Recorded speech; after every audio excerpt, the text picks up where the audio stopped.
We are live with day 2 of Calling Memphis. I'm Cass Mulder, joined by MajinBae. And after a wonderful day of games on day 1, we are back for even more with such a wide field once again. I think wide is a bit of an understatement. We just saw we saw the list of players still in contention, and it is pretty crazy. Lots of different heroes on day 2. Yeah, I mean, I just can't wait. What are you most looking forward to on this day 2? I want to see a Teklovossen go the distance. That's what I want to see. That's what I'm hoping to see most of all, I think. A top 8 Teklo would be insane. I want to see Marlynn still kind of continue trying to do even better, because I think this deck is like, it's just been so close. It's so close. Yeah, it's been like right there for a while. Yeah, it does feel that way. I don't know, but I'm still just looking forward to jumping into these games as soon as possible. So let's jump over to the schedule, talk a little bit about what we are doing today, what we've already done. Day 1, we had 7 rounds of Classic Constructed, and now we're here for 5 more before we cut to top 8. Then we'll also have our giveaway at the end of the day, where we've got that young Marvel hero that we'll be able to give out, which those look so incredibly cool. They look so Very excited about it. But yeah, I mean, 7 rounds already, 5 more to go.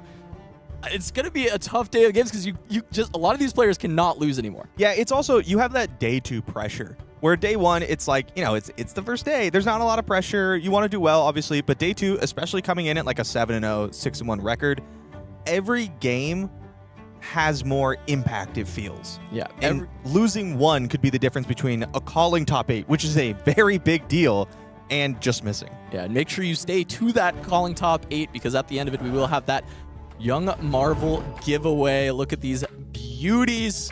I know we were talking about the Kano yesterday, but you said you already have it. You already I do. Yeah? Come on, you know I got that quick. That does make sense. I mean, I know you also love the old hymn, the Lexi. You were talking about how much we love Aria. Is there any other ones that you're really looking for? Yeah, I mean, outside of them, I have to pick based on something I would be interested in playing.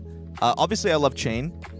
Big Chain fan. But I think the Dromai Marvel, I have seen the Dromai Young Marvel. I think it looks really good. Yeah, I thought you were going to say Teklovossen. That's my go young right there. Teklovossen? But he doesn't have the mustache. Yeah. He can't twirl it. It's before he was evil. He was not. He was just a young lad. He wasn't evil yet at that point. He was still bright-eyed. Bright-eyed scientist.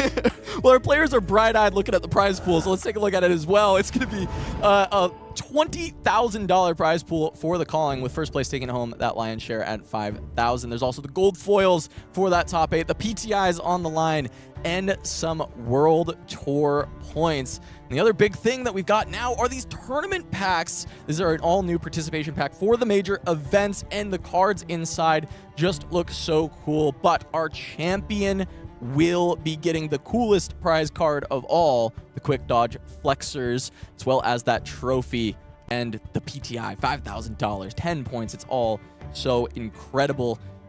I know you want to win one of these. I want to win one of these. So bad. I've been close. I've been close, just not quite there. I'm gonna get one though. Oh, I want it so bad. Yeah. I mean, top 4. I was like, I can reach. You're right there. Yeah. I'm right there. Right there.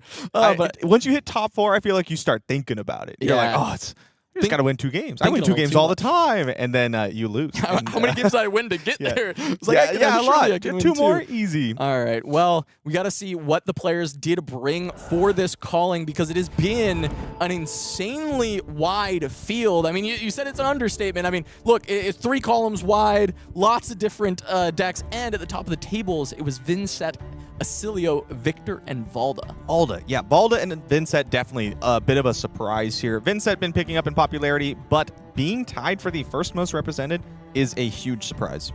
Yeah, and I mean, it even goes down all the way. It slowly reduces the amount of decks per character all the way down to the bottom, and it's just been so amazing. And a lot of decks have been able to convert. Let's see, Oscilio being the best, it's showing why it was one of the most picked. 43% conversion, 10 of them still left in the room. Yep, and then I said on World Tour Weekly that I think Arachne Marionette is maybe not the most well-placed for this current meta. I'm not a super big believer in the deck, and then it converts almost 50%. Yeah, I mean, that's pretty good. You know, not as good as Teklovossen at the 50%. Yeah, of course not. No, who could be as good as Teklovossen? I think another big surprise, though, was Syndra kind of returning to form in a sense. Yes, there wasn't that many of them in the room, a total of 6, but half of them have been able to convert to the day 2. Yeah, especially when compared to the other Draconic Ninja, Phi, who got a lot more buzz coming into the season with some of the new cards from Compendium, really just not quite converting nearly as well. Yeah, and I think maybe the biggest loser of the event was Arachne Huntsman. A lot of them in the field, but only a single copy converting into day 2. Yeah, pretty rough. Gravy Bones also not having a great conversion rate. 2 decks that are definitely considered to be maybe not the top decks, but up there. Yeah, I mean, I think another one that was slightly disappointing for me was Vynnset. When you're at the most represented, having only 26% get through 6 of the copies. A little bit of a disappointing day for Vynnset as a whole, but this is a very hard deck to pilot. Very difficult, and I think still newer when compared to other decks. People aren't quite sure what the build looks like. I'm seeing a lot of variation. Yeah, I think we'll see that maybe coalesce as more and more players pick up the deck, as more top players pick up the deck and start to filter down those deck lists. But let's take a look at the standings and see who has made it to this top 64. And out the gates, Dorinthea at 7-0, Kyle doing some amazing work, as well as Lucas and Emanuel also at those 7-0s on Arachne Marionette and Dash.io respectively. Yeah, I mean, Dash.io, not a deck we got to see yesterday, so I'm hoping we get to look at one today. I have been really high on this deck this season. Yeah, I think the other big thing to immediately look at the X1s are the 2 Teklovossens, as well as a Katsu surviving at X and 1. And a Marlynn. And a Marlynn. I mean, look, we can just keep going down the list. What is this of crazy tournament? Decks that we've got as we keep going through the list to see some of the additional kind of one-ofs that have snuck through. Naib on Kasai and Patrick on Fang showing some additional warrior representation. Yep, we got an Ira down there as well. Don't forget there was the Bravo on the previous page. That's just true. Tons of unique heroes in this day 2. Yeah, and the final page we'll be looking at is top 60 of the top 64. We got Brody still alive, fighting for more of those World Tour points, as well as the one of Huntsman, Ethan Davison, trying to hold on for Arachne. Yep. I've been hearing a lot of buzz about the Guardians, but I actually don't hear many people talk about the Pleiades deck anymore. It's a known quantity. It's doing well. No one seems to bring it up in conversations when I talk about Guardians. Yeah, and I think maybe there's just consideration that, oh, this is not the best of these Guardians, but there are a lot of players that are succeeding with Pleiades looking to maybe prove that otherwise. And, you know, one of my caster picks that we'll talk about later, Dagan White, returned to have a fatigue Guardian available to him when he's playing it. Yep. I mean, I can only imagine what that's like. Like, I imagine losing all wizards in the format, and then LSS says, here you go. It's back. I'd have to come back and play a tournament for sure.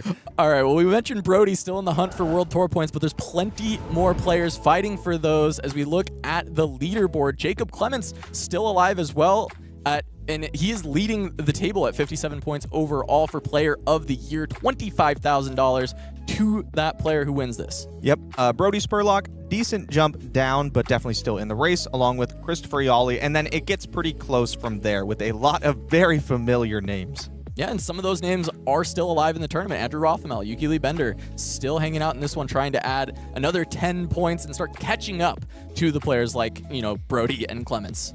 Yeah, I think we might see possibly a little bit of a closer race than we did in the beginning of last year. Now, last year ended with a close race, but it started not very close. This year, I think a lot of players are gunning for this right out of the gate. Yeah, I mean, a lot of it has been to Clements and Brody fighting each other back and forth. But we'll see, you know, there are other players that are still on the hunt, and especially if they can have a big tier 4 placement alongside picking up, you know, any of these callings that they attend, they can really start to make a dent. Yeah, absolutely. There's a lot of World Tour points here at play. I think 10 for first place. Yeah, was 10 what for it said. first. Yeah, 10 for, I mean, and that starts to make a chunk, right? I mean, that's a huge chunk. You just win a couple of these and you're already there. But I want to talk a little bit. We've been bantering back and forth a lot about this, our caster picks. And look, Caleb, I know you had to draft an all-new roster, so let's get our first look at that. Yeah, you know, I just decided to mix things up for no particular reason. And I picked just a lot of people, once again, based on vibes and based on cool decks. Evan Bridges, we watched play Teklovossen be the villain. Now it's 6-1, one of the 2 6-1 Teklovossens. Yuki Lee Bender, a good friend, and now an Oscilio gamer at 5-2. Michael Hamilton, the GOAT, also on a wizard, 6-1. We got Chandler playing Marlynn, which is just a deck that both of us do enjoy, and my good friend Barrett on Ira, which I think is still a little underrated. Yeah, I think Barrett's been doing some good work on that. He's been constantly talking about it, and look, he's proof is in the pudding, right? Yeah. He made the day 2. So now we'll go over to my team where I still have 3 remaining from day 1. Oh, nice. Dagon Wow. White on the Pleiades. I talked about him earlier. Big fan of Fatigue Guardian now that he's got some options there and it's in the meta. He is back with a vengeance, making day 2. Andrew Rothamel, one of those players that's on the hunt on those World Tour points, playing that Vynnset and still alive at 5-2 as well. And then Jeremy Chen, he won the Battle Hardened that I was able to cast in Atlanta, so I wanted to run it back with Jeremy and see how it goes, as he is now 5-2.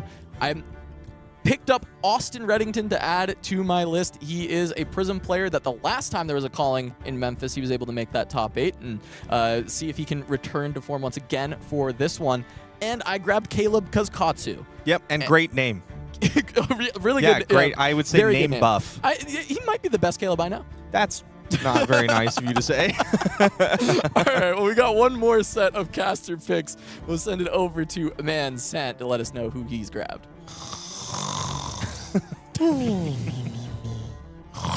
Oh my God! Don't put me on air yet, bro. It's way too early. Way too early, but apparently not early enough for our players because they are in the room. They are battling out. And it is actually 3. No, 2. Wait, 3 of my picks yesterday. I don't remember. Still asleep. Have made it into the roster, but I did pick some new faces for us here. Still believe in Shane. Still believe in that Valda. Still believe in Brian. Really, really believe in Brian, honestly. I mentioned yesterday he had that run in Memphis last year to make his first top 8, and then he even made it to top 4. That was that heartbreaker into the Kano in top 8 that he ended up taking down. Like, head and hands, that was one of the craziest Kano games I've seen. And so here he is back in Memphis, and we'll see if he can do it again. I still believe. Then we grabbed Mara because she is the last X1 Vynnset. I do believe there are more out there, but I think she was the last X1. And then Naib and Noah, we fell back on our favorites here. The Runaways, they may be... No, they're my favorites. We're not going to drag them. I really like these guys. So we've got Naib on his Kasai pick and Noah on whatever the hell deck he brought. What is this? What the heck is this? But you got to remember, he was a KO gamer, right? KO's gone. That's so true. this man had to pivot. And, I mean, I guess it's decent. 5-2, he made day 2. He picked a deck that a lot of the room did as well. Will he be the best of the victors? We have to find out. Big heavy hitters fan, that Noah guy, yeah? That's true. He likes big attacks. Yeah, big swing big hammer, swing big club, swing first, ask questions, I don't know. Yeah, something like brute that. things. Mhm. Yeah, I've never played Brute before, personally. Well, but, I actually have not ever played Brute before. All right, well, soon enough we'll be jumping into game, and in fact we are now. Let's meet the players for our first round of day 2. Round 8 of Calling Memphis is going to be Kyle McKeough on that Dorinthea going up against Lucas Oswald on the Arachne Marionette. I want to talk a little bit about the records for these players coming in. Kyle did end up going 7-0, so these are the matchups he's had to play. Yeah, beating 2 Oscilio immediately jumps out to me. That is not what you expect to see. Also a Guardian. Now, I've been under the impression that Dorinthea struggles into the block-heavy decks, especially this Dawnblade variation, which is the common deck list now. So beating a Guardian and beating 2 Oscilios, which are definitely not the easiest matchup for Dorinthea. Yeah, but I think those aggro decks are what she was wanting to hunt, and it's cool that Kyle was able to get there. And we're going to jump over now to Lucas's run, and wow, that is a list of names that we've seen time and time again at these big events, beating both Brody and Yuki, and also beating Mara as well, as we saw on stream yesterday. Yep. I think this is a pretty good run for Lucas, obviously, and when he gets on a good start, I've seen him convert these into top 8s over and over and over again. I feel like when he's really on it, he's really on it. All right, let's meet the heroes. This Arachne Marionette versus Dorinthea matchup. Break this down for me, Majin. All right, so Warrior generally tends to be pretty good against Assassin, especially the ones that get to use things like Valiant Dynamo. Dorinthea does not. She's going to be really leveraging the power of Dawnblade, threatening these powerful on-hits, putting counters on it, and swinging it additional times. Marionette does not love to block it, which is going to be a pretty key part of this game. If Kyle can push through the damage and get these counters early, it's really going to swing tempo in his favor. If he can't, the power of the Marionette deck, I think, is really going to shine through, especially when cards like Codex of Frailty start hitting the table. Yeah, I think that's a really great point about Marionette, is because historically we think of Assassin, and we think of players like Tao Tao Chu, and their ability to block everything forever, and that's just not really the case of current Marionette builds. A lot of two blocks. A lot of 2-blocks. A lot of in 2-block those- reds. Yeah, exactly. So it becomes a lot harder to deal with that Dawnblade. So let's head to the table and see if he is able to navigate around this Dawnblade, prevent those counters, or if Kyle is able to set things up and be able to get rolling and push over the top of Lucas Oswald. Yep, we see the classic turn 0 Marionette Flick Knives play where they look to mark their opponent and immediately flip. A lot of times you see that paired with a block from the Mask to flip into the Orb Weaver version so they can get the Calycera online as soon as possible. Yeah, it can be so nice to have that, especially now with the builds being so incredibly dagger focused. And we do see, once again, Lucas letting the opponent roll the die, this time a 6 from Kyle. So that is going to be Trapdoor. Lucas going to be able to go grab a defense reaction, a trap specifically, to be able to put in the banish zone, and now he can play it on this next turn, which is going to mean he essentially has a 5-card hand when it comes to trying to block early on, and it being a defense reaction, really good against Dorinthea, who is going to be looking to play on the reaction step to pump that Dawnblade over the top. Yeah, Lucas, I think, accidentally putting the banished card back on the bottom of the deck. Oh, No, no, it's isn't it banished. right It's there? banished. Okay, Yeah, it's okay, right okay. there. That was the pitch. Hey, there Okay, it I was is. like, oh, no. Yeah, it's kind of like having a 6-card hand. It's almost like having a double arsenal Yeah. on turn 0, which is that's pretty good. Yeah, you know, it lets you set up to, you go on turn 0, and you also kind of get to go on turn 2. Like, you get to go aggressive because you don't have to block nearly as much, even though Dorinthea is going second. Even though you are blocking as much, it's just a card that you got to create. And still, Lucas can play this defense reaction and then still block with Mask of Deceit afterwards if there's a second chain link to then swap into a new. I wouldn't be surprised if we do see Mask devoted here on this turn. Trapdoor, obviously, providing a lot of value defensively and absolutely none offensively. So you can get the value out of getting the trap, block with the Mask, flip into an offensive version, and then push. We'll see. There is going to be immediately the Mask for Lucas deployed. Swapping into that Orb Weaver. Yep. Exactly as he drew it up. Love to do the flick play, set up Orb Weaver, get that Calycera online. Now a Provoke from Kyle going to come out. That's going to get a chance to pull something to this chain. That's a scary card to play against. Yeah. To reveal a card from hand. If it's an action card, add it to the chain link as a defending card. Otherwise, discard it. So either way, you are losing a card as Lucas. And because there's a lot of reactions in this deck as well, you may end up only having a single action, a bunch of reactions. So at that point, you end up losing some value. And we see that happen here with the Shred getting discarded instead of an action card from hand being shown. Yep. Very good value to be able to kind of go tall on this one Dawnblade attack and then also provoke, because Lucas has the trap that he wants to use, right? So you're pushing more and not letting him use the full hand. He is going to block out this Dawnblade with the trap, but you're saying, also give me a card from hand that you don't want to give me. Yeah. So there we go. Looks like just going to be a pass. Back over to Lucas. He still has that Frailty Trap. Frailty Trap, going to discard it to Orb Weaver, make the Calycera, and now that will be at +3 on this turn, and it is free to activate. So just going to immediately commit that to the chain. Yep. What is that I'm seeing over here?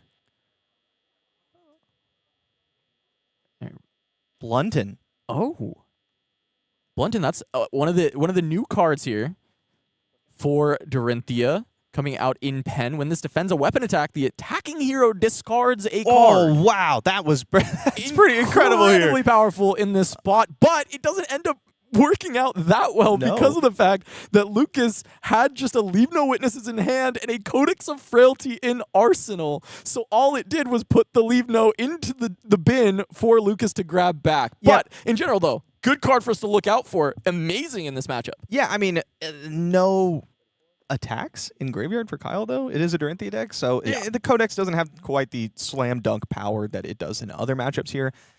The Frailty token and the Ponder token, I think, are really what matters here. Lucas losing a card, but not in a way that matters because he gets to immediately refresh it anyway, and Kyle having to play through this Frailty.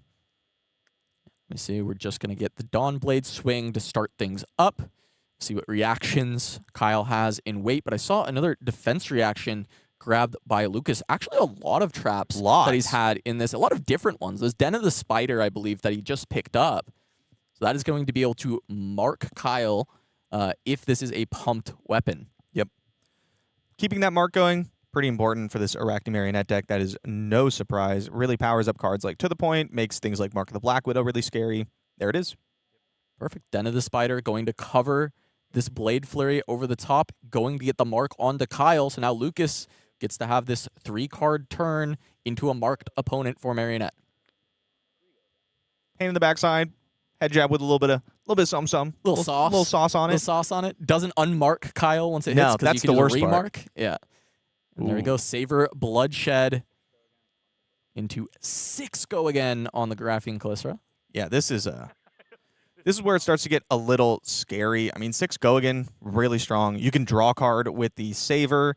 And then even if you're like, okay, I'll block this out. Well, then the next card comes in and Calycera can get flicked, and then the card is drawn anyway. This Savor Bloodshed in combination with Calycera is, I think, one of the big reasons why Marionette is so powerful. Yeah, and making that Den of the Spider just look fantastic on that previous turn to get the mark down, especially with the Savor in hand. There was no other way that the mark was really happening outside of flicking a Clave, so being able to have that, set this up, and just make a really threatening attack come through, and a lot of armor going to be committed. Kyle saying, you know what, this hand is go time. Yeah, this is an early time to commit all this armor, especially against a deck that has Arsenal Disruption. There we go. Real mark. Yeah, Real mark token.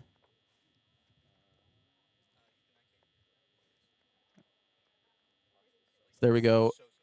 It is just going to be, the blocks are good. Lucas is just going to go ahead and send the Codex of Frailty.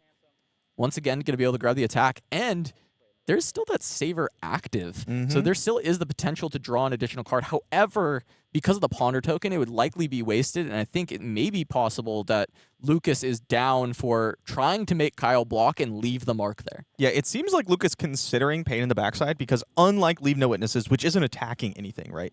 Pain in the Backside threatens to keep that mark active. And if Pain in the Backside hits, you still have your action point, and you get to draw a card off Savor Bloodshed. Yeah, that I like that idea. Lucas ends up going for the Leave No Witnesses anyway, but that is still a really cool idea. You keep your action point, you draw the card, maybe you draw into something that you can keep this chain going, and that could be really strong. But Lucas does still get blocks out of Kyle.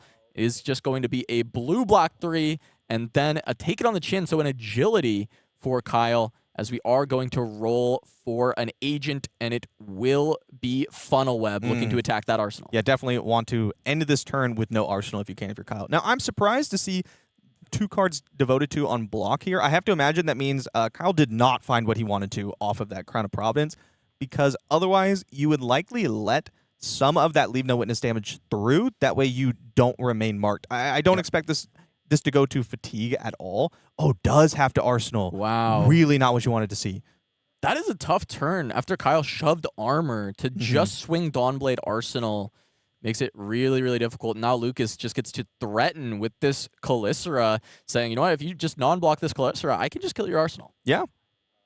Now, it could be another defensive card. That's possible that that's what Kyle hit. And it looks like he is thumbing it with the potential of wanting to play it there. But no, it looks like just going to be 7 damage, and that is going to go away. Warrior's Valor could have been committed on the last turn. It was a blue pitch. Surprised not to see that played. Yeah. But instead, it will be a lot of damage. 2 defensive cards in Lucas's hand. This always has room to be a big turn. Steelblade Supremacy. Authority pitched. Authority pitched into 2 defense reactions. Good catch on the Authority. That's going to make these defense reactions cost an additional 1. So Lucas will have to pitch if he wants to be able to play these out. I've played decks with minimal defense reactions. We're talking like 3 Sink Belows. And then my opponent pitches Authority when I draw 2 of them. And I'm like, you're kidding me? No. Come on. This can't be real. I mean, for Lucas, he's probably just going to... Yeah, you he's just have to. Yeah. So he does pitch into it. He is blocking 6 on 5 6 for on now. 5. Kyle going to push in with a reaction. I think this that's is another one of the new 5? ones. +5. Swordmaster's Shine it is. Target weapon attack gets +5. Cost 1 less for each of the +1 counters. No +1 counter, so having to pay the full price for that one. But Lucas able to cover with the 2 defense reactions, pitching a single card. Avoiding a crisis. Avoiding a crisis, but I think this is a win for Kyle. Getting to fully grab tempo in this matchup when you were previously behind is really important, especially because, like I mentioned, Dawnblade, pretty scary. Although Lucas hitting Trapdoor again, if there's another trap in this deck, that's going to be pretty good. Just +3 defensive value on the next turn. Really strong when you had to fully give up tempo. You know, it's really funny because I think often Trapdoor is something that you don't want to hit very often. You maybe want to hit it once, and then you like block with hat and get out. When it's good, it's so good. It's so good. And this game, it has been fantastic. It's been pretty good. First time it was great, got the full value, and if there is that trap, this is going to get amazing value once again. Is Kyle going to commit Dawnblade to the chain? Now we've seen a lot of traps already. We've seen, I think, 1 Den of the Spider, 1 Inertia trap, 1 Frailty trap, 1 of the Go Again trap. Layer of the Spider. Is that Layer of the Spider? I think. Den and Den, Layer. Den is, and then Layer is the Go. Yes, I think. I could be wrong on that. There's just so many traps. There's a lot of them. Oh, hey, it does have another one. Hey, look, and it's another Layer. And it's Layer. So that is going to cover up the 6. And wow, Kyle's just going to have to pass. Wow. Yeah, I mean, that's essentially like 1 card stuffing an entire turn here for Lucas. That's so powerful. Yeah, now, I mean, 4-card hand for Lucas, including that Arsenal, right? Seeing a lot of blues. Kyle is marked. So this Graphene Closer will have Go again because Kyle again. is Blunted. It's kind of funny, though, because it's walking into this Blue Reaper's Call, which is not doing anything anyway. Yeah. The Blue Reaper's Call maybe would have been used to refresh the mark at the end of the turn if he was able to hit Kyle, but that CNC is just going to get covered up. Kyle going to take another small hand, but Lucas has only taken a single point of damage this game and just continued to gain more edge, forcing Kyle on these small hands. Yep. I think Lucas's plethora of defensive tools have put him in a very good position in this game. And we were talking about how sometimes it's hard to block the Dawnblade with the current Marionette list, but Lucas has invested into a lot of defense reactions. Yeah, just have 83 of them, and you can block out any amount of Dawnblade swings. Yeah. We'll see. He might be running low, though, because we didn't count a lot of these traps already. You only have so many sideboard slots. Yeah, probably more of those Shelter of the Storms. We only saw 1 so far, but maybe not a lot of the traps left, as we do have Lucas taking up the play once more. Marionette with a marked opponent, and it is just going to be Orb Weaver Spinneret to give the pump to this Closer. Kyle's been marked for 16 years, I think. Yeah. I think that is, that's accurate. Yep. Yeah. It's going to be just a Speaking 3-block of Shelter. committed. Shelter from the Storm. Oh, no, it is Shelter. Oh, the new one. Got me. The new one. It's pretty. It is. Gorgeous. No longer marked. I think might be getting another mark here pretty soon, though. Yeah. I believe we're going to be seeing a pumped up Clave. I would imagine so. And it is. It Up is, sticks and run, pumped Clave. There's another Shelter in Kyle's hand, but 5 is such a hard number to block. It's annoying because you can't even put 1 block from your armor in front of this either. It Looks is like take it on the chin though. So Shelter, take it on the chin. It's a little bit of a overblock, but I think you're happy to make it if you need to. Yeah, that works. Lucas could let take it on the chin resolve, flick the Calycera, and then it forces the Clave through, which is good. But I mean, like we talked about, Marionette, the 1 Clave, the 1 Calycera. That's where you live. Yeah. That's what you want to have set up. It's the comfort zone, and wow, Kyle stuck with pitching a red to Dawnblade on the agility turn, which makes me think this other card is just going to hit the arsenal regardless, but Lucas still going to cover it up because he doesn't think he can convert all 5 cards. Just stay at that healthy 39, and now no blues again. Cut from the same cloth is so good in this matchup. Not only are you getting the hand info, but you're also getting that mark. And the mark is a huge deal here because if there was, let's say, no way to give this Calycera Go again, Kyle could overload on blocks. But now that it has Go again, you can't because there can just be something afterwards. Puts you in such a rough fork. Yeah, and with all the reds, and a 2-block is going to actually chip away at the armor once again from Kyle, as it is just full blocking. And now a roll. We don't see it on screen, but we'll see what Lucas ends up reaching for. It is going to be red back. Go again. I mean, Kyle needs to pivot now. He needs to have a good turn now. If we wait a little bit longer, if he leaks a little bit more life total, then Lucas is going to be able to pressure his hand for the rest of the game, and I don't think he can ever get the volume of cards that he's going to need to dig himself out of this hole. Wow, and cut from the same cloth once again. We're going to see all those cards. No blues. No blues for 3 turns in a row for Kyle. I could sense the frustration when he picked the cards back up. I could see it. Cut from the same cloth into Kiss of Death, getting that front pump. Plus, it's red back, so you can just give this go again and a +3. So Kyle has to consider just blocking 10 out the gates, but that's not even considering any potential defense reactions, and it can still be give and go again just to flick it later. Yep. Yeah, it's so terrifying to play against the Arachne deck when it has access to go again and tons of cards, because you, like I said, you put a bunch of cards in front of it, they just like, okay, go again, hit you. Looks like the rest of the hand is Mark of the Black Widow and another Kiss of Death. Blocking for 9. This can just be pushed over with red back. Mm-hmm. Just fine. Take 2. Don't be marked anymore. Yeah. That is a big part. Losing the mark is strong. Lucas considering the red back now. I have to imagine he goes for it. I don't think his hand does anything. I think he's just deciding which of the 2 cards, Mark of the Black Widow or Kiss of Death. Yeah, it's which one do you want to send, but this is going to break the mark, so this seems like Mark of the Black Widow as the discard and then just threaten another Kiss. Mm-hmm.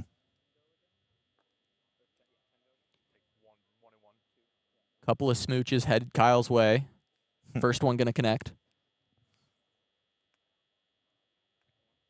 I like this. Pitching the defense reaction, you know you're going to have the offensive pressure because your opponent is just not keeping enough cards. Yeah.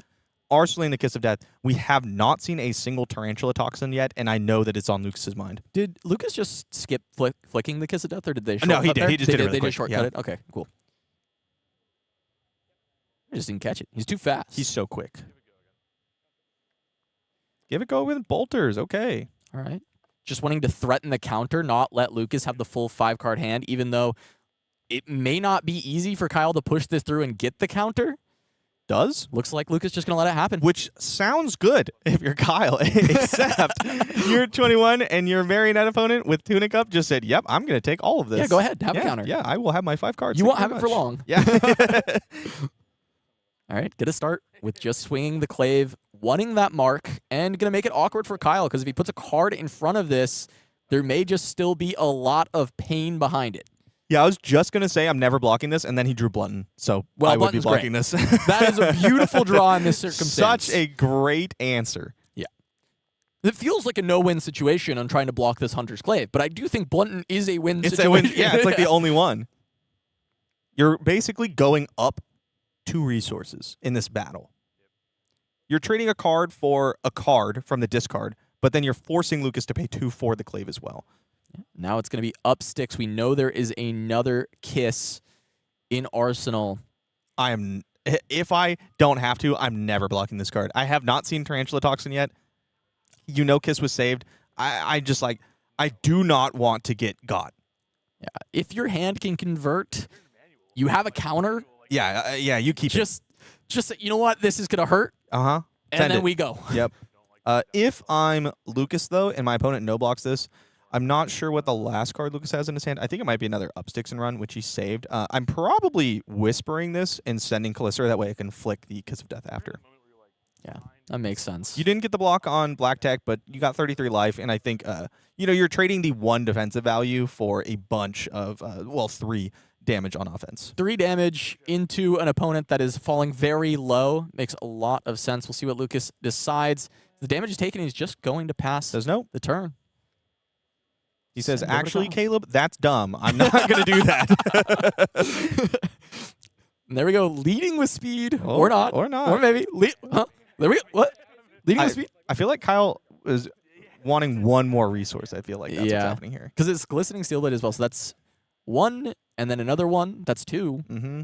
If we know our counting. Yep. And then 1 more for the Dawnblade. So just going to lead with speed. Send the Dawnblade for 7.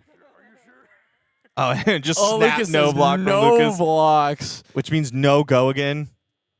And that's why Kyle was thinking about maybe blocking, I guess. Mm-hmm. Disastrous, I would say. And it looks like Kyle did have the means to give this go again, because that was a Glistening Steelblade in hand. However, it would mean there's no resource to swing Dawnblade another time afterwards. Well, no reprise. You can't go get anything. Oh, am I thinking of the wrong You're Dory thinking the wrong card? card, I'm thinking of yeah. the wrong Dory card. I'm thinking of the front pump. Yeah. That gives you more counters. Yeah, that one is the +1. This was the +1. Go find anything. If in reprise, go find something. There you go. Oh, this is a spooky start. Saver into 8 when you're at 13.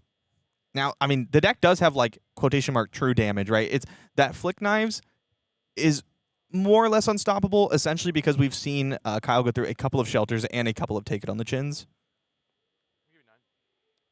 Besides, defense is the move this turn, which makes sense considering a Vigor token means that you can swing the Dawnblade for free. Commits the final Clave. Yeah. And going to just push over with the now free Stains. This does make sense considering we know that Upsticks and Run.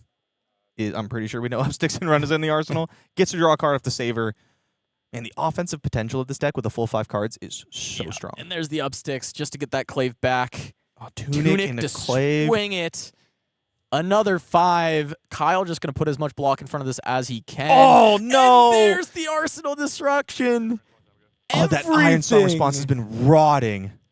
Taken away from Kyle. Yet no blocks to trigger Reprise. Nope. That's like when I first started Flesh and Blood, I played against a Dorinthea in a Pro Quest. And I didn't know what any of the heroes did.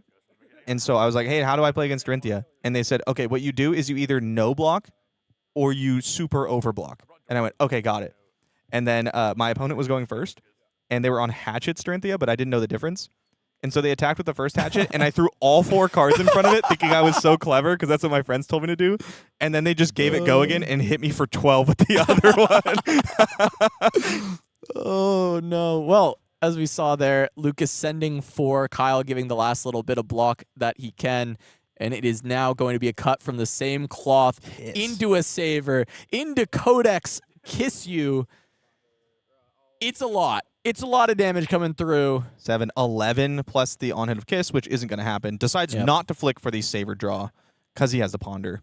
Yep, just going to force that all through. Say, all right, I'll just get a full set of cards once again. Another Kiss. With you marked. Did you, it was another a kiss plus Tarantula Toxin. Oh, no. He's just going right away. You don't even need to go to the hand cam. We're going to see it all on the table here in a second. Kiss, T-Tox, red back, if this gets overblocked. Yeah, I mean, this has to get super overblocked. Kyle at 4.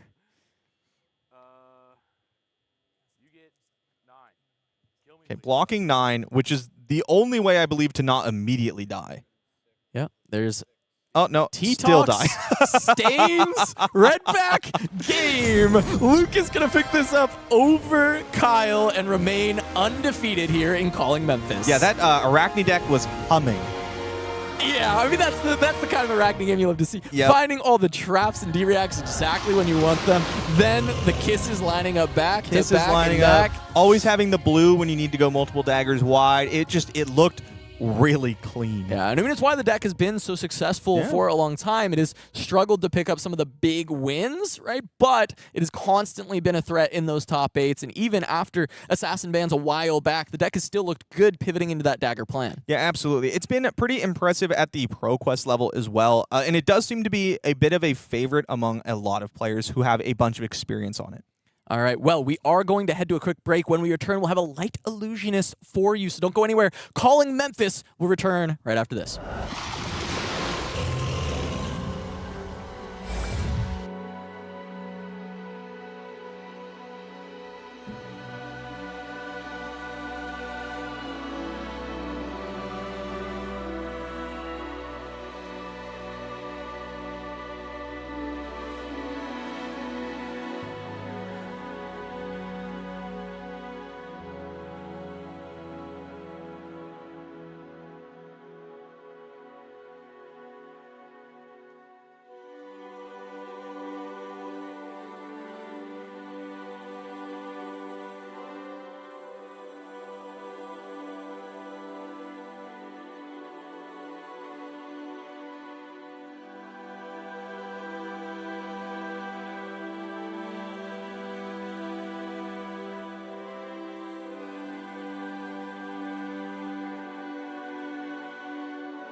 Each night chase watched them fall. Young men's reign will turn this time. This is a prophet's call.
Welcome back to Calling Memphis. I'm Castmolder, joined by MajinBae, and we just saw Lucas Oswald put on a clinic with the Arachne Marionette going up against Kyle. Wondering why Marionette is good, just watch that game, and then and you will quickly learn. That was pretty impressive. I think one of the things we were impressed by, though, was the Blunton in Dorinthea, being able to deal with some of those early dagger swings, getting to slow down some of those turns, and maybe if the hands are a bit different throughout the game, we can see a world where like Dorinthea can start to win those matchups. Yeah, absolutely. I think the Blunton was so impressive because you could put it in front of these dagger swings when you generally don't want to put a card in front of it. Put one in front of a non-pumped or one in a 3-block in front of a pumped dagger. You get to force your opponent to discard before attack reactions are available. I was just really impressed with that card. Yeah, I was as well. I think we might see even more of that later if Kyle continues to win, if he can make that top 8. But for now, let's take a look at the standings and see who else has been doing really well in that last round, who's still alive, who has fallen to the wayside. Emanuel winning his pair down and keeping another undefeated there with Dash.io, and Evan Bridges on that Teklo still at 7-1. Yeah, still X-1. Absolutely insane. In like sniffing distance of top 8 of a calling. We do have our 2 undefeateds left. They'll probably be playing each other this round. Dorinthea, again, we just saw Chandler on Marlynn, 7-1. What a day. Yeah, it's crazy. It is absolutely insane to see. We also have 2 Prisms still at 7-1. I think there were a lot of people out there saying that, oh, maybe Prism's going to struggle now as this meta continues to develop, but maybe not. Finding the right matchups at the very least. There are 23 Vynntsets in the room, but as long as you stay at X-1, I guess there's not that many. You're not running into that many. Yep, just keep away from Mara and you will be okay. I think I figured the Guardians were going to present a tougher challenge for the Prisms, especially ones like Victor. They get to be a little bit more aggressive, but I don't know, 2 of them at 7-1. Maybe I'm wrong. Yeah, and as we move forward, we've got more of the 6-2 still alive. Andrew Rothmel and Dagan White, 2 of my picks, still alive at 6-2. Yep, I see another Marlynn at 6-2, a Fang at 6-2. Really, any kind of hero you're into, they're probably at day 2 here. They're still fighting for their chance to make this calling top 8. Maybe make history for a lot of these heroes that have not actually had calling top 8s in the past. Yeah, I think it would be a pretty... I have to imagine that the main Discord for these heroes is like crazy. Popping They're like, right wait, now.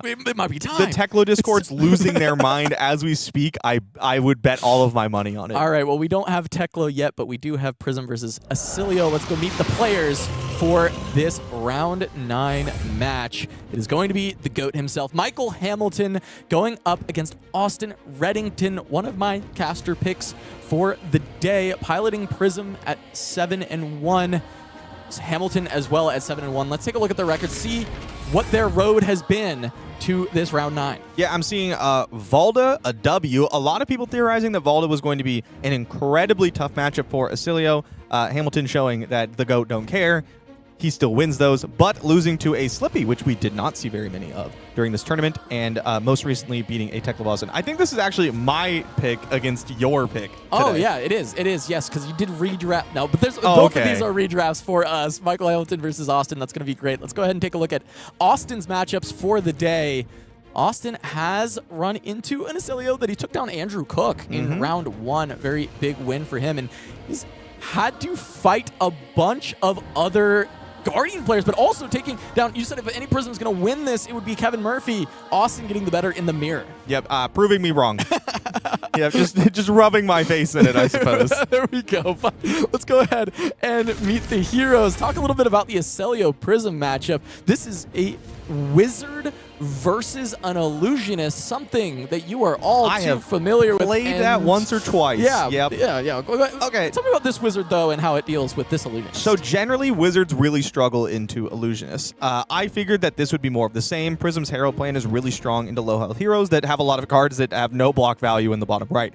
However, Oscilio puts a lot of pressure in Prism's face. She only has 32 health, and with the quick boots combos that Oscilio can throw together, it gets dangerous really fast. Also, with inclusion of Burn Bear and any attack plus lightning press, Oscilio does have access to a lot of poppers. And if you're banking on turning the corner with like a double Herald plan as Prism and Oscilio draws one of those poppers, it can really throw a wrench in her play. Yeah, that can make a lot of sense. And we've seen success from both of these heroes. Oscilio recently winning, calling Brisbane, Nick Malev taking that first place, and Prism making it all the way to the top 4 of Worlds in Philadelphia, piloted by Ian Zhang. Prism now knocking on the door of Living Legend, and a win here is likely to push her over that finish line. Yeah, I mean, that third place finish from Ian at Worlds, oh man, that...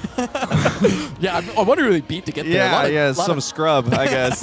Just walked over some poor wizard player. All right, well, let's head down to the table and see if Michael Hamilton can overcome an illusionist with that Oscilio, with that wizard, even though, yes, this matchup has become a lot tighter. Austin, though, primed to play against Oscilios, beat a couple already on the day, and can't be too upset about running into an Oscilio later on in this tournament. Yep, and now Hamilton on Balance of Justice. I'm not a super big fan of this card in Oscilio list now that McKeough has left, but if I want it for a matchup, it's this matchup. Starting things off just with a couple pumps into an Etchings of Arcana for 5, and getting 2 of these great sigils set up for his next turn. Brilliance and Lightning, so going to have an embodiment alongside that Brilliance, which can really set up some great plays. Now, Hamilton could have chosen to discard one of these sigils and hope to hit another Lightning card to get it over the Arcane Barrier 1 and still get the Surge effect and buy back the sigil. Decides not to, says, you know what, these cards are good enough, and I believe keeping a Sigil of Solace in Arsenal. There it is. Sigil of Solace going to Arsenal, and it will just be a Figment raw played by Austin on this turn to get that Erudition on the board, and will have a Ponder for the turn for his trouble. Yeah, generally horrid to play Figments out like that, but on turn 0, when you're not taking any extra damage and you get a Ponder token, apparently really good. Yeah, I mean, that's kind of best case scenario as far as the Figment play goes, and now Austin getting a handful of Heralds for this turn. See how he ends up piloting this one, how much pressure he can put on Michael going second here. Yep, Michael Hamilton's hand, not the greatest. I see we have a couple of Blast Oblivions, we have Mind Warp, we have Entwine Lightning. Every Oscilio hand, I need to sit and think, because I actually do think this one works out really well. Entwine is a Michael Hamilton special. He's been really high on this card lately. Blast to Oblivion, if we could combine with a Sigil off the Sigil Brilliance draw, it gets really good. Otherwise, we probably don't have anything to bounce with it. But the deck does have access to Go Again on this turn, which is like one of the big fail states. Yeah, that is good. Michael has a lot of Go Again with this embodiment to start the turn. But this Herald of Triumph just going to immediately connect, as we saw with Michael's hand. Doesn't do a lot of great blocking into Heralds. No. No way to pop, and a lot of 2 blocks in the hand. So Austin going to get to play around as much as he'd like, and being able to get that first Herald to hit, potentially going to have a Figment flip and be able to try and go a little bit wider. Yep. I think that from Hamilton's side, I wouldn't be surprised to see Aether Bindings get into the mix here for a block because you're getting an automatic +2 amp. And usually, when you're playing Oscilio, if you can get +2 on your Aether Bindings, you just take it no matter what. Yeah, and that's fair. With the Mind Warp in hand, I mean, there's already a good target. You're going to do probably it, going to get yes. there. Lots of go again on the turn. I like that idea. We'll see if Michael ends up going for that on the next attack that comes through from Austin as he grabs Figment of War, getting the Courage token, and he is just going to flip this Angel, gain some life, and then potentially just use it as a beat stick for now. Yep. I think that's what you're looking to do with Prism. You want to like flip, right? And then you just gain 4. every Angel flip is just 4 life. Yeah, there it is. Going to send in Bologna. 4 damage with Go Again. Only 1 resource. If it's a War Tune, Austin gets to have a pretty insane turn to close things out. I did not catch what all the Heralds were in the hand, so I'm unsure if it is War Tune or not. But that's what you're thinking. But If you're in that's Hamilton's what you're seat, that's what you're thinking. Yeah. Especially with Austin having that Ponder. He doesn't want this card in hand. So either, a Pierce Reality, but I saw it was 4 Heralds, or a War Tune. And it is the War Tune. Best case for Austin. This is an insane turn for Prism to start the game. Absolutely nuts, yeah. This is a spot, I think, that if you're Hamilton, you wish you had Flash of Brilliance instead of Balance of Justice. Being able to pick up this Sigil of Brilliance, discard like a Blast to Oblivion, and then go to your turn and go Sigil of Brilliance, Blast to Oblivion, Sigil, bounce it, draw, blah, blah, blah, blah, blah, blah, blah.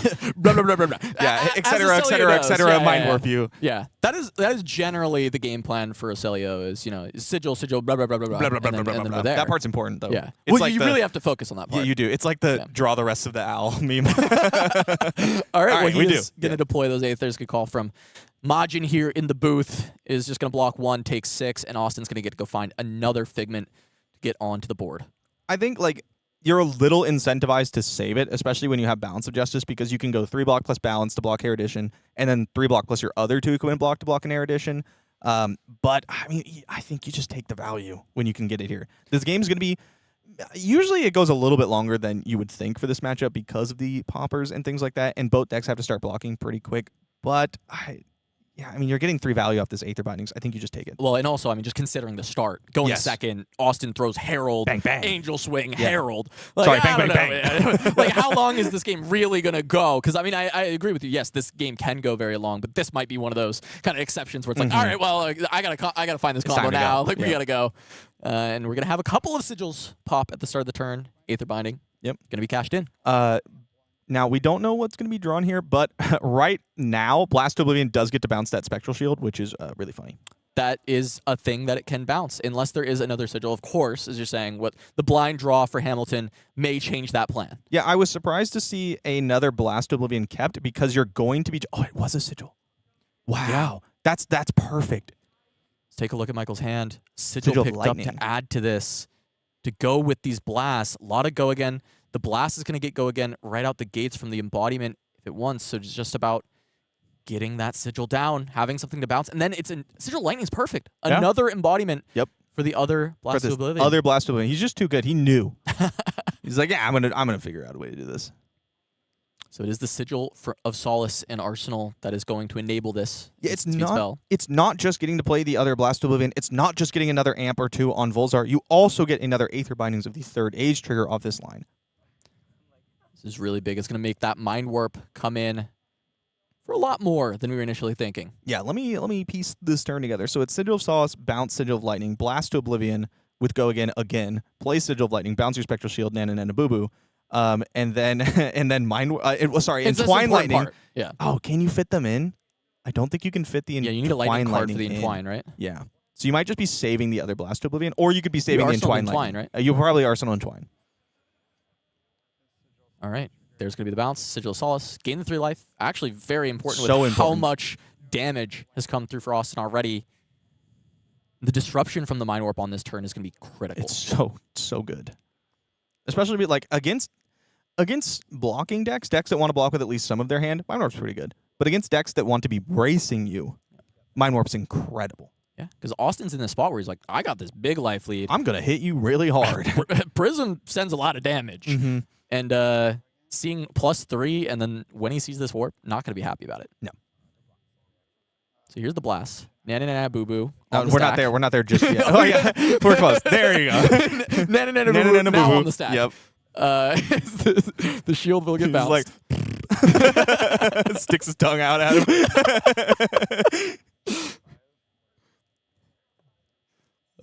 I do feel like every time I blast to Oblivion my opponent's tokens, it's just so disrespectful. It is. It's It so really rude. is. It really, really is. Now it's going to be the warp, and it is going to be saving that Entwine, but this is AMP 7 Yeah, 9. on to Mind Warp. Mind Warp 4/9. You start at 32. That's a lot of damage. That's so much damage. And obviously getting over the Spell Void 2 and Arcane Barrier 1 here. Even, okay, let's see. If you flip an Angel and you Spell Void 2 and you AB1, you do get through it, but, I mean, you could pitch a blue, and that's an efficient way to do it. Decides not to. Yeah, Austin says, ouch. Yeah, I think I'd probably do that as well. Pick your battle. Mind Warp in your hand back in. There we go.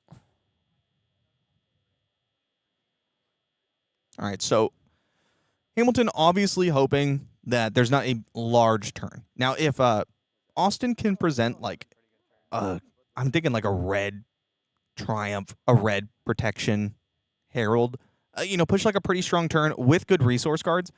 The important part is that if the first Herald hits, we're going to get a second thing in Soul. And if Austin still has the resources, then you can flip Figment of Erudition and push to draw 2 cards. Another reason why I think Austin didn't choose to commit his Spell Void there is because you want to save the Spell Void to save your Angels from instant speed arcane damage on your go turn. Yeah, that makes a lot of sense. Have to avoid losing your action point in that way, losing your turn from getting pop. It's funny because pop is poppers, but this is all you're kind of popping the Angel as well. Yes. Just not letting it actually resolve. And Austin going to drop 3 more cards, needs to find some good heralds for this turn, or else he is in so much trouble being down at 16 life. I see 2 reds.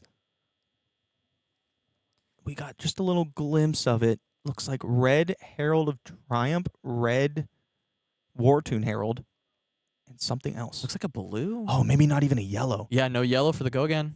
Yeah, you ever play against a Prism player and they throw a Herald with a full hand and they pitch a blue and then they look at you all innocently? Yeah, they're like, It's yeah, you want to it. pop it? You want to pop this. this? This is really scary, Yeah, I it's promise. terrifying. You should pop it. And I think that's what it is. We don't have a full glimpse of it, but I believe it's 2 reds and the blue. That's pretty disastrous. That is not what you wanted to see. And it looked like the arsenal was red Wartune, which would have been a way to kind of save a hand like this, as you'd be able to at least, double Herald. Or, Yeah, it as would you have were been great. saying with the Erudition, if you get that first one to hit, Yep. Erudition, draw 2 cards, you're always going to be able to cast a Wartune. That's not Yeah. going to be a problem. And even maybe have an arsenal after. Yeah, I think, Hamilton's hand plays. It's really strong. I'm seeing a Flittering Charge, a Sigil to pair with that Etchings, a Current Funnel to fuse with that Entwine Lightning. This whole hand plays. You're very happy to see this. No Gone in a Flash, but when your opponent's at 16 and you have strong arcane damage and your 5-card hand converts, you just don't need it yet. What are the options for Austin on the no yellow hand? I mean, is it really just going to be... You could pop Halo and Pray, but Yeah. that seems bold. I don't know how much risk you have to take here.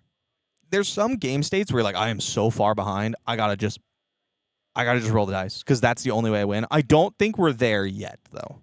Yeah, and I think, Austin does like to calculate those big risk lines. I was playing some Vynnset into Austin last night, and he looked at a line where he was like, wait, I can pitch my Light of Soul, and if I find a yellow herald or a herald off the top, I can just go get Judgment, turn your card upside down in response to Tunic, and that might be my only way to win. Mm-hmm. And he looks for these outs, these Yeah. really crazy outs into these aggressive matchups. Decides the risk not worth it here, just send the Herald of Triumph. I think that's one of the things you have to do as a strong player in order to be a strong player is I've often heard the thing, you need to play to win, not to lose less. Yeah, and it's true. It's very true. And it's just a triumph. And Michael's got to look at this. He says, can I Can I read read footsteps? Can you get an action point here? That's what he's wondering. Yeah. There's no way to pop here for Hamilton. No Lightning Press, no Popper. Doesn't really need it. And if you don't expect an action point, you're probably just taking this damage. Austin's going to flip an Angel, probably a throwaway Angel, I imagine, because you're not going to be able to attack with it, right? And then pass and hope to get another turn. Yeah, I think that feels like the spot. because Austin's still with that War Tune with Erudition ready to go. He still has the big Prism turn ready. Just a matter of finding the right hand and living from 16 life, probably 20 life, pseudo 20 life with an Angel Flip here. Yep. Now you could, if you're Hamilton, block this out, but you have the life total to not, and with Oscilio, your hands scale with size really well. You want each additional, not only damage, but the amp on Volzar, and with the large surge payoff in etchings, you just want to keep as much as you can. Figment of Ravages coming out, 1 arcane. Yep, just going to push a little extra damage, as you said, kind of a throwaway. Yep, just you get the effect when it hits the board, and then you flip it to die. That's its job. It's 5 value here. But you hope you get the full 5. Here it goes for Austin.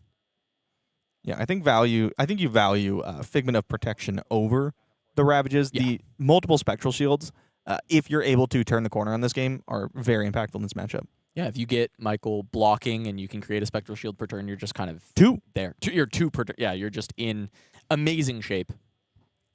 Second going to be flipped.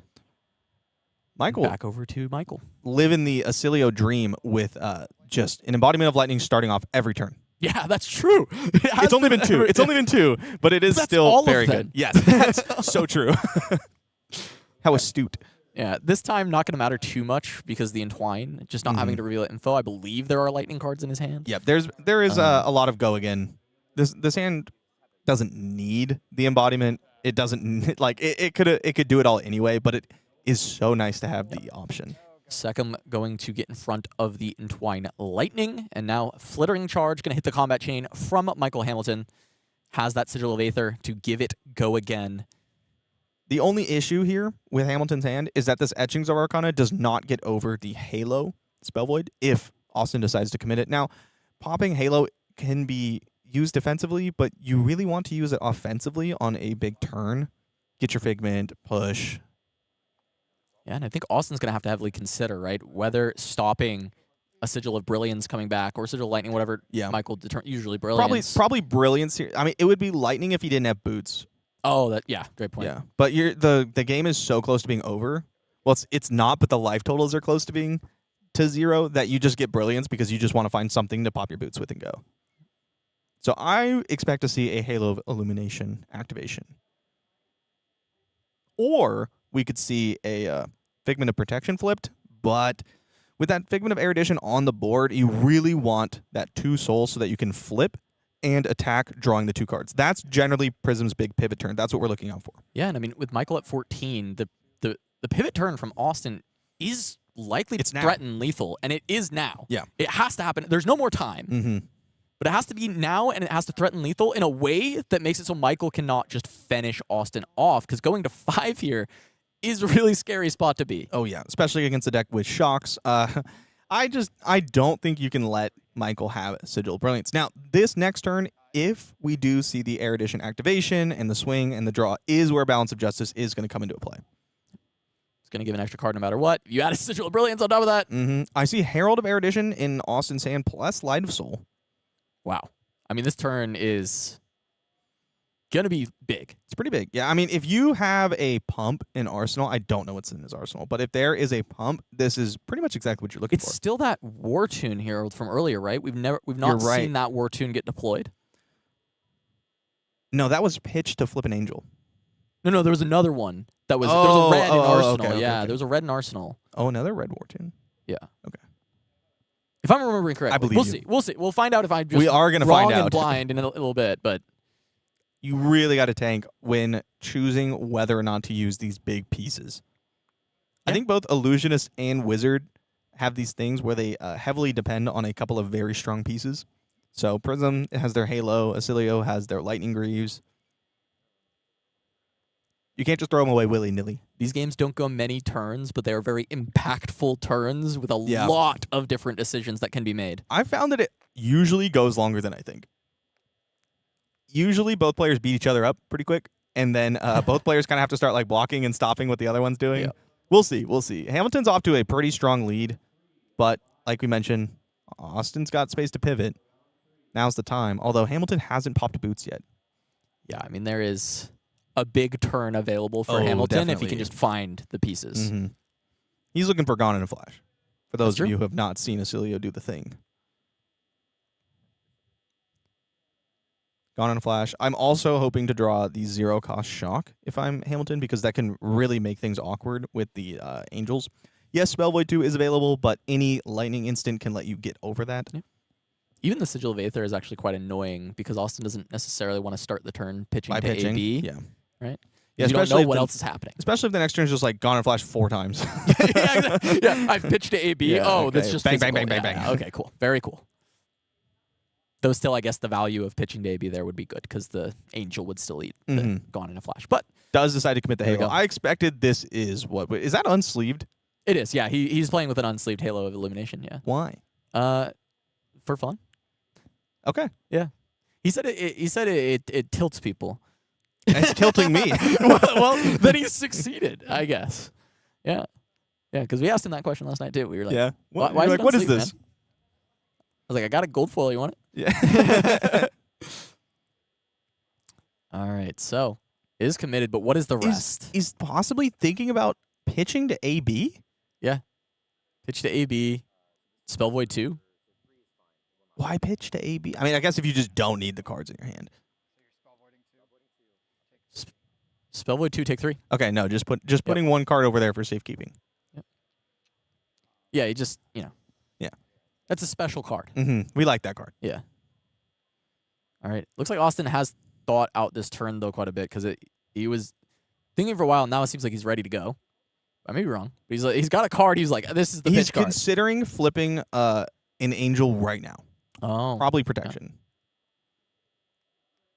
Because oh no, there's Light of Soul. So I think he's thinking about flipping Figment of Erudition and then possibly like binking something off the top with Light of Soul, because then you can draw the cards. Yeah. But that is so scary when you don't have access to Spell Void anymore to keep it safe from a shock. Yeah, still long tank from Austin. Yeah, I mean, this is a pivotal turn. It is. It is very important. Does go for the protection flip. So much on the line. Staying X1 at this point. Round 9 of a calling. Trying to push towards that top 8. Austin pushing towards sending Prism packing. Yeah. LLing Prism. Okay, does decide to do the Light of Soul into War Tune Herald, not Erudition, which makes sense to me because Erudition really isn't that threatening. Oh, that's a Burn Bear. Burn Bear Popper found. Popper found, but no gas. Lightning Press Blink in Sigil of Brilliance in hand for Michael Hamilton, which doesn't do anything. Yeah, I mean, he can loot one away, but even then, it's Yeah. hard to find a card that fixes Light of this. Soul misses. Passing Mirage flipped off the top. Not a lot of pure misses. No. Just the Passing Mirage, maybe Pierce Reality. You have to expect, if you're Hamilton, though, that, okay, I popped this one, and then I'm going to be getting hit with something from the arsenal. A full card for resources to pitch into Finn. Drew, yep, another instant. Discharge off the loot of the Blink. Pop from the Burn Bear. Pitch into the Footsteps, and then the War Tune. It was a blue War Tune in Arsenal, not red. Blue War Turn. I mean, this is really good for Austin. Not the turn, because the turn didn't do anything, but the fact that Hamilton can't do anything else. I expect we're going to see him loot away the Discharge, because you can Arsenal Press as an emergency popper alongside an attack, but really getting that turn that Austin needs. Yeah, fully bricked, going to take damage, going to leave Austin with an Angel and a 4-card hand. Figment of Erudition still on the board. Austin going to have 1 soul ready, so first Herald going to get him to that critical 2 for Figment of Erudition to flip over. Yep. The thing I think Hamilton is considering here is whether or not to play Sigil of Brilliance now and then let it pop, draw a card, and then loot Oscilio. You have 2 looks. See if he has a turn. Yeah. Right. Because finding any attack is huge here. Finding Gone in a Flash is huge-mungus, some might say. Huge mungus, yeah. I think they would say that. They would. I would say that. You did. Yeah. There we are. Flash of Brilliance still the thing Michael's thinking on. And if you're considering that playing Sigil Brilliance line out, you probably also block with Lightning Greaves just in case you do draw Gone in a Flash. But I don't know. We'll see what he decides to do. All right. Takes the 5. And he is going to just be searching for the next Figment. See what he can get here as he goes through. There's not a lot left. It's one left, I think, or maybe 0. Just looks through the whole deck. Rebirth is left, yeah. Okay. So we'll see if that ends up being the grab for Austin. The shuffle's pretty nice because Passing Mirage was on top, and I don't think you want that. Yeah, that's true. That's a really good point. Yeah. The shuffle being almost better than the Figment at this stage. But it's going to be Rebirth. Says you may put a yellow action card on top of your deck, and Austin going to say, no, thank you.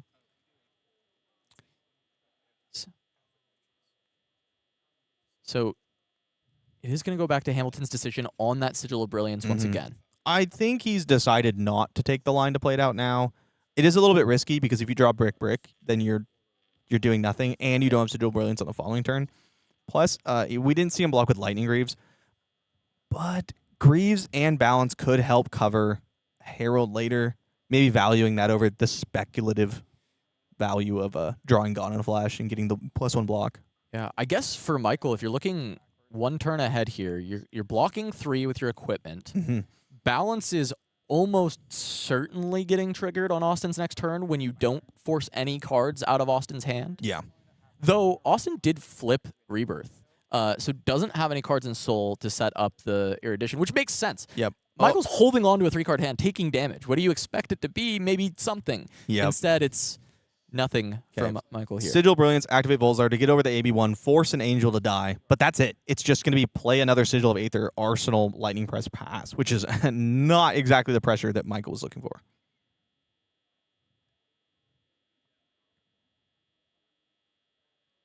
There we go, Austin. Going to end up losing an Angel. Will just be Rebirth. It's what she's here for. This was looking really good for Hamilton a couple of turns ago and much less good now. This is a scary spot.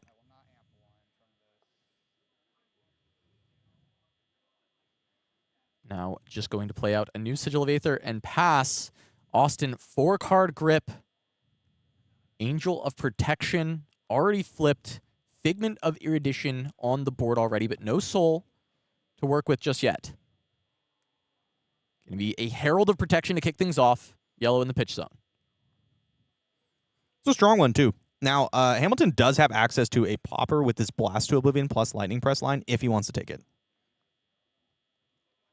With a yellow and a 2-cost, it's entirely possible that Austin's hand is all yellows and no Wartune Herald, and then you actually stop another Herald from coming in. The Protection Angel does get to swing afterwards, but nothing in Soul. I think you do want to prevent Austin from getting things in Soul if you can. Yeah. Now, there's also a little bit paid off for not blocking with the Greaves, right? Not taking that line because Balance block, Greaves block, plus a 3 block does cover up this Herald without even having to commit the Lightning Press and Blast. It's a lot of potential Spectral Shields as well to continue to protect Austin. If this hits, he gets 1, plus he could just go for the swing and generate 2 more just to keep life buffer and still threaten damage. Which I think is what you would like to do, especially when your opponent has Balance and the game is so close. If you can't get like a super big pop-off turn with your Erudition, I think just continuing to make Spectral Shields and dragging the game out is in your favor. All right, back over to Michael. Taking a look at the hand. He does have Somersault. He has a Shock to try and deal with potentially one of the Angels if it does swing in.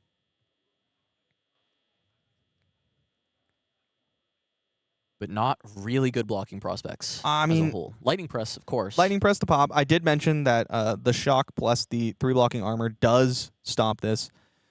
It's really what avenue does he want to take on this turn? Because I do not think you want to let Austin hit with this Herald no matter what. Loots away the Somersault. Drawn to another press. Ooh, interesting. But press with no other attack?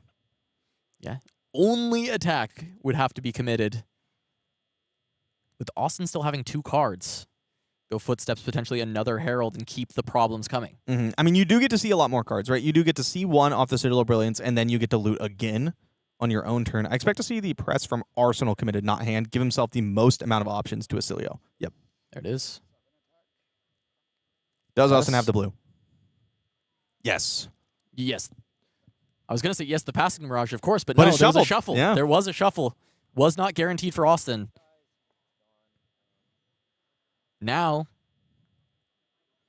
And you just send another Herald. Yep. it's another War Tune, blue War Tune, just for 5. Maybe best case for Michael is that it is just a blue War Tune.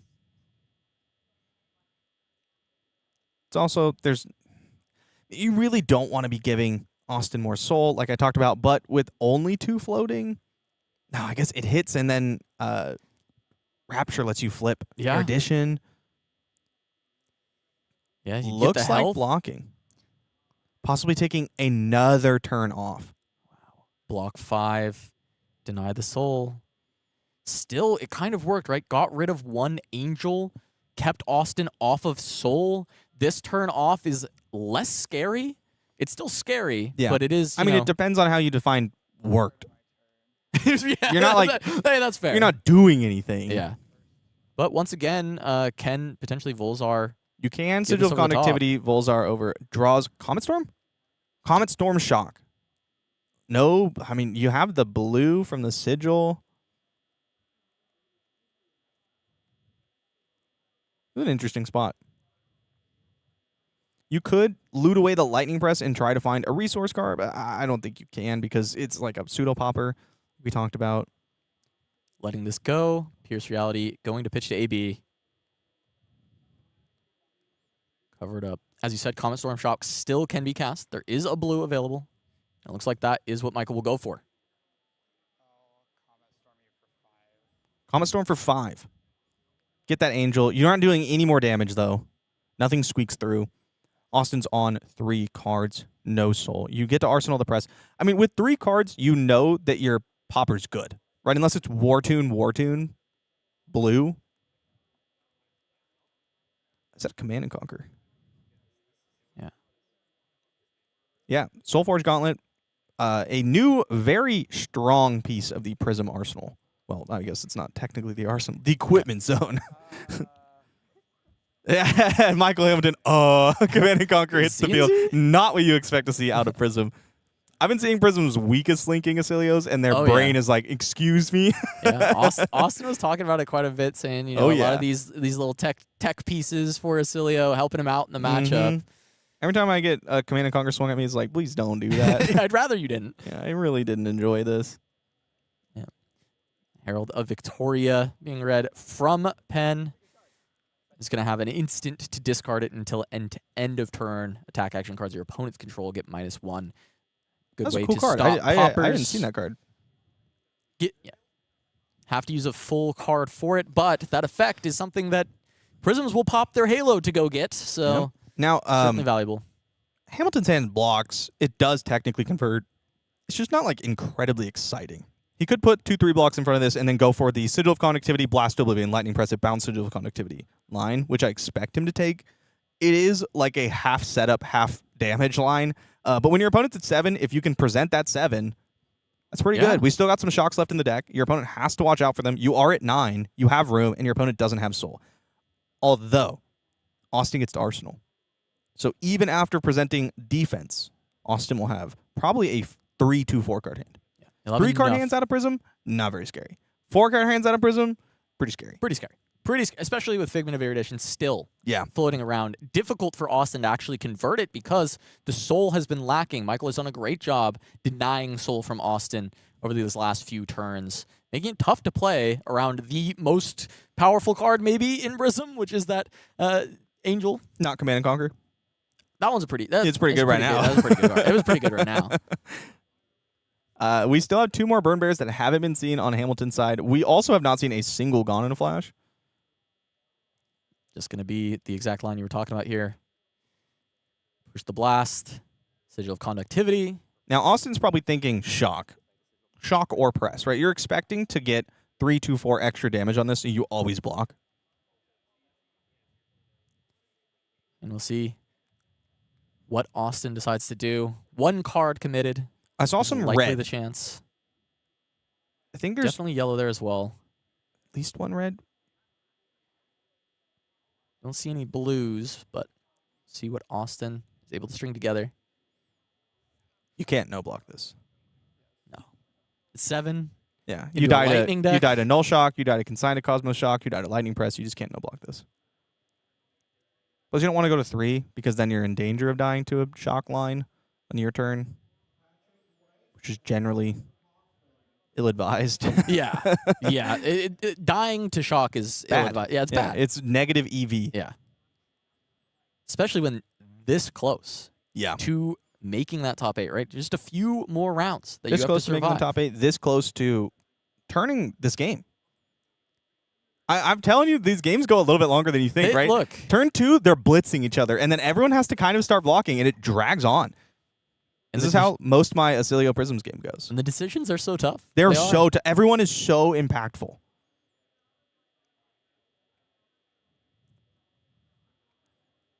Really thinking through all the possible lines. I guess like the resources in Austin's hand are probably the most important aspect of this hand, because if you can double herald through a popper, you want to keep 4. Yeah.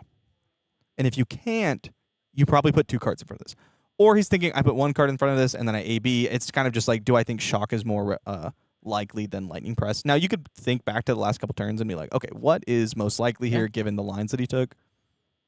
There was a press already for Yeah. a pop.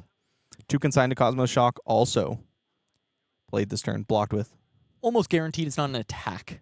That's Yeah, like the yeah. the You one know that it is not it's- an yeah. attack.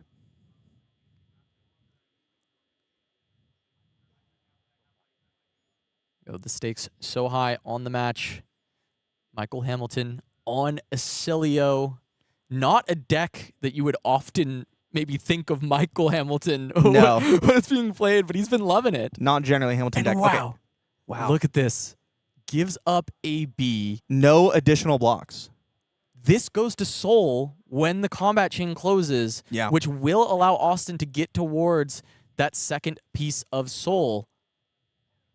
Going to push this up to 7. That would put Austin 2-1 with no AB. Does Volzar? Imagine we're going to see an Oscilio activation then. I think you do it. I think you're just looking, like you draw a shock. Null shock works too because you have old knocker. You draw a shock and you're probably going to win the game here.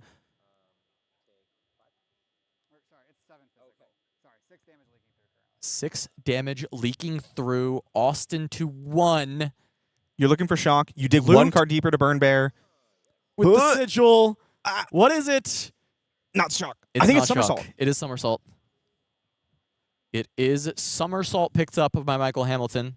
Do you somersault the blast to oblivion? I think maybe. I mean, Arsenal somersault.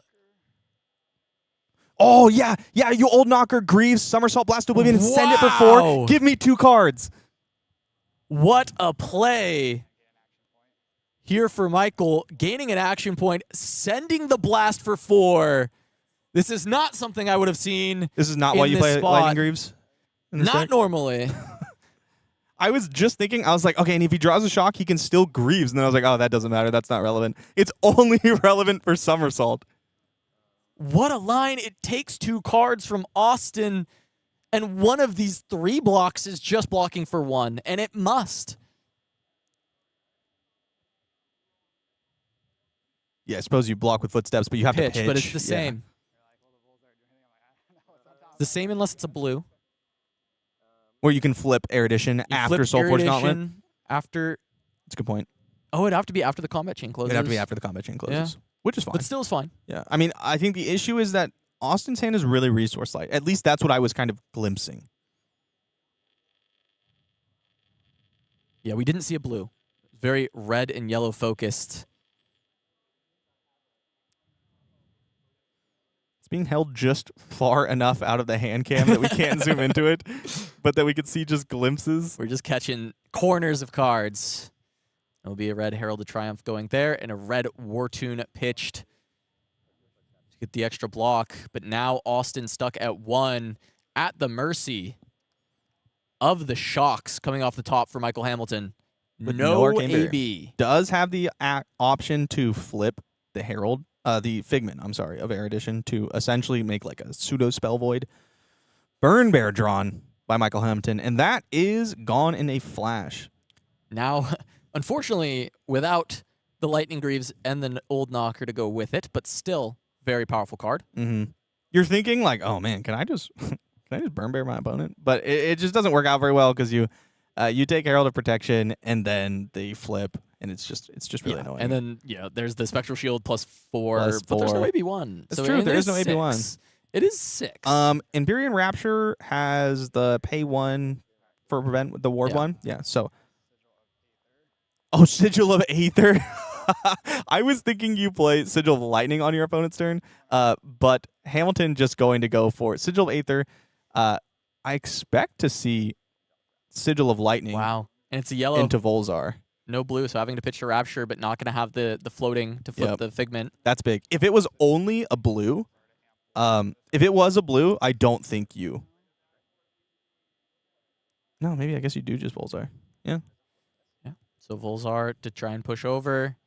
Gonna just be the Figment of Erudition flipped to stop this. Yeah, I was thinking you play Sigil of Lightning on Austin's turn and then go Gone in a Flash, but this might be better. Plus, you get the Embodiment of Lightning next turn.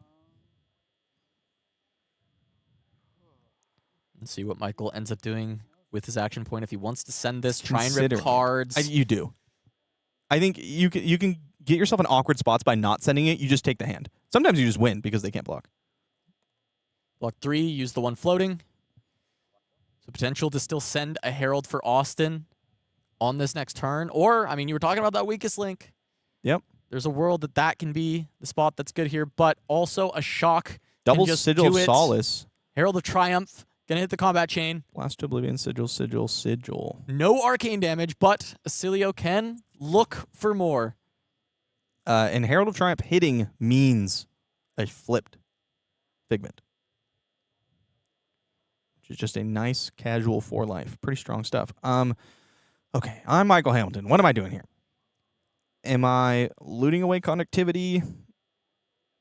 Probably not. Probably just looting away a Sigil of Solace here. The life is nice, but conductivity means that you're guaranteed an Embodiment of Lightning on the following turn when paired with this Blast to Oblivion. Yeah. Just looking for a shock. Doesn't find one. Yeah. Gone in Flash is a pretty good consolation prize, though. Yeah, not bad when you do have a Sigil of Lightning on the board. Yeah, okay, so let's see. You take the damage. There's a flipped Figment. You can go Sigil of Conductivity, Blast to Oblivion, Sigil of Solace, Bounce Conductivity, Gone in a Flash, Conductivity, Gone in a Flash. What Figment does Austin have Rebirth. left? Rebirth's already gone. Oh, it's gone. Protection's gone. Is there no Figment? There might be no Figment left for Austin. I'm wondering if it's there at all. And Michael's probably thinking about whether or not there is a Figment there and also looking for this resolution. It comes through. I think it's either 0 or 1 Figments. And it is Triumph. Triumph had not been done. That makes sense. We often see Herald of Triumph earlier in the game, trying to... The Figment of Triumph? The Figment of Triumph, yeah, sorry. The Figment of Triumph earlier. Sometimes you'll see it with the hat to try and stop a popper, but this is not a matchup where that really comes into play. Yeah, I do see it often used defensively on a combo turn. Yeah, where that's true. you pop Halo to get Figment of Triumph and save yourself like 5 life. That is very cool, but yeah, we did not No see combo turn. Triumph. This should be the last Figment, if I am remembering correctly. I'm not the biggest Prism player, but I do, I've played against it enough. That I've dabbled. Dabbled. I actually had a very short Prism era where I played the deck during Heavy Hitters season for about 3 weeks. Heavy Heaters. When Tome of Divinity was still legal because it said draw 3, and that is neat. That's kind of cool. Yeah. All right. He's going to take the line I described. Sigil of Conductivity out before. Blast to Oblivion. Bounce the Sigil. Gone in a Flash. Sigil. Gone. And then you probably send Gone in a Flash again. Yeah. You're just trying to take every single card until you draw a shock. Lots of damage going to be coming through, and it might just be enough to push over with multiple it's Gone entirely flashes. possible. But it is at least going to get the Angel. You need to have 3 cards that block. No, I hit you, but you said.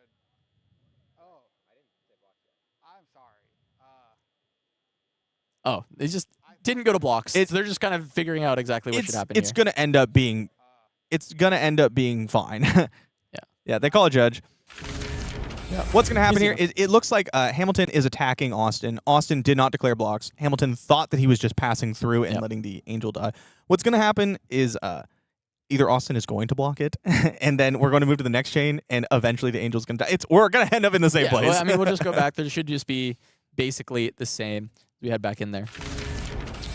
And will it just be Need for these blocks, but any blocks from Austin? It's probably just going to be no. I mean, it depends, I guess. I but think taking your 4 is nice, but you're worried about just like Sigil Arcane. Yeah. Right. That's what you're thinking about. You're thinking like, okay, Sigil Mind Warp. Do I just like I need my spell that's void. true. That's true. This is the way that you survive the arcane part of this. Wasn't the ward used on Empyrean Rapture? Yes, but it didn't get popped. It didn't get popped. Yeah. Okay. Michael responded to it with the Volzar for the damage to Mm, pump yeah. it above the ward. So then Austin responded by flipping the Angel, Sure. which eats up the damage. Yep. 10 minutes left in this game. I don't think that time is going to be a concern. I think this or next, it's looking like Michael is going to get there, and it's going to come down to really needing not only for Austin to live this turn, but then Michael to brick in a big way. And any arcane drawn ends the game. We think. As long as there's no 'cause other there's- figments. Yeah, I mean, there could be like a figment of judgment that's hanging out in there. Yeah. I know that gets cited in often into the Vynnsets, and maybe there's a world where you do want that figment count up for a matchup like this if you're expecting to actually go through all of them throughout the game. Not sure. But the count is usually, what, it's 7 or 8 or 6 or 7? Something like that. Yeah.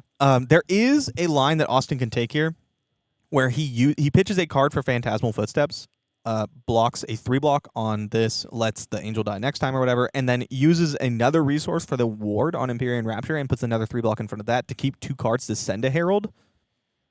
That could work. You'd be completely out of ward. Yeah, Arcane would be there, but ward it is the 1 only... is not saving you, No, right? it's not. It is, once again, we talked about playing to win, not playing to lose, and that feels like that starts to get towards that kind of line where, hey, sending this Herald and you having 4 non-blocks and then looting into another non-block. Yeah, maybe is that gets there, you know?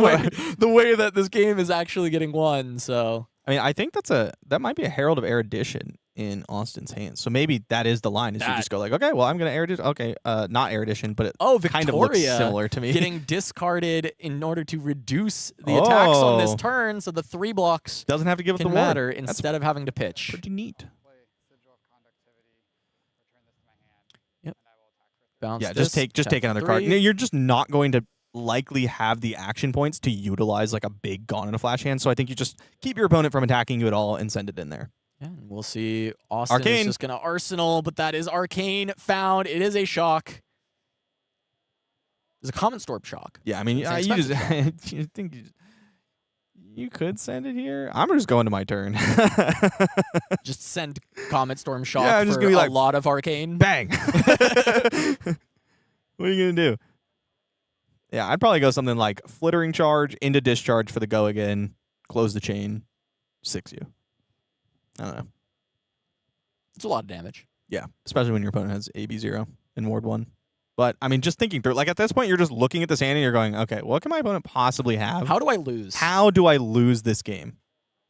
Losing my Discharge, I imagine. Gonna drop the Discharge. We'll see the draw. Another Flittering. Another Flittering. Gonna go to Michael's turn. Austin draws up. And we're just gonna see Comet Storm shock. Both modes. Both Yep. modes. Austin You. says, that's it. Michael Hamilton gonna take the win on Oscilio here in round 9, improving to 8-1. Austin still alive with Prism at 7-2, still on that road. Try and send her to the promised land with The LL. promised land, yeah.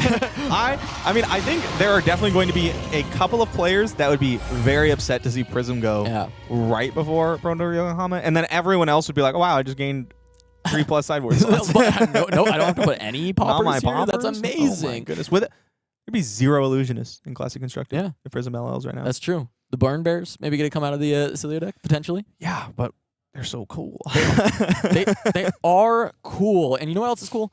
Promos. And we've got a lot of very cool promos coming up for you all. The Razor Reflex side event promo available at all the World Tour events starting from the World Premiere Prague on May 22nd through the 24th. And I mean, come on.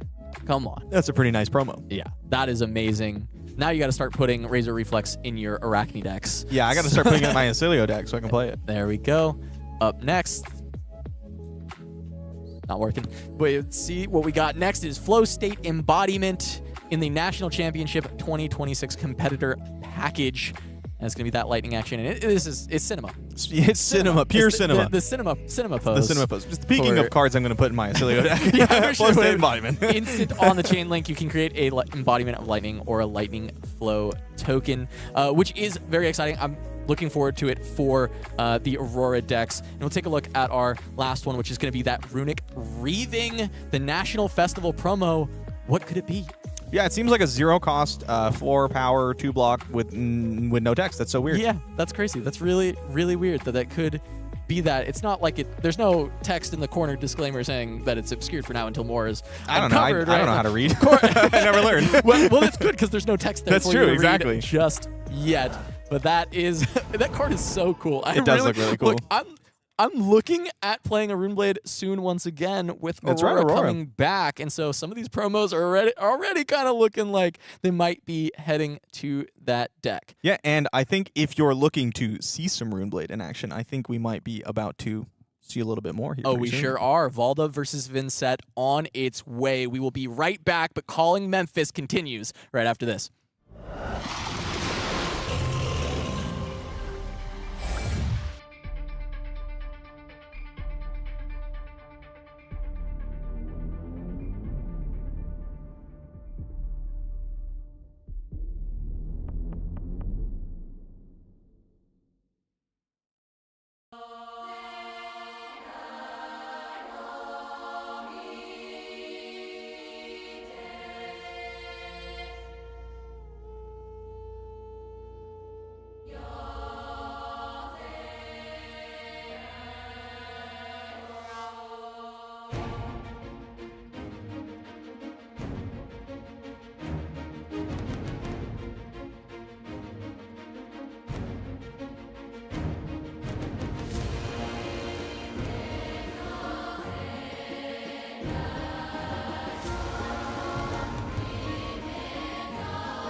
Welcome back to Calling Memphis. I'm Cass Muller, joined by MajinBae.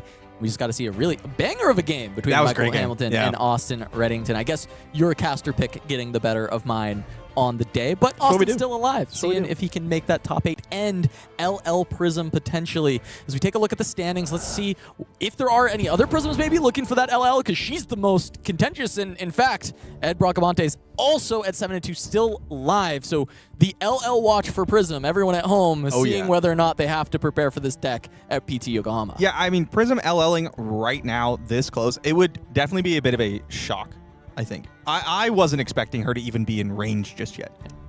But she is there, and she is on the precipice if she can make it. But the overall first seed right now is Emanuel on that Dash.io, which has been so incredibly successful over the past few callings. 2 wins, and then Oscilio finally got one, but now Emanuel once again primed, trying to say, you know what, it's time for Dio to win yet another one, as he took down Lucas Oswald in that last round. Yeah, handing Lucas his first win of the tournament, I cannot help but have my eyes drawn to the 8-1 Teklovossen, Evan Bridges, and 8-1 Syndra, who's been pretty much written off, I think, Yeah. by a lot of the competitive player base. Yeah, Theodore saying, you know what, hey, maybe this deck is still good. Yeah, Draconic Ninjas, Daggers, this is still strong. You must have forgotten about Mask Momentum and Flick Knives. Look, in lots of fatigue, and Syndra's hard to fatigue, so we might see just that has been coming into effect for him. Still, Marlynn's alive, Chandler, Toe, and Nathaniel here doing well, and Caleb on that Katsu still surviving as we take a look at some of the rest of the X and 2s. X3's dead for top 8, but still having a very good tournament overall and seeing if they can still cash. But Dagon White still alive at 7-2 with that Pleiades, the return to Guardian for him, and Shane Martin on Valda as well as Hunter Black. Actually, a few Valdas, Double Valdas. staying alive. Yep. Going to be really interesting to see whether or not these, I would say, off-meta decks, Teklovossens, your Marlyns, your Valdas, can make it to top 8. Doing well in a tournament is one thing. Top 8ing a calling is a completely different thing. All right, well, now it is time for us to head down and meet the players. This is a lose and out for these players. They are trying to fight for their lives for that top 8. Shane Martin on Valda, and Mara Faris once again on that Vynnset. Yeah, the pressure is mounting here. Knowing that you have to win every single game, it puts your back against the wall for sure mentally. All right, let's take a look at Shane's path to this round 10, where those losses happened. Once to Valda and once to Fang. Yeah, probably not decks that you're incredibly prepared to play against. I imagine Valda, Tough Nut, Fang, another Valda. Like, that's just not what I would have came into this tournament expecting to play against. Yeah, but one of the decks he was probably looking to target was that Victor, and he was able to find it 3 times and pick up those victories. Wow, yeah, that's really... Wow, 3 victors. That's Yeah. pretty crazy. Let's- How many Guardians is that? 5? A lot of 5 Guardian on the that he's run? been playing, yeah. Let's move on to Mara, and she has been on a tear, winning a lot early on. Then we saw her first loss to Lucas. Ends up dropping a game to Evan Bridges on that Teklovossen. Teklovossen gang representing. I mean, a lot of aggro decks in the beginning, and now more defensive decks at the end is what I'm seeing. Yeah, and that makes sense for Vynnset. You want to see that aggro. Some of these controlling decks are a lot more difficult. But now let's meet these heroes. Vynnset versus Valda.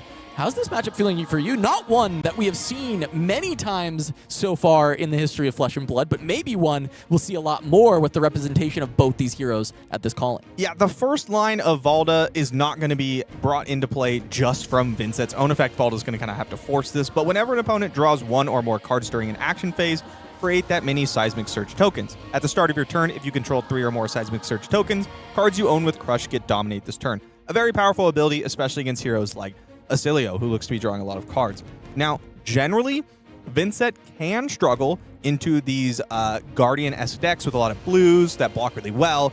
She can get fatigued. Now, Mara has already beaten 2 very defensive decks in, I think it was Victor and Pleiades. I can't imagine Valda is much different. However, if you give Valda a lot of space, she does have these bigger red attacks because she expects to have Seismic Surges.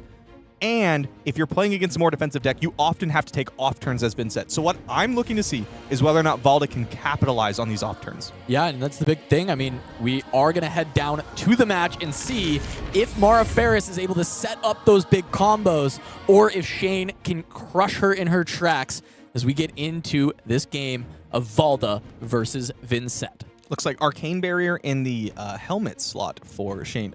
Generally not what we see. Yeah, not common. Yeah, usually because your helmet tends to be one of the stronger pieces of equipment for most heroes. You have so many strong options, really valuing the boot slot, which is usually what you see used. Yeah, we've seen the headpiece is a Crown of Providence deal with the Arsenal, Yeah. right? Balance of Justice, and there's not much draw in Vynnset. You don't really need the balance. So wonder if this is a tech piece, maybe even for Vynnset, if there is just this sake of, hey, when I need AB, it's really the headpiece that actually doesn't get nearly as much value as some of the other pieces. Could be. All right, let's see who is going first. Looks like Shane is on the play. Vynnset generally wanting to go first to get some setup going as soon as possible. Get something in the bin, get a Malefic down, and the last time we saw Mara on camera, she also didn't get to go first, so she's having to miss on that here, as it will be a Seismic Surge generated for Shane, and he's just going to, it looks like, pass it Just over. Gets to Arsenal Pummel with a resource card and a yellow. Was that a blocking card? It did look like a block. It's all, I think there's yeah. that blocking card that lets you pitch and makes seismic surges. Okay. I believe that's what it is. There we go. Yes. We got this. I'm going to pull it up. Valahai Valhai Riven. When this defends, you may pay up to 3 resources to create that many Seismic Surge tokens, and that can allow you to turn on the Valda ability to get that Dominate on a Crush card. Also, just essentially paying for itself on Right, offensive. Correct. So it's almost like a free dominate if you can take advantage of it. Very powerful piece for Shane on Valda. This is going to be Sonata Galaxia going to set up for more Your setup turn. of this setup. Find a Runeblood incantation and get a widespread in the bin for Mara. And that's it. And yeah, that will be the turn. Just a full setup. Now, if you can weather the storm a bit, right? Like when I'm playing a deck like Vynnset, often I'll take my setup, I'll take my lumps for my blood debt, and I'll block a lot. And then go bang, right? Like a big, big, big turn. Go over the top. But Valda makes that really difficult with this Dominate. And now doesn't actually get to take advantage of the blocking card to get the Dominate, and maybe that comes into play a lot more. But if you can start chaining these Valda abilities, getting the Dominate turn after turn, then Mara won't be able to convert the cards defensively and still set up. Yeah, it makes it tough because it makes you kind of have to take the offensive swings, give Shane the opportunity to actually block, and then fatigue becomes an issue or something you at least have to think about from the Vynnset side and trying to find those setups. We actually see another Sonata Galaxia in the hand Is that double call? of Mara Faris, and I believe that is double call that we did see just there. Tear Asunder in Shane's hand. Although decides to activate Tectonic Plating instead of keeping the yellow. You could go something like Tear Asunder, Hammer, keep the yellow for Pummel. Decides not to take that route. Yep, lot of blues in this spot, so just going to go for the Cranial Crush. 2 bloating. This crush effect not going to matter too much for Mara, not going to be drawing cards in her action phase. However, as you said, 2 floating. Pummel is good. That does make you discard a card. And 12 damage is, I think I've heard a lot of damage. Yep. As it will be 2 cards committed to the block for Mara, and the Pummel is going to come through. Is that a blue Pummel instead of a red? It is a blue Pummel. I believe that is Wow. a blue. So I said 12 damage. I just lied to you all. It is, in fact, 10 damage. Wait, what? 12, 10? Am I? That is a blue Pummel, right? I think they're just misrepresenting. It's just they just put the wrong number out. Yeah. I'm like, I'm on it. I know it. 12 hits there. I'm like, what? Huh. This is rough for Mara, though, because you really wanted to be able to keep both of those cards. You could banish the Cull and then play Sonata Galaxia. Yeah. But now you're forced to discard the Sonata Galaxia, and you just banish the Cull. You really wanted to be able to get another aura out for Mara. Essentially, this turn turns into a nothing burger where all you do is make a rune chain and lose 2 life. Not ideal, but Cull in the bin is still very good, and Cull plus a widespread is going to make it more flexible on the rune chant number. Even if your first attack on a turn doesn't generate any rune chants when you're trying to go for a long chain, widespread ruin can just be activated by the Vexing Quill hand. Now, I think Cull is definitely something you want to be seeing against these block-heavy decks, but you really only ever convert it on offense. Against offensive decks, aggressive decks, you can convert it on defense, right? But here you're looking to combine it with a large push, but you're going to be taking blood debt damage every single turn until that happens. And we've already seen 7 damage leak through this game. Shane, once again, looking for a big attack. A lot of space afforded to him. And it is yet another Cranial Crush. Another card with Valda printed on it. You got to be doing it, right? Dare draw cards. Mara's like, no, my cards. All my card all draw. the cards I was going to draw. And Mara, she has to figure out how to line up the blocks here as she continues to try and set up for a big turn. Faceberg? Oh, that would have been a very strong face purgatory. Another block 6, and it is, I believe it was another pummel that was going to head into pummel? the Yeah, arsenal. I mean, you for don't Shane. know. You just see blue, blue, blue. Oh, of course. It's totally possible that it's just like another stinky blue that hits the arsenal here. Stinky blue, or it's just, oh, you can afford the Cranial Crush, so you put like a red that's a little cheaper into the arsenal instead, just like to prepare for a better boulder turn. drop or something. Yeah, Choke yeah. slam. It's like, oh, I can afford this Cranial Crush. I might as well, right? A second call. Yeah, second It's call going to Vanish go. So that's all 3 calls. One is in All 3 calls. the discard. Now, anything I've learned blah blah blah blah blah. If I've learned anything about playing against Vynnset recently, is that there are not just 3 calls in the deck. Of course. Because you get to go grab we one. get to buy them back with Deep Recesses. And with 7 Rune Chance, Deep Recesses becomes a very easy one to cast. Yes, it with that Rune does. Gate. As we are going to jump back over to Shane. Another 5-card hand available for Shane. Tectonic Instability, I think is that card's name. I know all the Guardian cards, I promise. Spinal Crush, a classic. Don't mind the 2 cards I have behind. Don't even worry about it. Yeah. I mean, I'm thinking like, this is clearly something else because Tectonic Instability was pitched instead of played, and it would be good to play Tectonic Instability here. So my alarm bells are ringing if I'm Mara. And there is, for the big setup turns, Mara would want go against. Spinal Crush actually does have a real on-hit. However, again, no dominate. So Mara can just go ahead and put a bunch of cards in front of this, especially if those alarm bells have rung and she is sniffing out yet another pummel. Even something like the Face Purg can be deployed to deny that. You do also have to weigh, okay, but how good is my hand if it isn't pummel? That's true. That's true. But the Crush effect can usually deny the big hand anyway, so... I mean, you can throw 2 cards in front of this and Exactly. move on, right? And be like, please don't have it. And that looks like that may be the decision for Mara here. Yeah, just 2 cards says, please don't pummel me. And once again, blue pummel, going to pump this up to 11. Now, pretty strong. Obviously, you lose another card. This means Mara gets to get another Banish and another Rune Chant. If there is a strong card that hits Banish, like a Deep Recesses, I think is maybe in the hand, we could see the tide start to turn a little bit. We could see Mara start to send some offense or take one more setup turn. Now, that is scary, right? You're already taking some damage here. I believe 5. And then you would take 4 from your Blood Debt.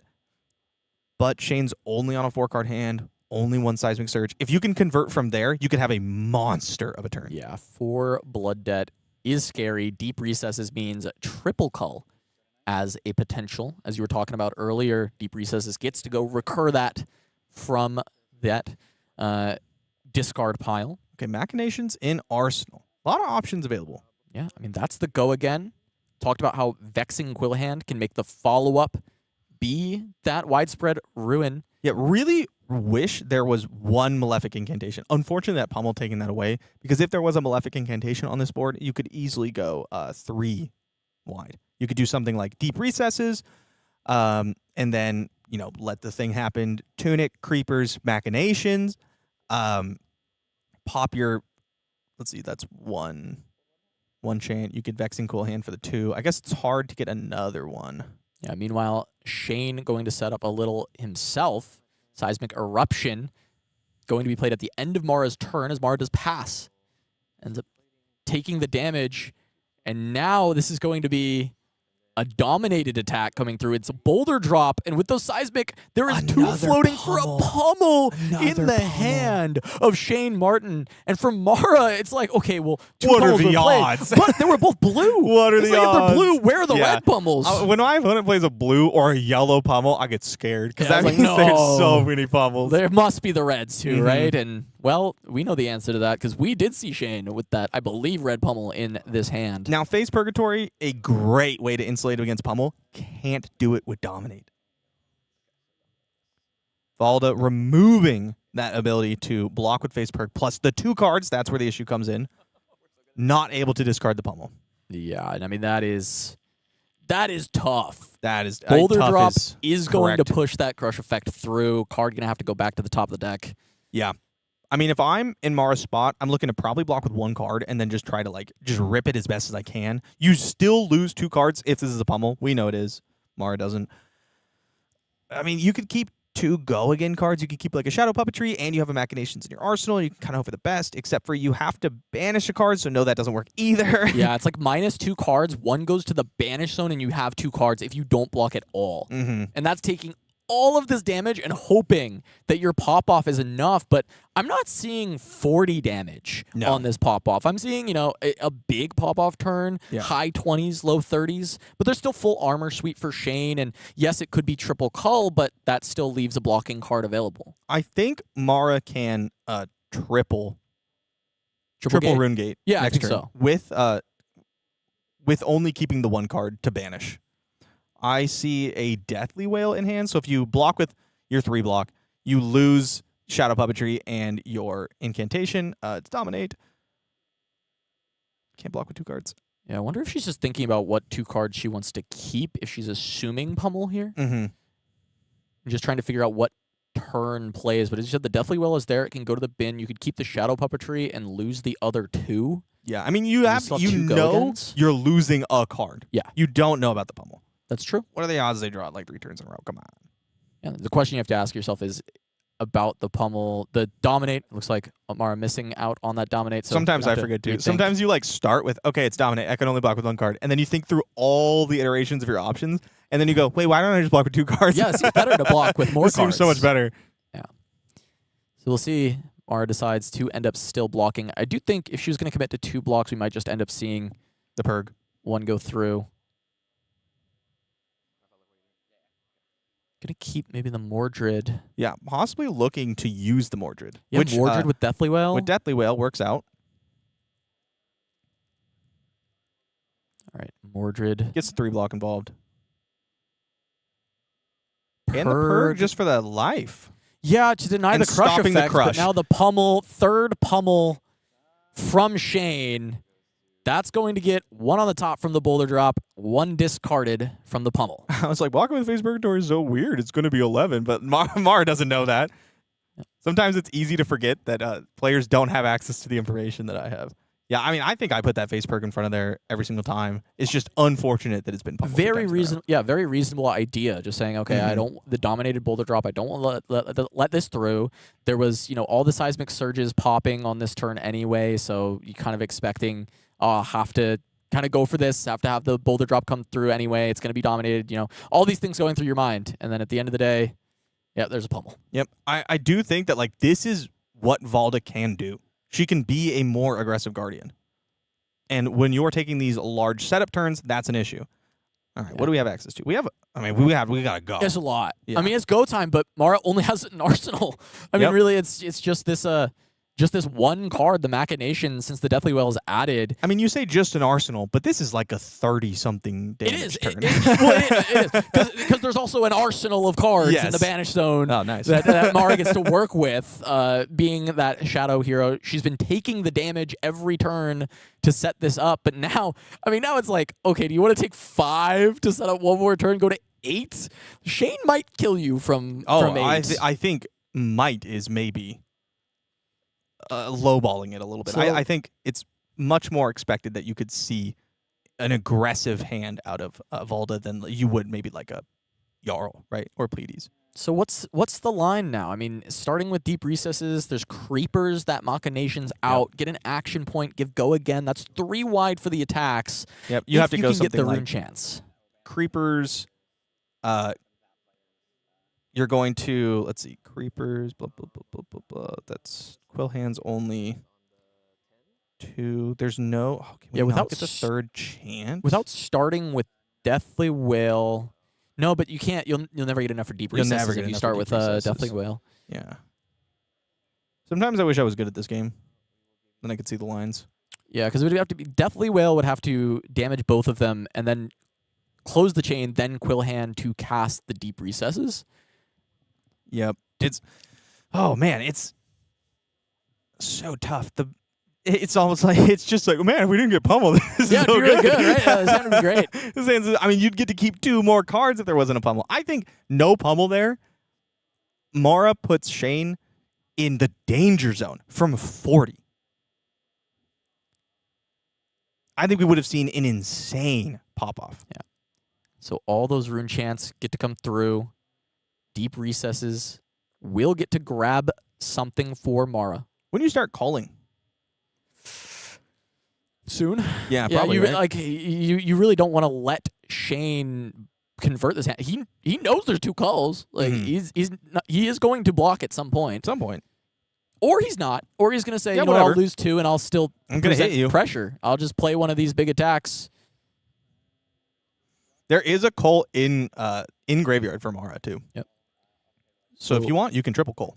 Mara going to call, take damage from Vynnset. Does Vynnset, which makes me think that we are going for... I mean, Widespread does get to look at the card on top and banish it, but we know what's on top because Mara put it there from Boulder Drop, and I do not believe it is a Blood Deck card. So maybe planning to get access to the Deathly Whale, I'm just not sure yet how we do it. Yeah. Another call played by Mara. How do you feel about third call? We'll Is there another Blood Deck see. card in graveyard for Mara? I mean, the call was the obvious choice, but I'm wondering if there's like an attack or something that can help generate. There is More. a 2 cost. There's the life gain one. Yeah, but that doesn't feel very. You know what does feel good? Calling my opponent a 3rd time. That feels I really agree. good. And that Mara agrees Mara with also you as agrees. well. So she's gonna play the 3rd call of the turn, or at least she's going to grab it. Mm-hmm. We do need to see the Tunic Creepers here to continue the turn. But what this will allow, so not only is Mara going to get to kind of empty out a lot of the Spanish zone Mhm. to no longer be taking the blood debt, but because these are banishing cards from Shane's hand, Shane is not going to have a crackback. A pass doesn't Mara. continue the Just passing. turn and doesn't call again? So Mara says, Okay, okay. I need to go off a second time. I see that. I mean, he's at 30, right? You Yeah. do need to have a large push. But it's Boulder Drop. It's Yeah. a 2-card play for Shane. Unfortunate. I totally see the reasoning. You're thinking, I'm taking you off cards. Your big Yeah. crush attacks, they cost a lot, right? Spinal Crush, it costs 5. You have these large, expensive cards. And the thought may just have been, No attacks, all 2 blocks. oh, Disaster. there are attacks in the bin for Mara, but the issue is the 2 blocks as well, right? This Boulder Drop. How are you even dealing with this? Okay, how bad is this really? Well, so let's see. There's what? You block Deathly with- Whale and Widespread Ruin? Yeah, you block with 2 of these. You have to banish one. I always forget you have to banish one offense. I was like, this is fine, actually. So there's Tunic Envelop to get up to 2 rune chests. There's also Vexing Quill Hand to just get the Deathly Whale out. Yeah, I think you need to get the Deathly So Whale out. instead of, I don't need a Tunic. Well, you for tunic, envelop. you go, so you banish, you don't have to. Yeah. That's true, that's true, that's true. Banish the Envelop, I think. Yeah. Decides to banish the envelop. Okay. I think you banish puppetry. You just don't want to play the Envelop on this turn, right? Yeah, you go tunic, envelop. It's a shadow. You ping yourself with Vynnset, right? And then you go, you could go Vexing Quill Hand, Oh. Machinations, Whale, Sure. close the chain, because you got stuff, you got 2 through, and then And Widespread. Yeah, I think that's fair. maybe You still get what to I call would in do, and then you between get there to as call well. too. But puppetry, giving the +1, not having to pop the quill hand. I mean, last time Mara was on camera, I was talking about how valuable I think the quill hand is. Decides to go for the puppetry line, perhaps keeping Machinations. I could see that as well. You just keep Tunic, Creepers, Machinations That- alive I mean, for Tunic- another turn. Tunic into Creepers is really good in this Vynnset deck. It also means in a pinch you have Tunic Grimoire available. Grimoire. That's true, which has come up a lot Yeah. in Vynnset games I've seen. So 1 through guaranteed because of the Shadow non-attack action. Puppetry going to make Deathly Whale 6. Let's see what we can see on Shane's side. We need to Go see. I again. see a red. Is that the specialization? Put him in their place? It Looks is. like it. Put him in her place. Which costs 6, I think. Yes, 6. Mind Warp on a very large stick. Crush. When this deals 4 or more damage to a hero, they discard their hand and draw that many cards. Does work with the Valda hero ability. Yeah, you get a lot of surges. Get a lot of surges. off of that. And I think for Shane, I mean, this damage is not enough to fully threaten him. No. he knows the call's there, but he's got 3 blues and the put him in her place. And so you just banish one of the blues and you can still go. The Shadow Puppetry line does mean that if this Deathly Whale connects, you do get 2 looks at another That's true. another Rune Gate attack, which you possibly could convert, since you'll have you can get go again multiple times here. All right, so we'll see. The damage has gone through. So there are 2 rune chants when the chain closes, which will allow for Widespread Ruin to come down. If Mara would like, 2 cards left for Shane.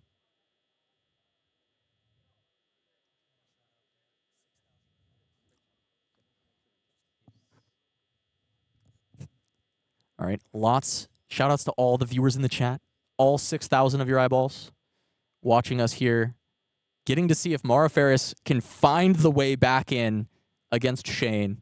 She will play the Widespread Ruin. Does play the I mean, I think you gotta, right? At You this gotta do point. the damage, you gotta get it out. Decides not to call before attacking. Says, I'll take the 1, and I will keep access to the call for a future turn. Yeah. And to break through and not end up in kind of this weird fatigue state against Shane now that Mara only has 6 life to play with and not a big bin of cards to be messing with. Eloquent Eulogy off the top, though. Takes another nice. Blood Dead. But I think at this point, when you have full tempo, I think you are very happy to hit one. What do we have in hand? I see a Blood Dead card. Yeah. Looks like she's found a Widespread Ruin, so another attack, Funeral Moon, Beseech the Demagon, and looks like that was a His hand dirge. Looks It's a great strong to my hand. untrained eye. No, it's gas. It is gas, but it is going to be, well, actually, it won't be too tough to get everything out. The issue are very going to be easy. rune chants, but the dirge is going to help save that. Is that a dirge? It is a dirge. There's a dirge. Last card, Funeral Moon as well can help, You could also need to deal Grimoire damage if you first. needed to. of course. Yep. So another wide turn, but maybe not wide enough because it's going to use all of the resources, and Shane is at 25. That's true. I mean, I've seen this Vynnset deck push a lot of damage, and we do have access to a call. So Shane's at 25 with 3 quotation mark cards in hand. Takes 1. You can only do that one more time. One more time. Decides now is the time to start, which makes sense because you want the peak off the top with the Widespread Ruin. With all the access to action points we have this turn, it makes a lot of sense. Yep. Mara is beseeching the Demagon to give +3 to one of these Runegate cards, and it looks like it is Eloquent Eulogy that will get that. The Eloquence token. Which is great because when you call away your Funeral Moon, you can play it at instant speed, but wait, it has go again, thanks Eloquence token, another action point. Beautiful for Mara to have all those action points on this turn, going to be able to empty out this banish zone, make sure that there's no blood debt taken. That is a aggressive hand. I see put him in their place, Spinal Crush. Not quite in focus now. Put him in their place, Spinal Crush, Blue, and the Fable, the Guardian Fable. All right, so going to be putting 7 in front of this, 7 on 7. Mm-hmm. That Beseech giving the +3 to the Eloquent Eulogy. Chain closed. Eloquence going to hit the table for Mara. Yep, this makes sense. Call, banish your own thing. You get an action point just from the call. Yep. Call at instant speed with Go Again, as we've seen with Lightning Greaves in the past. Mm-hmm. Such great hits as Gone in a Flash bouncing a bunch. Yeah, great for me. Hitting my opponent. If that's what you mean by great hits. Funeral Moon out at instant speed, 1 Rune Chant. Dirge is going to make that 3 Rune Chants and Widespread Ruin coming in. I have to imagine. Dirge, once again, having the Go Again. Widespread Ruin. Doesn't have to gamble on the machinations here because you don't, like, if you hit another Blood Debt card, you go to 1, and that's really scary, and you want to hit a Blood Debt card, but because you could always Tunic Creepers machinations, you're good. Yep, it is safe. If you could get the Rune Chants. Yeah, that is the issue. that is the big issue here are the Rune Chants, because if you were to Tunic Creepers, you can't Tunic Grimoire, even if it is an Eloquent Eulogy that would be able to follow this up. Now, technically, Mara could put a Blood Debt card there and take 1. Yeah. And that would mean that Vynnset can't be activated anymore. But it is a Mordred Tide. Mara says, that card doesn't seem very good for me right now. We'll just let that go to the banish zone. What do we draw? What do we draw? Oh, the cards were flipped so fast. Well, for Mara, Incantation, Envelop. Is there an attack? no attack? Is there an attack? It'd It must be the left leftmost card. That's the one we're missing. It's an is attack. Eloquent Eulogy. Whew. Eulogy is there, which is playable just on the one champ. There were a few other ways to get chance. A little bit of a setup turn, though, and setup into Valda with 2 life left is terrifying for Mara Faris. She's just going to play out the Rune Blood incantation, pitching away a new Machinations. Envelop will give the +3, at least trying to push some damage into Shane. Extra Rune Chant as well. This Machination's been in Arsenal since the first turn of the game. Usually, you're able to use it for your big pop-off turns, but Mara's bigger pop-off turns just kind of worked. Yeah, well, not many people get to act on their Machinations over their lifetime. And so we'll see that is maybe the issue that Mara's having here with the Machinations being stuck in the arsenal, as it will be Eloquent Eulogy played for 7 with 2 chance. You know, against a lot of Guardians, I feel like, oh, taking it all, that's terrifying to hear.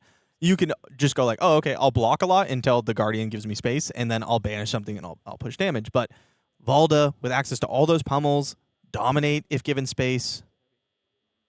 Just took the 2. Gonna now block. Oh, there it is. Okay. Finally, a lot more armor being committed. Karash and Bash. Well, that's a lot of block. Yeah. I mean, actually, Shane is respecting this quite a bit. Probably has a decent 2-card play. This Crash and Bash is going to allow you to reveal a card with Crush from your hand. Oh, revealing, and not create blocking with Chokeslam. A Seismic Surge token. It's going to help maybe fix the resource curve of this hand as well, or just being a very good block card. Plus, the Surge is going to make those boots block for more. Basalt Boots. Not something I see very often. Yeah. Works really well in this Valda deck. Yeah, with, I mean, this she's likely to have a Seismic Surge. Many surges were had. Oh. Yeah. Unfortunately, Mara just drawing an extra card. It looks like they're just going to deal with that really fast, and then we'll be back to the action to see if Shane just has the damage to push over this last 2. Yeah, I mean, we were shown blue Chokeslam. So that is the floor. Is 8. Of the turn. Blue. Oh, blue. 6. Yeah, 6. Okay. Yeah. Which is good when your opponent is at 1. It's not great. Yeah, I mean, Mara, there is a chance that it has to be, 3-ish cards committed to block. We saw those full 2-block hands come up, and with Mara being at 2, you can't just put 2 blocks in front of a 6. Yeah. That would be the life total. But we'll jump back in as that has been resolved.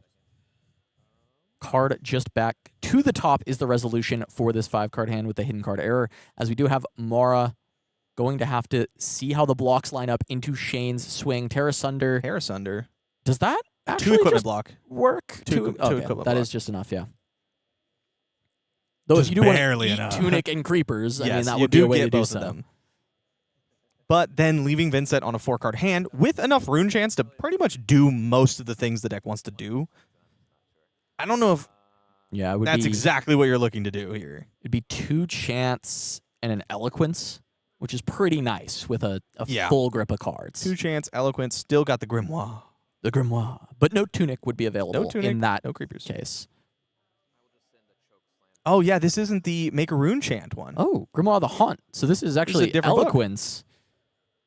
We just saw Grimoire, and I I've just been just- so excited about it the yeah. whole time. But no, this is actually going to be create an Eloquence token. So actually more combo focused with the Eloquence. Definitely. Less consistency of just having a rune Which makes chant, sense. but With the aggro matchups, you need to pull the trigger Yep.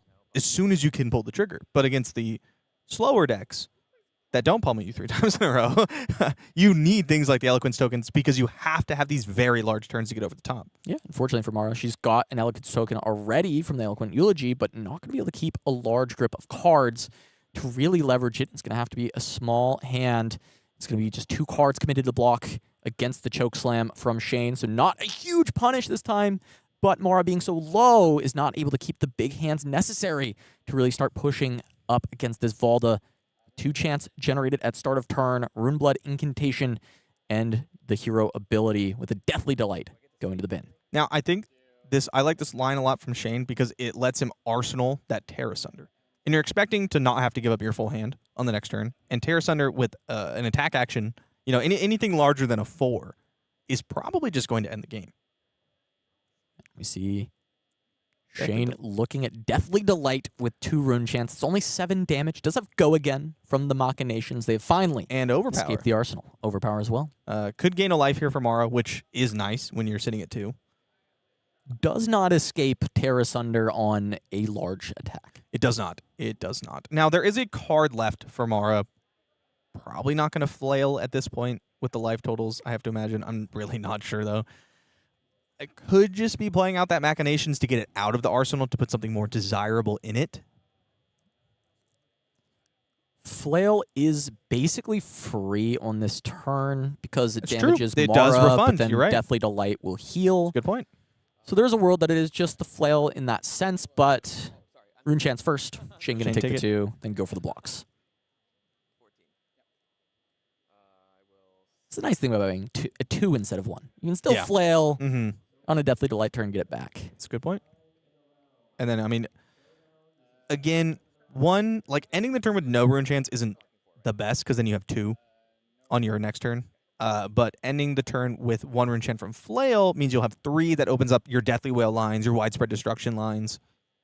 And we are going to see it. Mara going to ship Makes the sense. Flail. Attempt to push that 1 through.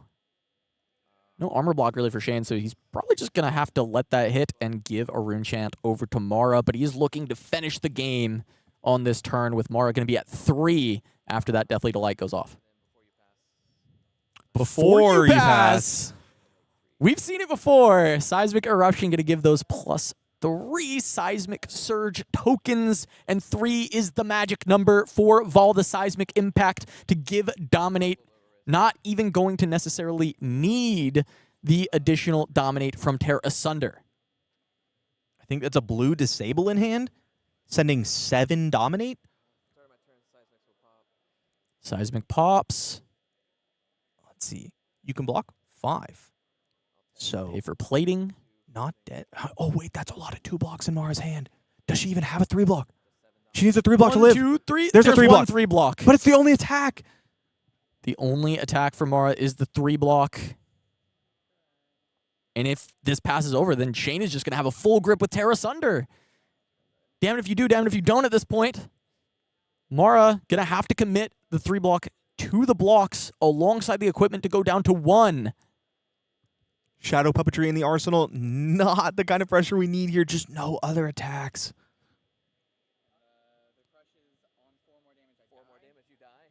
4 or more damage, you die, said by the players as the crush effect of Disable. The best on hit Yes. in Flesh and Blood. Very powerful.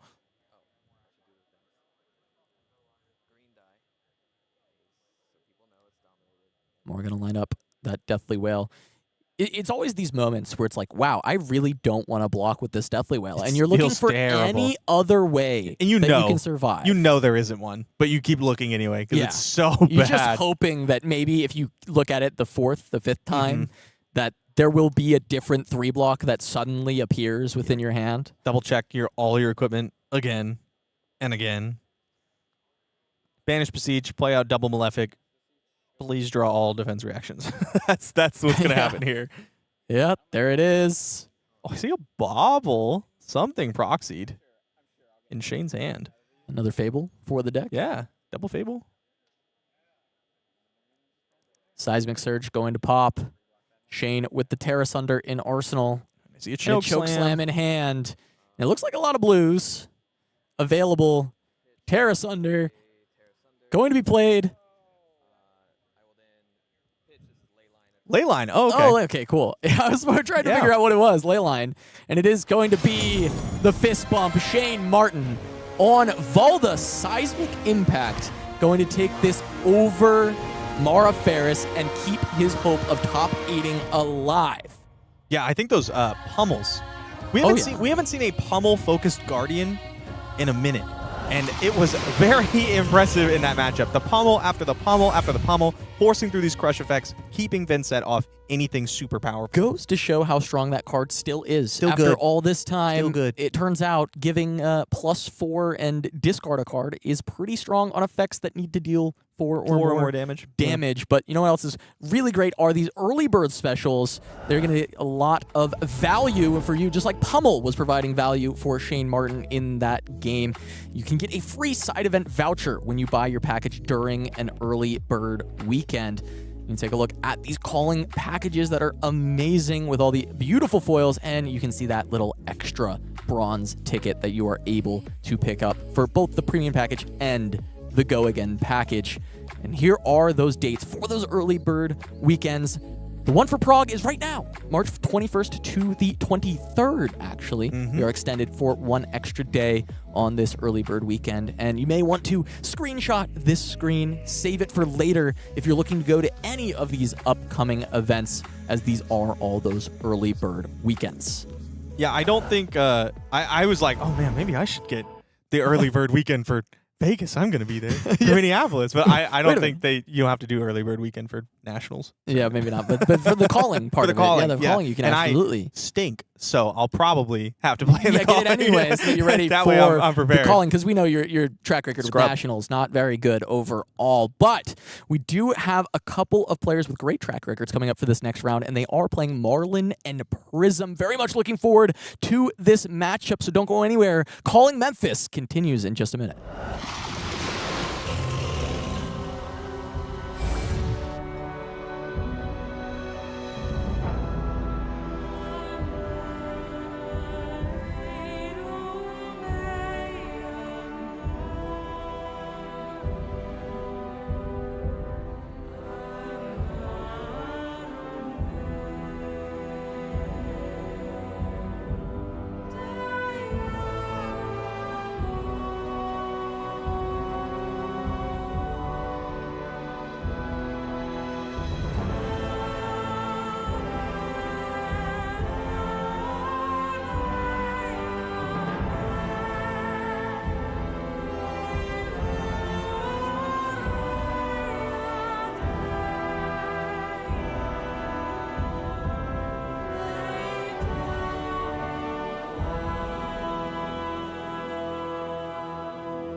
Across the hazy moon, through the ocean vast, the ships are closing in, mist will turn to dust.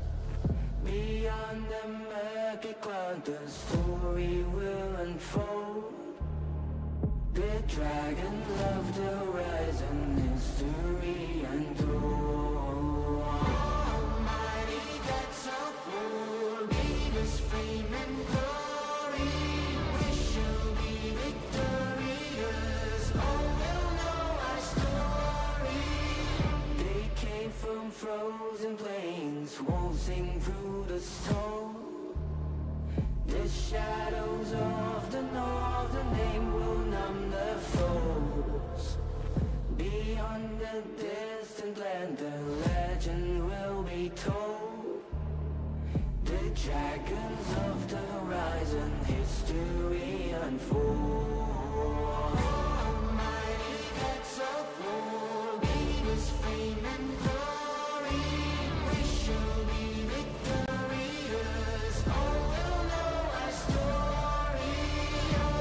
Almighty gods of war, lead us fame and glory. We shall be victorious, all will know our story.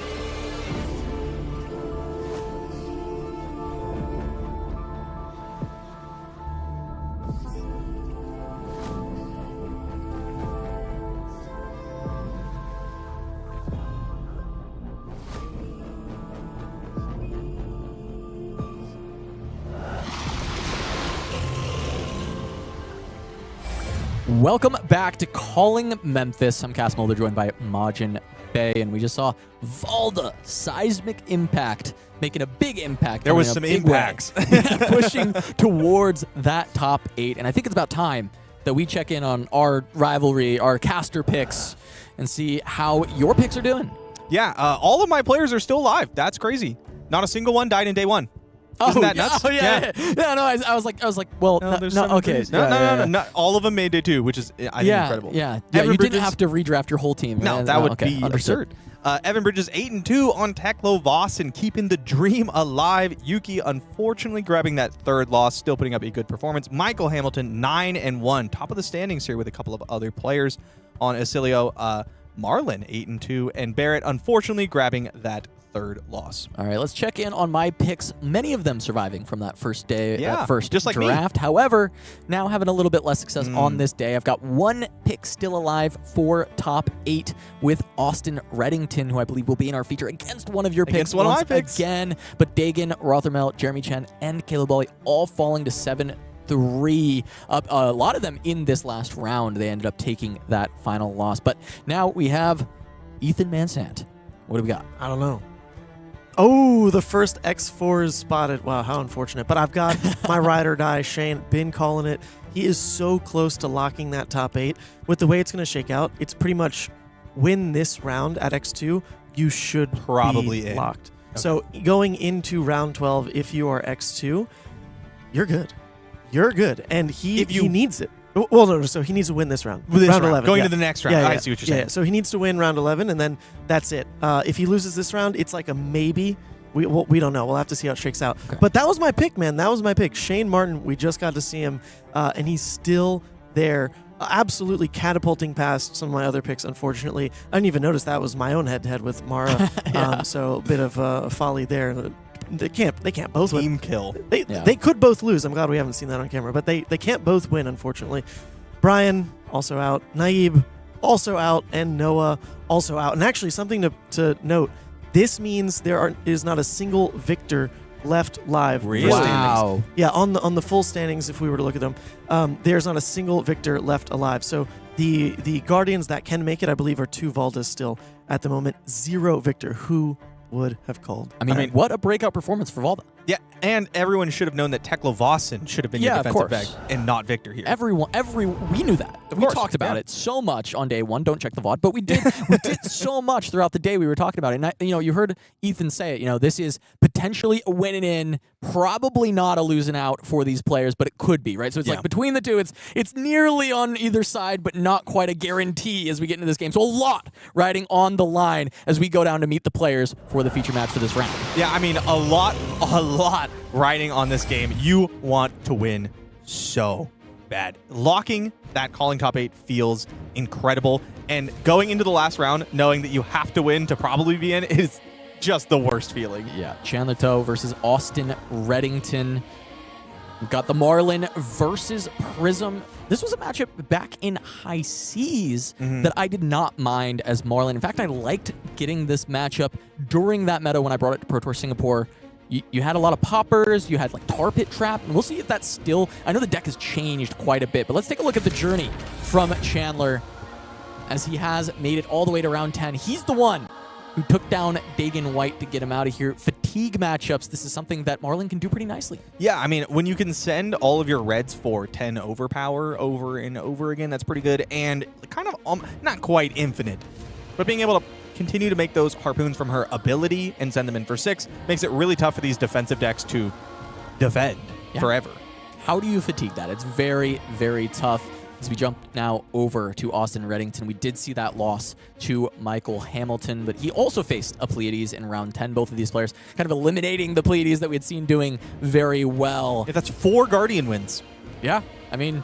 Look, and a lot of people say Guardian really tough for Prism right now, but Austin, he doesn't believe that. He doesn't believe what anyone says. I'd win. Anything. But let's take a look at the heroes, talk a bit about Prism versus Marlynn. I started saying, I think this matchup could be good for Marlynn, but it depends on how it's built nowadays. Yeah. Now, I've played a lot of Marlynn versus Prism, obviously, but our chat maybe hasn't. So maybe you talk a little bit about why. Sure. So back in High Seas, at least, for Marlynn, you had something like 15 poppers. poppers, you have the boats, you had CNC in the deck, you had the different harpoons that were 6s as well, and then you were playing Tar Pit Trap because of the Slippy meta, and it was good against Syndra, and it was good against Prism. Sure. Right? So there was a lot of tools to deal with Prism, and at the time it made the matchup quite good for Marlynn, since all your harpoons could also disrupt what Prism wanted to do. Prism's really scary with the 4-card hand. Less scary with a 3 or 2 card hand, as we talked about, but there have been a lot of changes to the game since High Seas. There's a lot of new cards available, and a lot of those were good for Marlynn for a lot of other matchups. So I'm curious if the deck build is still in a spot that makes it good versus Prism or not. Absolutely. And I think a lot of this is going to ride on whether Marlynn can push the harpoons through early. If you give Illusionists enough space, things go wrong. But if you can catch them off, put them on the back foot, that 32 life definitely puts them in a rough spot. Yeah, and well, Prism can prevent more of that power from the overpower issues with those Angels. We're not sure if that will be able to stop the on-hits, because one block an Angel, that doesn't cover 10. Great We'll point. see if Austin can stop these harpoons from getting in as we jump over to the table and get right into the action. Start with Blue Sift, a card that I absolutely love in this deck, and Nia Tran is Sift lover. Anytime I see that card, I think of him. Shout out Nia at home, surely watching, seeing Blue Sift be played. Whoa, going and for stoked about it. Bluefin Harpoon over Yellow Harpoon. Oh, this list is already quite different than what we were seeing in High Seas. New Horizons will be there for Chandler, so that's why putting this face up, ready to go for the additional Arsenal zones. Decides to just keep the other card, Nothing Fire, double Arsenal. That's a popper in hand if you want to use it. Light of Soul hitting immediately, though, for Austin. Huge for Austin. This is such a great start. Get the Herald to push through, though. There is a popper in hand for Chandler, and we'll have to see how Austin wants to play around that. If he decides that it's time to go with Halo, if he has Herald of Victoria, there's a lot of different options. Yeah, I thought we were maybe going to see Figment of Triumph picked up off this Light of Soul immediately, just to make sure that you could push through double Herald this turn. So we'll see Wartune alive, pushing forward with the 6 go again. But we did see the popper for Chandler, and there was a red arrow, I believe, alongside this Bluefin Harpoon that was put into the arsenal. So double arsenal available for Chandler, a popper. It feels pretty easy that we'll see Chandler go for a pop. Yeah. It does feel bad to pop Wartune Herald with a yellow pitch, because you know that there's going to be another Herald coming after. Or something. CNC. Wow. That is tough, but... And it's for 7. This is why the courage. Oh, the courage token. This is why war instead of triumph. Oh, no. CNC for 7. There is the gold-baited hook. It's early to have to just expend that block, but 2-card block plus gold-baited hook and just take a slow turn where you don't get to actually activate the cannon seems to be what is going to have to happen for Chandler. This would have been a really good turn for Chandler. Could have double harpooned here. Could have hammerheaded, Sile Saronged, harpooned, sent another harpoon, and both the effects would have been active. Wow. Okay, I actually kind of like this from Chandler, right? Just go for the full block on this turn. You're not going to let any damage leak. Stop the CNC effect. You still have double arsenal, and now you also have a gold. Yeah. This gold can help out in the future turns. You probably just send Bluefin Harpoon at this. No, it was flipped at the end of the turn. Sorry, now it's your turn. Yeah. So I imagine you just send Bluefin Harpoon at the Angel here. Cost 2. There's no cards. Yeah, why would you do that? I mean, that doesn't make any sense at all. You have to pitch for that. Sometimes I forget. That's true, and that's valid. That's really fair. Just a new player. You have to forget that sometimes cards cost resources, and as an Oscilio player, they often don't. They just don't do that. So you do, like, part of Flesh and Blood is pitching cards, and then paying for your other cards by pitching for those. That makes sense. More poppers seen in hand for Chandler. 2 of them. But yeah, just immediately going for the Halo into the Triumph. Yeah, Austin's not afraid to pull the trigger on this. No. He really likes to, early game, just do this, get a big lead, kind of set up this big board state, and we're going to see that happen immediately. King Kraken is a really nice one to use as a popper, since the non-attack effect on that Go Fish is not as good against Prism.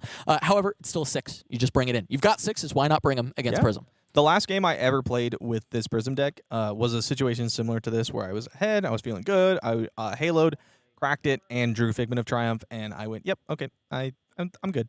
There you go. Yep, of course. I'm going back That's to enough Kano. for me. That's enough for me. I'll go back to Kano and just flip eye off the top Yep, instead. That's fine. That's the comfort zone. It feels better for some reason. All right, but now Austin does have the ability to push through these Heralds, and Chandler's poppers are Notably, really just 6s in this deck. Yeah. I mean, unless there is the boat available. Which I don't see very often. Yeah, it's fallen out of favor now that there's just more harpoons that you can play. There's more ranger cards that kind of fit the bill for Marlynn. And maybe that's where this matchup has slipped from being very good to maybe not so good. If the Tar Pit and if maybe the Conquer the High Seas have taken the sideline Yeah, I in can totally this see that. deck. And Chandler without double blue, which is really what you want from Marlynn, so that you could activate Hammerhead and send these 2-cost harpoons. Yeah, no double blue means blocking might just be back on the menu once again, but now Austin is going to be able to just continue to develop the board state. We see Figment of Erudition get played off of this, and now Might just go for it right now. he could, right? He has 2 up. He's got 2 in soul. There is a world that he just rips it. Let's see. I mean, it looks like he's going for another Herald. Yeah. Just going to be Herald of Judgment. Send a bit more damage while the Triumph effect is going. But, of course, with Erudition, if you flip and swing, you might still draw into resources, send another Herald. So Yep. just I a sign expect to slow it see down. a 3-block, the red put in front of this Herald, and then send a harpoon, the blue harpoon, probably at one of the Angels. Just trying to start clearing them. Nope, decides to double block this. But it's still in line with what you're looking Yeah, for, right? yeah. Just send 2 6s there. You don't Or not need 6s, 2 harpoons. 2 in reds. Arsenal. Does flip. Yep, just more and more and more ward. You want to know the best way to dodge all this disruption? Have 8 ward on the board. Yeah, 8 ward is, look, notably that will cover the overpower. Mhm. 8 ward does kind of get there. 4, when it's just 1 angel and 1 block, you're still going to be able to leak through some of the bigger harpoons. Even just the small blue harpoons, they send for 8. Yep. Right? Oh, It's above 7. does get to Sealay Sarong and double harpoon here. Oh, yeah, with Tunic. That's nice. Yeah, gets to Deal- clear just deal both with Angels. That's awesome. Yeah, this is good for Chandler. Now, going to have to look for another setup. It's just been Yeah. all set up over and over again, and it's scary to ship this back to Austin with 5-card hand, Figment of Erudition on the board. And no arsenal for Marlynn. See what the draw is. A lot of blues. Codex. Codex is nice. A lot of really good Codex targets. So good 3-card hand and getting to reset with Ponder available. Yeah, it looks like you have the life to make a pivot this turn, which is good. Although I think the board is going to get a little scary. Yeah, it does feel like the pivot into the Figment of Erudition flip turn is going to be a bit tough, especially because while that Codex turn is such high value, just sending 10 overpower with an on-hit into Austin's pop-off is maybe not quite enough. I mean, you have to think, like, can I even block out a turn, though? Possibly just not. I mean, it's going to start with Triumph even. It's a blue, but Austin's saying, well, if you can't pop this turn is going to go crazy. Yeah. I mean, what is that red in hand? Can you see that? Trying to see if we can get a better look, but it's just out of frame. It's going to be a pitch of the Herald of Erudition for this Herald of Triumph. We'll see if we get a look at that red in a moment. As Austin is just going through, looking at the grave, seeing what options could be either for Codex down the line or just what other harpoons are left in the deck. How many gotta be keeping poppers are track left? of those poppers. You know, battering bolts in the list. I have to imagine that for Chandler, if that red in his hand is a pump, I have to imagine you're just like, okay, please don't hit me too hard. Let me keep my hand. Play my pump, activate Hammerhead, Codex you. Please, not too much ouchie. Oh no, decides we're gonna be doing a little bit of blocking here. Well, this is a time that New Horizon can just get spent to Absolutely. block 2 because you don't have an Arsenal. It's the best time to leverage this, and for the rest of the game, Chandler's maybe hoping to have cards in Arsenal. So this is the best opportunity, especially into Herald for 5, but it is Wrath it's a from trap. there, but there is a take cover, which is going to allow for a reload. Not likely to happen this time around, but take cover is going to get over the top of that, and it will just be War-Tuned Herald. That is the red that we were missing. And that's a lot of damage. It's a lot of damage. And if you want to block this out, you have to commit equipment plus your cards. Codex of Frailty is a big power card for this deck. You could let it go, but then Austin's just going to go get a Figment. He's going to flip it. Oh, man. You let it go and then what? Because with the 2 cards being expended to block already on this first Herald, it's just Codex on a blue. Crack gold, hit blue. Crack gold, hit blue. Does that do anything? That doesn't even get you there. No, it doesn't even get you there, does it? You need a lot of that if you're trying to go 1 blue into a harpoon. Yes. Into something. Yeah, it's tough to make that one happen. You got to have a pile. Activate Marlynn. crack gold, draw blue, hammerhead token. That's so For gambly. 6? So For gambly. 6 it's Yeah, gambling woo! for 6 damage. And you go no gold. What is the line here? I'm struggling to find it because I didn't even really mind the blocks from Chandler there. I think there was, you're trying to deal with, you didn't want the pump to go over, get that first soul, really let Figment of Erudition flip and just go crazy. Mm-hmm. But then the no block afterwards, I'm wondering what in the deck is maybe cheaper that can go for, and we do see immediately that may just be the Harpoon pitch into the does go for the gold. I mean, gold. just going for 6 to try and push over the top. Draws That King is Kraken. Oh, that's awkward. You want to? He looked at the camera, Chandler. Oh, Chandler, he looked at the camera. What do you do with this? You can't afford Hammerhead. You could just send it pitching Codex. Yeah. Oh, no, man. Oh, that is rough. I'd feel more okay with this if Tunic was going to be up next turn, because then you could arsenal your Harpoon, the free one, right? And then you could pitch a blue plus a Tunic and activate Hammerhead and maybe clear an Angel or something. Yeah. But now I feel like it's just gonna rot. Yep. Oh, Chandler feeling the pain over there. I mean, it's just Kraken for 6 to try and keep the board a little bit clear. Okay, Codex, and then you get rid of. I mean, this is the same, isn't it? But it's pondering into You something ponder, else. yeah. You get a frailty. Austin has to discard a card, which is just gonna get exchanged for an attack. I guess this is a bit better because instead of arsenaling a Goldfin Harpoon, Yes. you're arsenaling a a random different card off the top, Ah. which is probably better than a Goldfin Harpoon. That does seem better. Pretty Codex. It is a pretty Codex. It's on theme. High Seas Codex for a High Seas deck. That's true. That's a good point. Now, are they all rainbow foil? I think so. Okay. I don't think I've seen one in person. I haven't either. Yeah. I will tell you that. Yeah.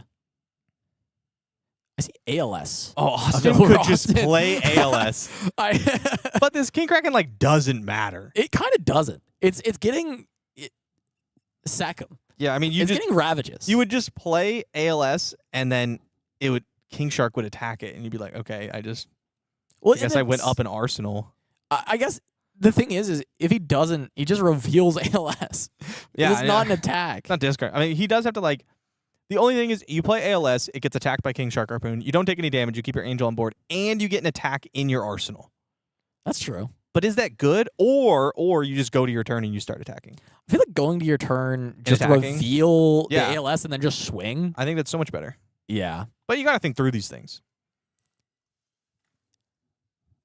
I mean, yeah, there's still a discard, but the discard is just traded, as you said, for a new attack from the bin. There's a lot of War Tunes there. Yeah. Actually, no, the War Tunes have mostly gone to Soul. I mean, I want to put Command and Conquer in my arsenal. Oh, that's true. Yeah, I just want to go okay, That's true. Herald of Triumph, you CNC. I forgot about that. Yeah. That's pretty nasty. That's good, right? Yeah. Guaranteed to be an arsenal because of the Ponder. Yeah. Well, not okay. Like Chandler These could CNCs not. have been pretty good. Chandler in this could Prism not deck. arsenal it if you show him CNC. But Yeah, like okay. what is it? Like of course. But then he's you're gonna just CNCing You- yourself. exactly. It is CNC himself. Yeah. Yeah, Okay. yeah, Austin, yeah, yeah, yeah. he sees it. He sees that as also the path forward. Mm-hmm. Double ALS in hand? Wow. Do you attack the Angel? No, you just send it face. Yeah, I guess he's thinking about it, but 'Cause, why not send it face? You I could- mean, Austin could put 2 cards in front of this and then send CNC and keep the Angel, but that's true. I think I'm just sending it. Yeah, going Yeah. face. King Shark Harpoon played targeting Austin's face. Yep. Now, this CNC is coming in for 5, and we do have Seeley Sarong available. Looks like So, I mean, I'm kind of getting ahead of myself here, but Austin was thinking about blocking with the gauntlets to try and send that to Soul. Have 2 Soul going into the turn. yeah. Oh, it could be a Herald of Figment of Erudition turn, too. Just start Just with it. chain end with a CNC. Yeah. Ugh. Yeah, gross. Sides, nope. Just going to take 1. All right. Here's an ALS. Not an attack. Reveals the ALS. Ponder. Gonna see a Sift. Blue Sift. That's fine. It is fine. It is not the most exciting card, but it is fine. Fine is the best way to describe it. Yep. Herald of Triumph gonna insulate against that popper that was just drawn. Battering Bolt, not enough. Yeah, still plenty of poppers in the deck, but there are a lot of these Triumph effects right now, and 6 is not the best popper against Prism. And all of them are 6, especially if the boat is no longer there. Mm-hmm. Decides 2 block, though. Bit surprised about that, especially when you know the CNC is coming. But there is a 3 of a kind in hand, so maybe it's just like play pump, play 3 of a kind, let my Sift CNC go. hit, yeah. Be like, okay, spin the wheel. I think that could be just the line, Yeah. because the Sift it's not good. It's fine. It doesn't put you up a card. It puts you net even on cards. So losing it to CNC is just damage. All right, Austin gonna find protection off of this search. We'll get that into play, and now we see if it ends up being The Erudition time. I might have blocked this with my equipment. The Triumph, I'm really worried about this. Getting a Figment, flipping something this turn, that's really scary. But if you blocked with Hook and Sarong, you know it's just CNC next, which you don't care about. There's so much less block on board, right? There's no ward on board. But now you got all this happening. Austin said it's time. Yep. It's time for Erudition, especially because the CNC is coming through on this turn. So you're disrupting the Marlynn on the turn you establish Soraya. Mm-hmm. I think maybe Chandler would have benefited from equipment block, but I mean, I don't have a bunch of Marlynn reps, so. Yeah, I mean, the deck is very different than it used to be as And- well. We both played a lot of this, but We did. an yeah. old version. Very different. And giving up the equipment is saying, yes, I would love to be hit by Herald of Erudition, please. Right. Yeah, You that's generally true. want to save it for that. Saying, please, please, please, please, please. Please draw 2 cards. Please draw 2 cards. And Austin will oblige with Soraya for now. For now. And say, yeah, of course. I would love to draw 2 cards. Would you like to get disrupted and let me draw 2 cards again next turn? Because here's a face-up CNC. Yeah, it's coming after you. It's on its way. This 3 of a kind has to hit. There's not even gold to bail out. That is true. It is a very dangerous Yeah. 3-oak. But that is, you have That's to how it live on is. the edge a little bit gotta. with Marlynn. Yeah. Because oftentimes you may even find yourself in a spot where you just need to Tunic 3-oak as the one card, and that is just Yes. the play you got to make. Yep, and just draw red harpoon, blue, blue. Exactly. That's what good players do. Yeah, exactly. Now, we've seen a lot of these red harpoons already. There have been a lot of the arrows, too, because the battering bolts, we've Yeah. seen 2 of them already. Blue Harpoon is fine as well, It is fine. but it is also, like Sift, fine. Mm-hmm. Chandler possibly looking to block. I mean, the Sift does give you extra looks if you want it. It does, but it's like minus. Yep. I'm surprised not keeping this cheating scoundrel, deciding the life is more important. So going to keep the extra resources, though, for this 3-oak. Just going to start with 2, so if you do kind of miss the resource cards, and at least find the arrow, you can still kind of get it out. Yeah. So that's going to be Austin having the board state of Soraya live into the 3 of a kind. Now, we Miss. did just see Miss. 2 ALSs go to the bottom, true. so Chandler, at least not terrified of that happening with Yeah. Soraya in response to 3 of a kind, is just like, all right, here Mhm. you go, ALS. Now, Bluefin Harpoon hit, not the best hit, but it No. isn't hit. Cannot play the pump from hand as well, but that will probably just make its way to the arsenal after this. Well, you're going to need to pitch it if you want a hammerhead. Oh, you're right. 1 short on resources. Decides not to, just going to kill Soraya. Yeah, I think that's An arsenal. a Okay. very apt decision.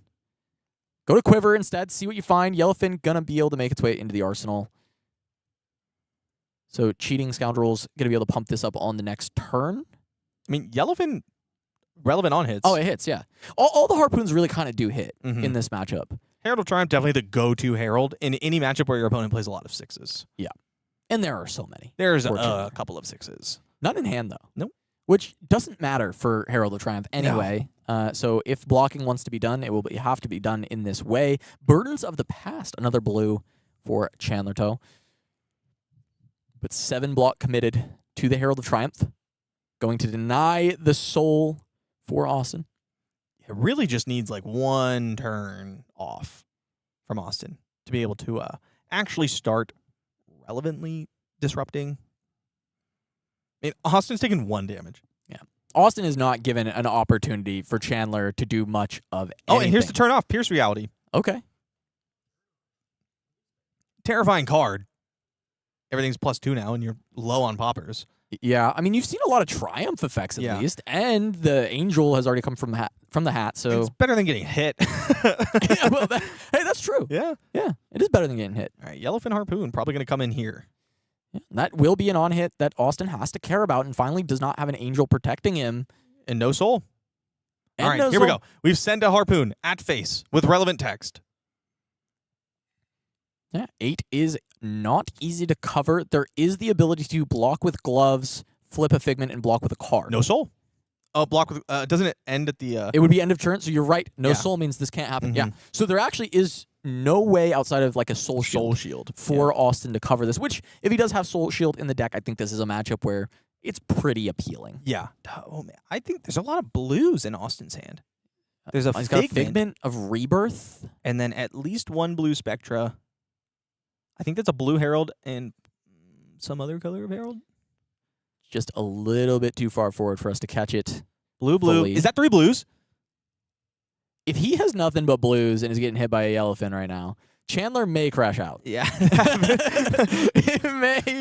it may not look good for Chandler, as it is just a figment. Though the figment The is always figment would stuck. get hit.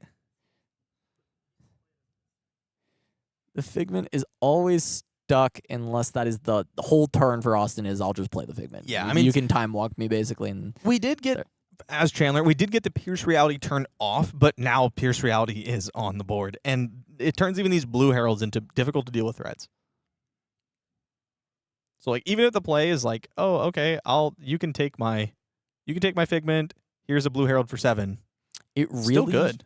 does look like blue It does, doesn't it? Figment. Yeah. figment. And I think that's where we're at. And that's why I think Austin is struggling. Because normally this block would not be, it would be Yeah. not that much of a thinker. It's just like, oh, this is hitting me. Yeah. And what do I want for the turn? But this is like, okay, do I play the figment? Do I just let you take it and get a gold and start maybe running this through?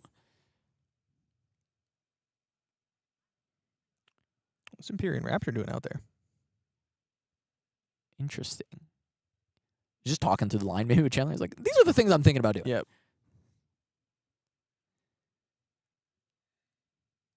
Thinking about playing it? Oh, activating the ward. Activating the ward. Get it out of the hand. Preventing the gold. No. Okay. He's going to say, you know what? Never mind. That's silly. Yeah. Well, I mean, That's- you could take the damage and then pitch it, right? oh, in Yeah. response. Yeah. That's what he's okay. doing. That's what he's doing. Oh, Okay. he is doing He just okay, backed it okay. up. He's like, wait, I have to wait. Yeah, yeah. All right. Oh, it's a red. Oh, that's coming in for a 9. Yeah, this is... That's heads up from Austin. Keep it in the Yeah, deck that's so smart that play. you can go find the figment later. I didn't even And think about that. no gold made. That's important. That is really impactful considering no arsenal for Chandler. That is the main way that you're going to be able to grab an arsenal unless your hand gives you draw. Chandler's got a popper. We see that King Shark Harpoon right in the front. But anything else, Burdens of the Past, Big Game Trophy Shot, and no Harpoon. Yeah. It looks like a sift in the back. So Trophy Shot gives you a load, but the thing that makes Trophy Shot good is when you have a gold to make a harpoon to Yeah. be your discard fodder for Trophy Shot. Trophy Shot gives you a load, but you do have to have something to load Correct. as well. Yeah, That part you, is you important. need to have that. Yeah. You can blind look, but you would kind of want to have a harpoon, just in case, or as the discard fodder, so you still have enough resources to actually cast whatever you're able to find. And King Kraken's not the one that you want to be looking for here. No, it's not going to have No. an effective on hit. It's just going to be damage. It's just going to be damage. Often better just as a popper, but Chandler even looking potentially to just cover this first one up. Unfortunate. This was a good turn to have a strong push. Yep, and it is just going to be Austin passing back because no yellow for the go again. Yep. And a pass back from Chandler. Full 5-card hand for Austin Redington, trying to take this Prism over the finish line. And it is triumph once more as Chandler finds the poppers. It has been a struggle to try and get over any of this. And with Pierce Reality, it is basically a red triumph. Yep. Man, these triumphs are so good against 6s. He probably draws his hand and he sees the 6 and he goes, yes! Popper. And then triumph hits the word. He goes, no!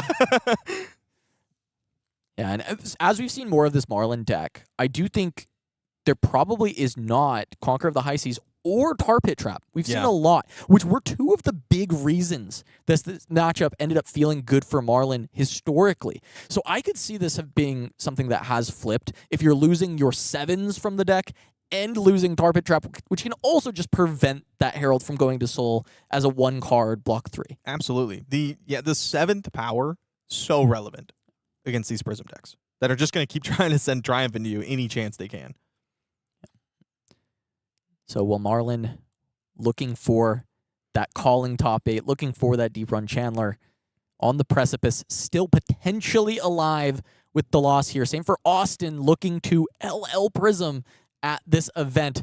Going into the next round at X2 is such a boon. You are probably locked. Yes. And, oh, man, I'm just looking at this spot, and the 7th power on this Herald of Triumph is so tough. It's so much damage, Does and it decide has to to be block. covered. Sea Lice Sarong going to be deployed. Just a blue War Tune, not the scariest thing, but it is still 5 damage and a Soul for Austin and a Prism trigger. Yeah, this is an interesting line from Chandler because takes the pop, and then are you just sending a 6? Could just send a does 6. play Passing Mirage afterwards because the action point from the pop. Right. Oh, wow. That is crazy for Austin to be able to Crazy get this indeed. out. You might have to attack Pierce Reality here. Pierce or passing? Pierce. Pierce? You're almost out of poppers. That's true. Okay. Does never take out mind. passing. That's what I thought, but I was going with you. All right. Draws a Draws- popper immediately, too, of course. He's got none left It's in the deck. it's There's probably there's- like 6 there's- left. There's not very many. Well, Yeah. I thought there wasn't very many. But Does take out the passing and is going to get rewarded with the popper, but the popper is also the best attacking card in hand. It will have to be another setup turn, most likely. Just going to block 3 and then take cover with a second popper available for the second link if needed. It's got a Throw Caution in the Wind. That's the second one we've seen. Card that's generally not played in these Marlynn decks that I know of. Yeah, it might be maybe just a new blue to help with the Oscilio matchup. You just put it in your base because that's Sure. now one of the scary ones that Yeah. you're dealing with. That's a good point. Could stop a Surge pretty easily. Pop. Going to pop the Herald of Protection. Austin just going to get full tempo once again as Chandler is going to have to Arsenal and Throw Caution to the Wind, which is fine. Another Yeah. defensive card. This is why I wanted to go after the Pierce Reality, because if Austin has a Herald of Triumph, you're not going to be able to pop the first one anyway. I just think like being able to go, okay, put 2 cards in front of your first Herald and then pop the second one, go up a card every time. Yep. And now Chandler, no poppers this time around. Second Throw Caution the win. Is Austin going to look for that big push? Life totals still relatively close, but Austin feels like he has full control of this game. Absolutely. Yeah, life totals are sometimes very deceiving for these illusionists. Okay, just says, give me a reset. Flips it, hits the There's another soul, arrow. gets the Figment, gets to flip an Angel if he wants to. That was a big flip. Yeah, it's so huge to have that already ready to go. Can flip an Angel for the next turn with ALS preventing Chandler from doing anything here. Is there a Herald of Erudition in the graveyard? I don't remember if it was. I think it was pitched with. Is the one I'm remembering. Okay. If there isn't one in the graveyard, you probably get Yellow Herald of Triumph. Yeah, let's see as he digs through. Is there a Yellow Herald of It Triumph? looks like there's a lot of triumph in there. that I'm There's seeing, so but were much any of them yellow? triumphing. Very triumphant. There's a red. I don't see No yellow? Wow. No Herald of Erudition either. It looks like Austin is just declining it actually. Oh, Yeah, that he makes just- sense. Those he's- cards kind of stink. Yeah, he's like none of these are good. I could see red Herald of Triumph. He just wants something else to be on top. And guess what? If you don't do the May thing, something else will be on top. Yeah. Can you pick a red card from Figment? It might be Rebirth? yellow only. I think Rebirth is yellow only. I've only ever picked yellow cards, so I don't even remember. I'm pretty sure it's yellow only. That's on theme. That would make sense, because otherwise I think you do pick that red Yellow Herald action of card. Triumph. Yellow action card. Okay. And then I do know that the Angel can hit a yellow anything card, so you can put Yeah. instants back. Well, and that's where the ALS loop comes from. Yes. And we haven't seen it in quite some time. Technically still possible. A lot more difficult without the tomes. Okay, so there's this ALS on the board, and Chandler's arsenal is Throw Caution to the Wind, which That's is not an attack. true. It is an instant, though. You You can get just it out. play it. The issue is Chandler has to get a card into the arsenal. Now, I think there's a big game trophy shot, which is inefficient, but could be a bailout here. Yeah, no gold for Chandler No is the gold. big thing. We mentioned it earlier, and it's just a struggle to be able to find a way to load. And you were right, big game trophy shot is there, and there's a harpoon. So definitely going to be able to put something together. Tunic going to help with the resources because this is going to be pretty minus resource overall. Codex on top. You get to draw that this turn. Yeah, Chandler will be drawing into Codex off this big game trophy shot. Not happy Not about stoked. the fact that he does not have a gold. And really, I think wanting Oh, you have to pitch the blue? Codex too. Oh Yeah. no. Yeah, okay, you tunic. It's still not great. Tunic is send it, great Arsenal in this deck. Codex, kill the ALS. Oh. Oh, Here we red go. triumph. Hey, you know how we were saying looking for Triumph and Herald of Iridescent? Oh, that's Herald of Oh, Judgment. yeah. Never mind. Herald of Judgment going to the pitch zone, yellow Herald of Judgment, and it will just be a Triumph. Your poppers don't matter, even if there are any or many left. There's not a lot. I think there's a couple battering bolts maybe, and that's like about it. And we saw 2 of them early. There's probably like We saw one 2 of them. left. There's Yeah. one left then. Chandler's face really expressing a lot of what I think he's feeling at He said, the moment. this Oh, sucks. man. Wait, 9 again? Again, bro? And it has go again? You're saying -1? What if it's a +1? I got this 5 in hand. Can I pop with that? Yeah. So we'll see what blocks he wants to put here, if any. It's a tough decision, right? Because when you just start blocking out, the thing with Heralds is they're very good at fatigue math if they're not getting popped. If they're not getting popped, they come in for a lot per Yeah. card. Now, I think we talked a little bit in the beginning about how Marlyn's going to need to start disrupting Prism and not stop disrupting Prism before she does a thing. But immediately for Prism hitting the Light of Soul on Yeah. the first turn And CNC. in CNC was so big. I think that set the pace for the entire game. Yeah, I think without that CNC, I mean, Chandler is able to keep cards, double arsenal, start Yeah. chaining off some of this disruption. And Chandler's hands haven't exactly cooperated. No, not exactly. Plus, oftentimes, you know, the first time he gets a chance to like pop into a good turn, Austin is not afraid to just say, "All right, Halo, Yep. like this, you're gonna pop, you're gonna try and take some control of this. No, thank you. No, don't Let's do that. pause here." So Austin able to keep full control of the game all the way through, get another Figment. Actually, maybe not finding a Figment, fail to find here, but is going to flip Rebirth. Send it in. Forgo again. Trigger? Yep. Does he want ALS? What does he want? Are there other very good? Oh, Figment of Erudition. yeah, Yep, no yep, yep, Figments yep. left. Might as well put a Figment back in. What about the best one? Yeah, that's a good one. If this is a, I don't remember the last card, but if this is a 1-cost Herald after, Yeah, if it's War Tune, it's War Tune. that's rough, buddy. That's rough. That's tough. That would be not cool. I don't feel like I have seen that many War Tunes. No, hit we really the haven't. I mean, the combat chain deck in this plays game. like 9. I know, which makes me feel like it might be War Oh, Tune. it totally could be. Chandler having to think, probably not going to end up blocking this No, link, but more considering what comes next. Yeah, I mean, if your only route to win is that it's not War Tune and nothing is coming after this, you could put a card or 2 in front of this Sure. because you probably just can't use all your cards. Yeah, and it's a Codex turn if we remember correctly. Yeah, it is Codex. The- There's a 3 of a kind in hand, which you probably want to use. It is a War Tune. Yeah. Well, Oh man, Austin says, "Would you like damage? I have more of it." it's 3. It's fine. You still 3 of a kind, and you just hit your resource cards. Surely, We need a yellow and a blue. surely. There's a blue. Blue. There's a blue. There's a red. Okay. And that's the last battering bolt, if I recall. It is. Have fun discarding it to Codex. Exactly. Last one will go to the bin. But big overpowered arrow for the first time, really. Yeah, in this the game. whole game. And it will likely just Soul be Shield. Cry. No, don't put that into the world. Do not put that into the world for Chandler at this moment. But King Kraken is probably always the pick. King Shark.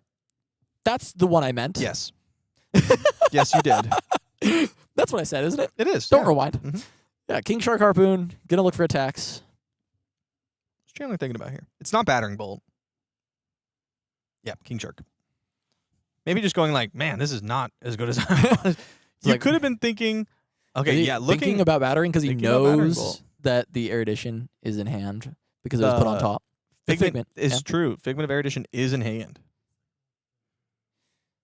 So, just considering putting the pressure on the battering bolts. Yeah, I just want to be sending King Shark. I think. also do. I like playing King Shark Harpoon Yes. with +4 on it. It's good. My opponents like to play it with +7. Yeah, that's true. You could. Oh, does go with attack the arsenal. Okay. I mean, you force a card. You force an attack into the arsenal. Yeah, so pressuring the arsenal. I think this is good. This is a new one. Shallow Water Shark Harpoon. Came out in pen for Marlynn. Give her a little help. She needed more harpoons. She did. I think that was a big thing that you can notice with the deck is it just was harpoon light. And so you were playing CNC to attack the arsenal, but better than CNC for Marlynn is a harpoon you can give overpower in yellow that attacks the arsenal. Now, this blocking with the arms here does put a card in soul, so you could immediately flip Figment of Protection if you wanted to here. Gets rid of the Red Herald. Makes a gold. Again, it's been a while. Yeah, but here's a little bit of space created by Chandler. Gets the gold from the hit, gets to get a card in the arsenal. Big game trophy shot, great. If Chandler is able to keep a big hand, Draw popper. a popper would be huge. And no popper. No, I don't even know if there's He any might left. be out. He might now be out, I will say. It is very possible that he is out of poppers at this stage. She got blocked with 2 cards. You could block with a Tunic and a 3 block. This has go again. So if you let it hit, you're getting hit by an angel too. Yeah, can play with a very low resource hand. However, 9 is a lot. Yeah, it is. And so covering 9 and not being on Tunic means that you can't even go for a 3 of a kind as a 1-card play to try and get back in. Or actually, is that possible? Take That's cover's a take cover. a 4 block. Yeah, there's a 4 block. But no Tunic up still is Yeah. the issue, right? Yep. If there was Tunic, then you could cover this with 3 cards. But you can cover it with 3 cards anyway. Yeah, you just need. Oh, I just mean then you can play a turn. Yeah, right? yeah, That's the Okay, issue. Is I see like what you're cover saying. with 3, then play a turn. Yep. But instead, Chandler just gonna have to live with putting the take cover in front and then just looking for a big disruptive turn to follow up. Yeah, that would have been a great turn for a popper if there was anyone left. That would have been huge, actually. And now protection gonna come through. We'll have to be potentially a 3 block and the Tunic just going here.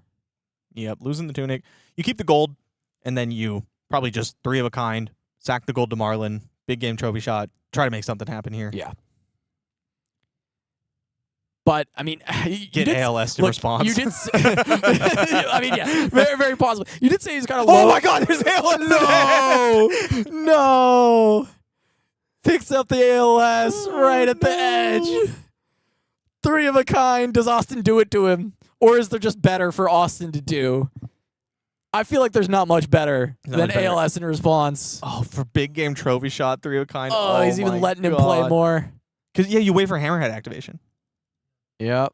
Just let him play all the Mhm. things. Looks like Redfin is going to be the arrow that's going to get sent. Yeah, you can Arsenal Portside Exchange later. Activate Hammerhead.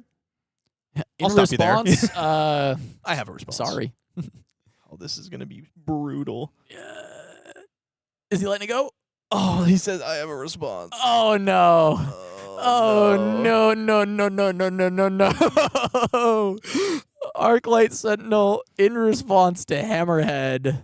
Hey, would you like to send the 12 damage that you were going to send with this Redfin at an Arclight Sentinel? I can't wait. That's what I live for. Oh, that's my favorite thing. Yeah. 12 damage with disruption and evasion to an Arclight Sentinel? Yes. If yes, this is please. if Give this me is more. a blue in hand, if it's double blue in hand for Austin, I know he's got 1. Then it's like doubly brutal. Because then he still sends the angel. Just send angel. Just like, Yeah, would you get like your 4 cards. damage? Okay, I don't think it is. I think it's just 1. Yeah. I think it's blue, Light of Soul, yellow. Is he considering, like, you know what? 12 is not enough. Maybe no red attack anyway. No So red he's attack just like- anyway. You could just take So it. he's just like, I'll just take it and send damage. He's like, is this even good? just whoop. Okay, it's pretty good. Yeah, it's still really it's, good. it's pretty good. Light of Soul 2 doesn't hit this All right. time. Yes, says Chandler. That's a win for Chandler. He Bang. throws it on the table. Blasted that aura. ALS didn't want to get played there. They're like, that's No, a it's lot. like, That is a oh. lot of damage. Prism, please. That is. Look, I'll protect you, but come on. Oh, is Be that reasonable? a 6? It's our last 6. We pitched that one earlier in the Oh, game. King Kraken? Yeah, Courtside that was Exchange pitched. has to discard a real card because there's no gold. And you don't make gold because no yellow. Yep. But this is real damage once again. Yeah. King Kraken, unless you want to keep a popper around. Yeah. I mean, we're hoping there was a second Spectral Aura drawn because we know there's one. Oh, that's true. Yeah. You know, you're at least threatening this passing barrage. So you're either taxing the resource base by making it block, or you're actually getting an on hit. I like the hook here because, It's hitting. well, yeah, or you're losing. So it's like, Yeah, that's whatever. true. Yeah. So many things have to go right for you that just start with activating the hook. Like, I need some gold. Let's get this going. Please, sir, may I have some gold? They have some gold. So 10 overpower. Angel and 2 shields is already blocking 6 of it. Yeah, Chandler's getting fatigued. Little fatigue, as there is 2 more block from the passing mirage. Gonna block 8, take 2. No hits on the Go Fish. You know, it'd be really good here on this next turn. A popper. Yeah. Conquer the high seas. That would be really good. I feel like that's so sick in this matchup. Yeah. I'm surprised it's come out of the Marlynn list. I mean, I'm not up It's to just date really on the hard Marlynn to list pay for personally. it. You know? Yeah, maybe they've cut blues, right? To Not fit throw some of these, caution to the you know. winds. Yeah. Yeah, that one's not so good in here. No. But if you have all blues, they block 3. It's true. Wow, Play that's one. 8 damage. Yeah, That is- yeah. No, yeah, that's. I really think you should have attacked the Fierce Reality. Hey, you know what? Maybe I was wrong. Yeah, I think I can Fierce admit Reality that. was definitely the move. I can admit that. Maybe Pierce Reality was better. I played a lot of these really grindy Prism games, and it's almost always right to hit Pierce Reality over Passing Mirage. Passing Mirage, especially when you're like halfway through the game and you see most of your poppers. Ooh, look at that. We were throwing caution to the wind. Yeah, good old block 9. And now at 1 life with not many cards in deck. 4. Codex in hand. Gonna have to send that to the bottom. Whammo. Time to kill the Pierce Reality. That's what he's thinking about. All right, he's gonna look. He's gonna draw. Oh no, he's gonna go for a harpoon to Yeah, load. just so you can put something in the arsenal. Yep. Said I need to deal damage and not get fatigued. If Even that was though Yellowfin it's Harpoon, pretty do you send it face and just be like, please have all yellows? late. Your whole hand must be Please, dear yellowed at this God. point. Make it a gold.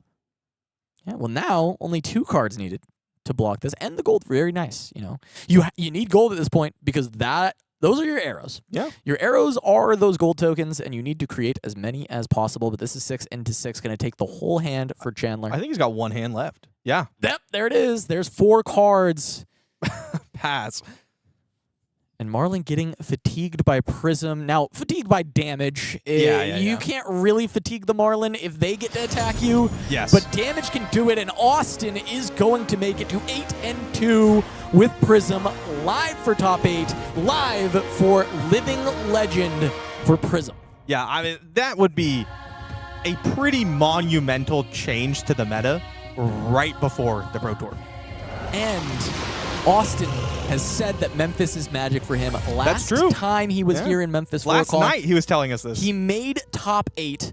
He's back once again, knocking on the doorstep of another calling top 8 in Memphis. Yeah, I mean, clearly the day has been going pretty well. The tournament's been going pretty well. And that matchup, I think, when you draw it up in your head as a Prism player, what you want that to happen, that's Look, what it happens. knocking on the door of LLing Prism, knocking on the door of cash prizes, knocking on the door of a gold foil and a PTI. And if you want a gold foil or a PTI, you might be able to get one even closer than you think with Battlegrounds being added to the rotation of events starting next weekend. And this is the pinnacle of in-store organized play starting March 28th and 29th. You can compete in events to win a PTI, gold foils, and plenty more at open entry with no qualification. And this is local to you. It will be close by. Beautiful launch event prize kit coming through. Another blue 6 for Yeah, I Hexagore mean, everyone Levia. knows I'm Of course, excited about everyone- Rockyard Rodeo. Everyone wanting that Rockyard Rodeo, but Glyph Power Spell as well. Yeah, Beautiful. Cliff Power Space is okay, I guess. Yeah, but it's all Rockyard right. Rodeo, it pairs so nicely with Staff of the Verdant Shoots. which I have Yes. obviously used in the Yes, past. which you have used so many R.I.P. times. my favorite weapon, Staff of the Yes. Verdant Shoots. Well, if you would like to jump in and get involved with a Battlegrounds, head to the events locator to find your nearest Battleground at fabtcg.com/locator. And you too can look for those PTIs. Me those too. gold files. You too. Me Even too. you. Even you. All right, I hear we have a pretty exciting winning coming up after our break. All right, well, we've got a lunch break coming up, so a slightly longer break, but Vynnset versus Teklovossen for a win and into a calling top 8. Teklo, you heard it here right. We'll be right here on the Calling Memphis stream, so don't go anywhere. We will be right back.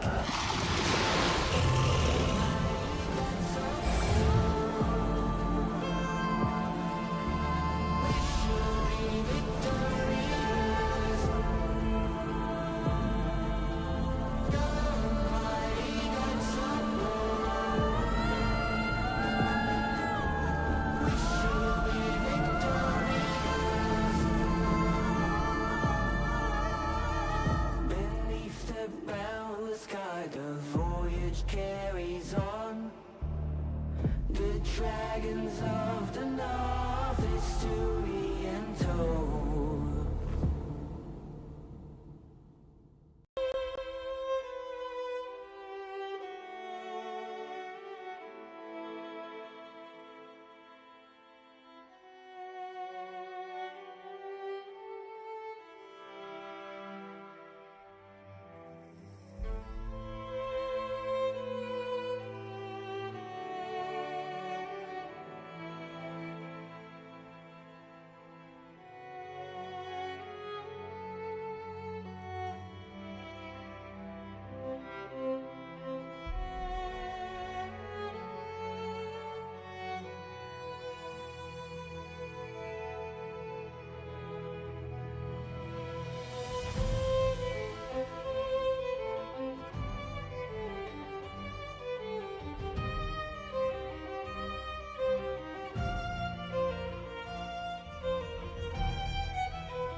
wasted power.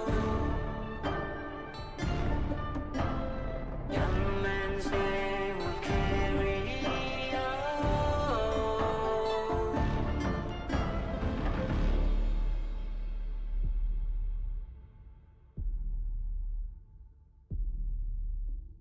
Kinsmen crave the island gold. Each night chased much doomfall. Young men's reign will turn this time. This is a prophet's call.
Rise, the beast will fall. Eastern winds will carry on. King praise a young man's song. This is the prophet's song.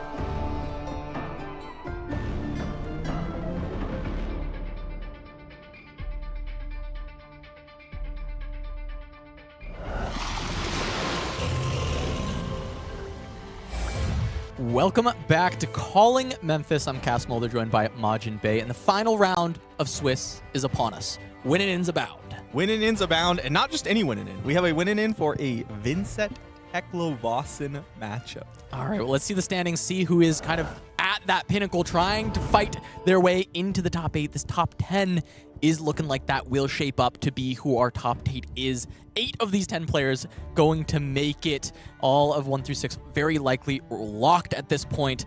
9 and 10 going to be a lot of that struggle, that true winning in at the bottom of these tables here. And with Matthew Bowar at 8 and Justin Anthony at 10, that is very likely just to be a win. And that is a true winning in. Yeah, a true winning in. I mean, 1 through 6 locked means we have our first ever Teklovossen calling top 8. That's already. true. Already. Evan Bridges. We might get a second Teklovossen in the top 8. If Matthew Bowar can take down Justin Anthony in this next match, absolutely it is what will happen. Also, if 1 through 6 are locked, Austin Redington on the hunt for Elling Prism. And the matchup table's not looking horrible for Prism. No, absolutely not. Unfortunately, when looking past that, it seems like our Syndra wasn't able to make the cut. Our Marlyns just fell a little bit short. But man, our top 10 have a lot of exciting heroes in it. Yeah, it is crazy to see. We go forward. We go forward and we just see that there are some eliminations from some of these players that were on the bubble getting there fighting for World Tour points. Unfortunately, a lot of victors didn't quite make the cut here. There we go. We are back. And I'm excited for this matchup. Another Teklo potentially on the precipice of making top 8 at a calling. And saying another is crazy. So let's go meet this Teklovossen, yet another evil man playing Teklo, trying to make his way into that top 8. Matthew Bowar on Teklovossen versus Justin Anthony on Vynnset. Not a single one of these Teklovossen players have a mustache tutorial, which feels out of character. That is out of character. But let's see how Matthew got to this point, what matchups he's had to take down. A lot of Guardians. I see immediately a Victor, a Valda, a Teklo Mirror, which might be relevant later in the tournament, and a Bravo W. Yeah, and I think one of the big things to look at, only one Oscilio. That is one of the scariest matchups for it. And also, 2 Vynsets that Matthew has already taken down on the road to get here. Well, on the other side, Justin Anthony playing that Vynnset himself. On the pin tour. Wow, that is a full submarine from Justin Anthony, taking those 2 losses early and running it all the way back. Oh, man, it would be so crushing to lose on the last one after this run back. The big submarine getting blasted by some kind of mine or something in the ocean. That some Teklovossen. evil mastermind, maybe. Evil mastermind. As we will jump to this matchup between Teklovossen and Vynnset. We saw Teklo beat 2 Vynsets on the way here. I didn't see any Teklos losing to our Vynnset. I mean, there aren't many in the room. I was even talking to Mara, who also lost to a Teklovossen. I mean, maybe this matchup's pretty good. There's a lot of blues. A lot of blues in Teklovossen deck, but when a Vynnset deck does get chance to set up, and Teklovossen has to give you some space, right? Because he has to start setting up the Evos. I think there's a sweet spot in the middle. You need to set up as the Vynnset, but you need to go off before Teklovossen finishes his setup. If the Vynnset is able to thread that needle, I think she could put him in a rough spot. If not, I think Teklovossen's superior late game will end up victorious. Yeah, and it's crazy because you get this setup, your defenses as well, and on the other side, Vynnset is setting up offenses, but Teklo gets to kind of counter that back. But both of these heroes are awaiting their first champion, which we on the might World get Tour. today. It could happen today with Teklo or Vynnset making that top 8 and making that run. Absolutely unreal, just that we're here in a win and a calling, casting a Teklovossen game. I'm so glad I get to cast this. All right, well, let's jump right to the action. Teklovossen versus Vynnset. Matthew Bowar versus Justin Anthony, winning it here at Calling Memphis. Yep, we see the Grimoire of Make a Rune The Chant. Grimoire is returned. Not the Eloquence token. I mean, I've just been really impressed with this Grimoire Felling song. Like, I think having the second bailout, like we talked about, with in like a Vexing Quillhand type way, has been super impactful for the deck. I think we've seen Fabricate turn 1 Every time. of every single Teklo Every game time. that we've watched. How and about 2 Evos turn it's 1? pretty good. Yeah. It's pretty good. And yeah, we may just be seeing 2 Evos right out the gates. I mean, there are 2. There's 1 in the Banish Zone, 1 in hand. Activate Teklovossen. That doesn't use an action point for the 1 in the Banish, so 2 Evos going to happen. Well, that card can't be arsenaled, so at least a little bit of a saving grace for Justin Anthony. Yeah, I mean, overpitching the weakest link because it's just a 6 here. It's just a 6 power 3 block. Decides to make a Ponder and banish it. Wow. Okay. This just shows my Tekla knowledge lacking. That's really cool. That's really smart. Does get the 5-card hand in. If it's a Warmongers, that's a good arsenal. That's a fine, completely fine arsenal target. You can block heavy, just Warmongers for your turn to buy yourself the space again. Or because of Teklovossen making Evos at instant, you just equip Evos. Yeah. And then, or equip an Evo. I shouldn't say you equip Evos. an Evo on your Equip an opponent's Evo. turn, and then you can and do then one whatever on you your want. turn, and then Warmongers. Yeah. Although you're probably just going to name Peace at this point in the game Sure. because you're setting up. Yeah. Deathly Delight, I think, hits the Banish Zone for Justin. A little bit of glare on those cards. Yeah, it looks, that is red Deathly Delight, and it's just going to be a setup turn. Yep, Sonata Galaxia. Not going to have enough to have go again. So just grabbing probably Red Runeblood Malefic? Incantation. Oh, Runeblood Incantation. That makes more sense. I mean, you do want the Malefics really bad, but they're so much easier to play on your Yeah, turn that I exactly. prefer to go for the Incantations. Yep. 0 go again, a lot easier than 1. Absolutely. And I have to imagine we see Matthew activate Teklovossen. Also this turn. possible that Does get Malefic. he doesn't have the Runeblood Incantation. It's not been in every Vynnset list, but That's true. usually when you're trying to set up against a Yeah. more defensive deck, you side them in, right? They're often in sideboards for these matchups. Absolutely. But yeah, Justin grabs Red Malefic. Very good setup piece. It's going to give space for Matthew to try and set up some Evos, and there are quite a few Evos. Yeah, in the succeed. hand. Setting up some Evos. Yeah. Not try. Not it's try. going to happen. Oh, does not activate Teklovossen on his opponent's turn. It's not looking for a double Evo little combo. Not yet. I mean, you could always do it on your turn.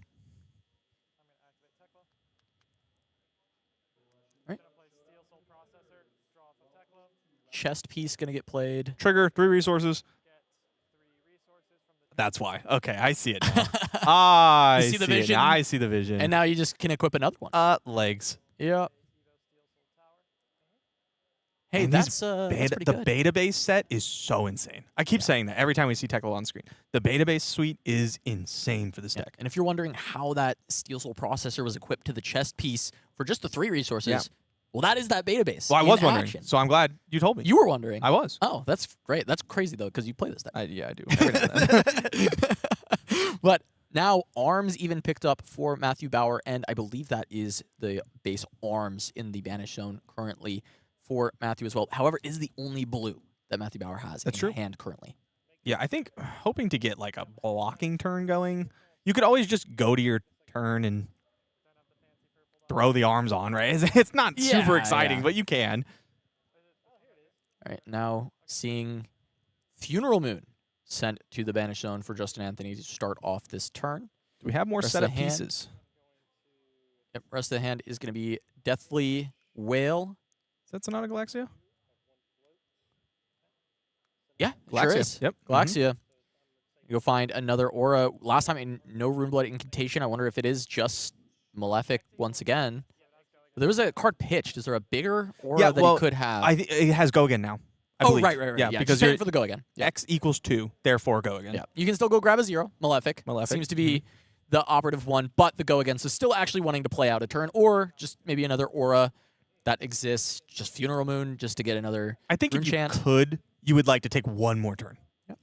You would really like to hit one more Rune Gate card in the Banish Zone. Yeah, because as of right now, I mean, it is just the Deathly Delight. Like the Funeral Moon does not really count. No. It is not. It is just a Rune Chant.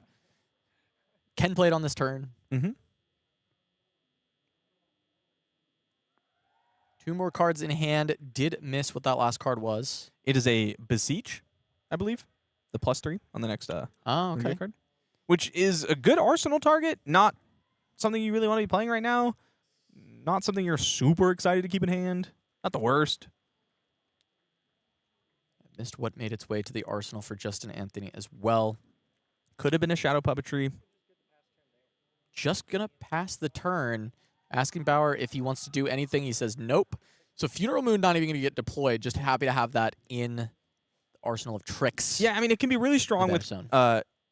not only like an Eloquence token. I don't think, Justin, if it is a Shadow Puppetry in the arsenal, we're not really looking for action points. But what Funeral Moon can do is help you thread the Rune Chants in the turn where you need it. You know, sometimes you don't always want your Rune Chants up front. That's what makes Malefic Incantation so good, is it allows you to get the second Rune Gate attack going. And having a Funeral Moon whenever you need it is another one of those ways to smooth your turns out. Yeah, in these matchups, that is exactly what we're looking for. We see the Fabricate putting one of these Evos back into the Banish Zone. So now there is both sets of arms ready to go, the Beta Base and then the Steel Soul. And now 2 reds being pitched for a Command and Conquer to at least annoy Justin a little Yeah. bit. Say, hey, you probably need to block this. Great pickup there on a random card. Because Weakest Link, just 6 power, no text, really. Good time for this Command and Conquer, because these cards are very strong. We see the Mordred Tide being turned sideways, looking to block. Deep Recesses. The Bounding we saw from, the Beseech we saw last turn. This would have been a really nice pivot turn. Mordred Tide on a double Malefic That's good stuff. board And is Funeral Moon. crazy. That is extra rune chance, 3 extra rune chance. Would have been a total of 4 Rune Chants created, which allows you, notably, to play things like Deep Recesses and to play out the Widespread Annihilation, which, guess what? Both were in the hand. It was a very clutch Command and Conquer for Matthew very Bowar. much so. Oh, we're going. Beseeching the Demigon. Going to say, yes, please, I will take a damage. Going to target Deathly Delight with the +3. So Deathly, it will be coming in for 8. And just going to fire that off. 3 and 8. No go again. Just a card in Arsenal. And a little bit more in the bin, ready to go. We'll generate 2 Rune Chants on the back from the Malefics.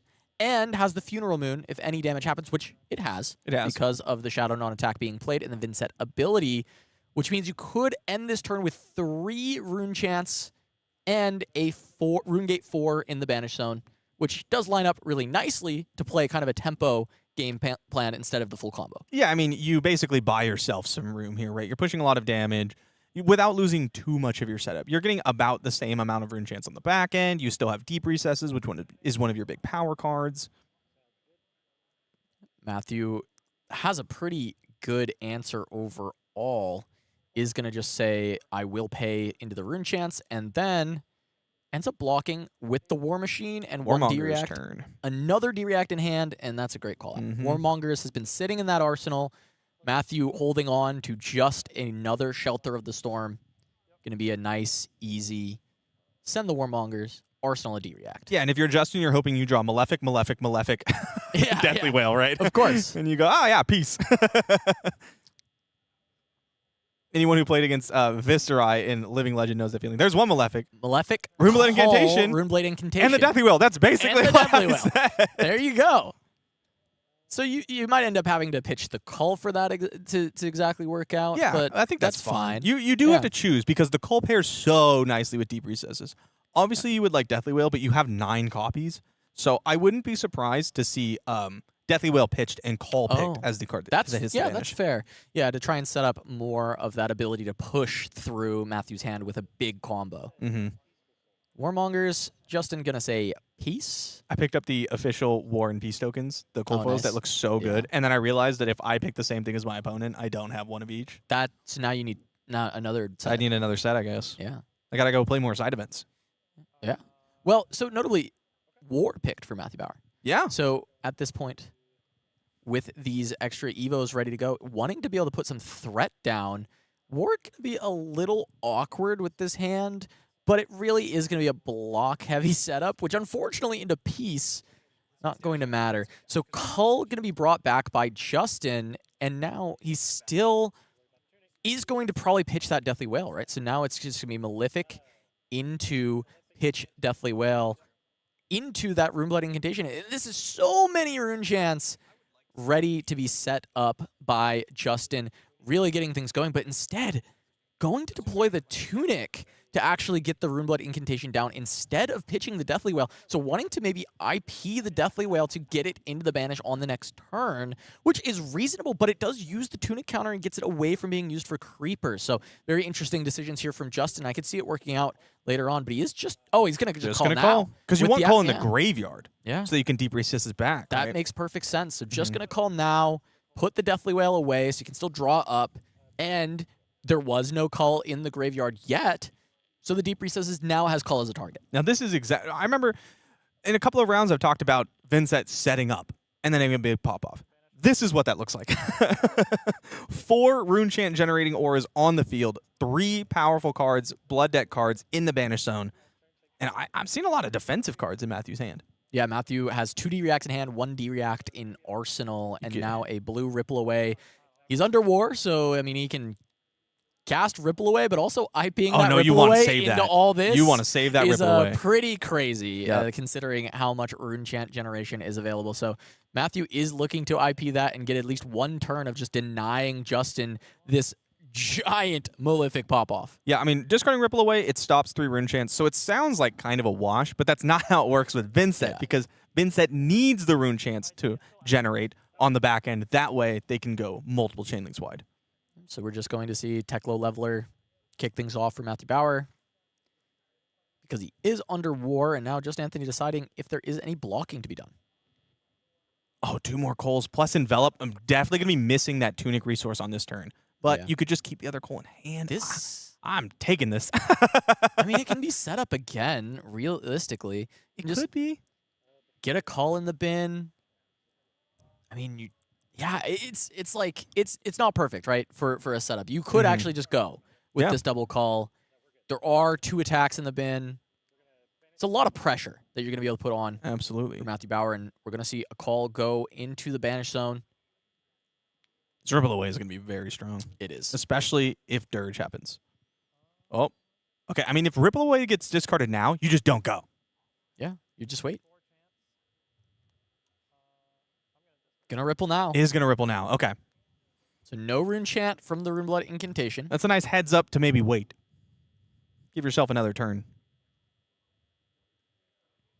Now Justin the hand doesn't really do anything when there's not a world to go because, I mean, Yeah. Dirge... You could Dirge for one more. One Dirge more is rune +1. chant. It's +1. It's not great. I mean, you do want to find... You have 2 rune gate attacks. You probably want a 3rd, considering how many resources you have. Now, Dirge is also, like, one of the best creeper cards, though. It is. It is. You know, the puppetry is really nice as part of the combo piece, though, because not only does it just give the go again baseline, Plays but Cole. it can hunt for more. Cole's your own Cole. It's the circle of life. Yes, that is the circle of life, actually, is just a series of the Grim Reaper calling themselves. Yeah, and there we go. That is how things go. A new call there, more blood debt damage. Justin taking away new Dirge. Is that added to Mordred the Tide? hand. Mordred Tide picked up. A massive combo available for Justin Anthony on this next turn, unless another ripple is found off the top for Matthew Bowar. This draw is going to be impactful. So we look at the hand, no ripple. Blues, but no ripple away. Notably not putting out an arms piece because needs the arcane barrier. Oh, that's true. The whole time has been whole time, holding yep. on to these arms in the banish zone. Banishes Envelop. Makes sense. The one that costs resources, and you don't have any. These cards are too good to pitch. And it may be time. I think it might be time. No Tunic is a little annoying for it to be time because you want to have the creepers available, but I We think got puppetry. Mordred time is going to be... Mordred time. It is Mordred time. It is Mordred time. It's Mordred time. Yes. Yeah, it would be so nice to have Tunic Creepers. You could do something like Deep Recesses, get rid of, let's see, you could go Deathly Whale, do some stuff, break the chain, Deep Recesses, put Deathly Whale back and banish. That's true. Deathly Whale again. Go again. Yeah. You could go again. All right. Let's see the line. I'm really interested to see what the line is here. Said no puppies yet. It is going to be Deep Recesses of Existence for 6 and 6. Generating how many rune chants on the back? 6. Yeah. Not counting any made by Deathly Whale 6. later, not counting Funeral Moon. 6 and 6 with 6 on the back. That's a very got- shadow we thing got to some do. shadow That's heroes. such a shadow We got some runeblade shadow thing. heroes. Okay, we're doing this. We're not. No shadow puppetry. What's the last card in hand? I was too excited about Mordred Tide. There was a new Dirge. that was There's picked Dirge. Okay, new Dirge. There's 2 Dirges, right? up. I guess so. Yeah, I Yeah, guess it should double be double Dirge. Dirge then at that Mhm. point. We'll see if he picks up the hand again and make sure we can confirm that, but I believe that is where we are at. We could see a Dirge pitch to Creepers. Dirge There it is. pitched. Here it is. To Creeper. Puppetry. We're creeping. Puppy the Creepers. Activate Vynnset. Is Take it the Deathly damage. Whale that we're putting back then? Well, just not breaking the chain yet. Not Deathly Whale. Deathly Delight, I meant. From Graveyard. Or we'll yeah, I see. guess It you could could be- just go straight into Deathly Whale, Yeah. and then you close the chain, put Deathly Whale. That's so cool. Yeah. A lot of combo potential here. I think considering calls, I suppose, right? Like Considering calls. what But to I do? think grabbing another, yeah, I guess, I don't know. I like that double Deathly Whale idea. Oh, can't call yet, actually. If this is a Dirge in hand, You don't want to call you actually have to wait Mm-hmm. on the call. Unless. Okay, I thought he was grabbing the call. I was like, Unless. or. 6 and 6. 6 and 6. First one, unpreventable. I believe Justin paid with that puppetry. I missed Yes. the life total going down, but it looked he pushed. Yeah, because you Vynnset want the forward. rune chant from the whale. Yeah. Does Cole. Gets rid of the Dirge. Wow. Well, I mean, you get to play. You're going to have enough rune chants because Deathly Whale's going to make 3, I believe, because of Mordred Tide. That's fair. We see 6, 7 being said here. It's 6 into 7. And then Funeral Moon as well. Yeah, it's plenty of chance. Dirge just would have been even more damage. Mhm. However, not allowing Matthew to just spend every single card before you can even call.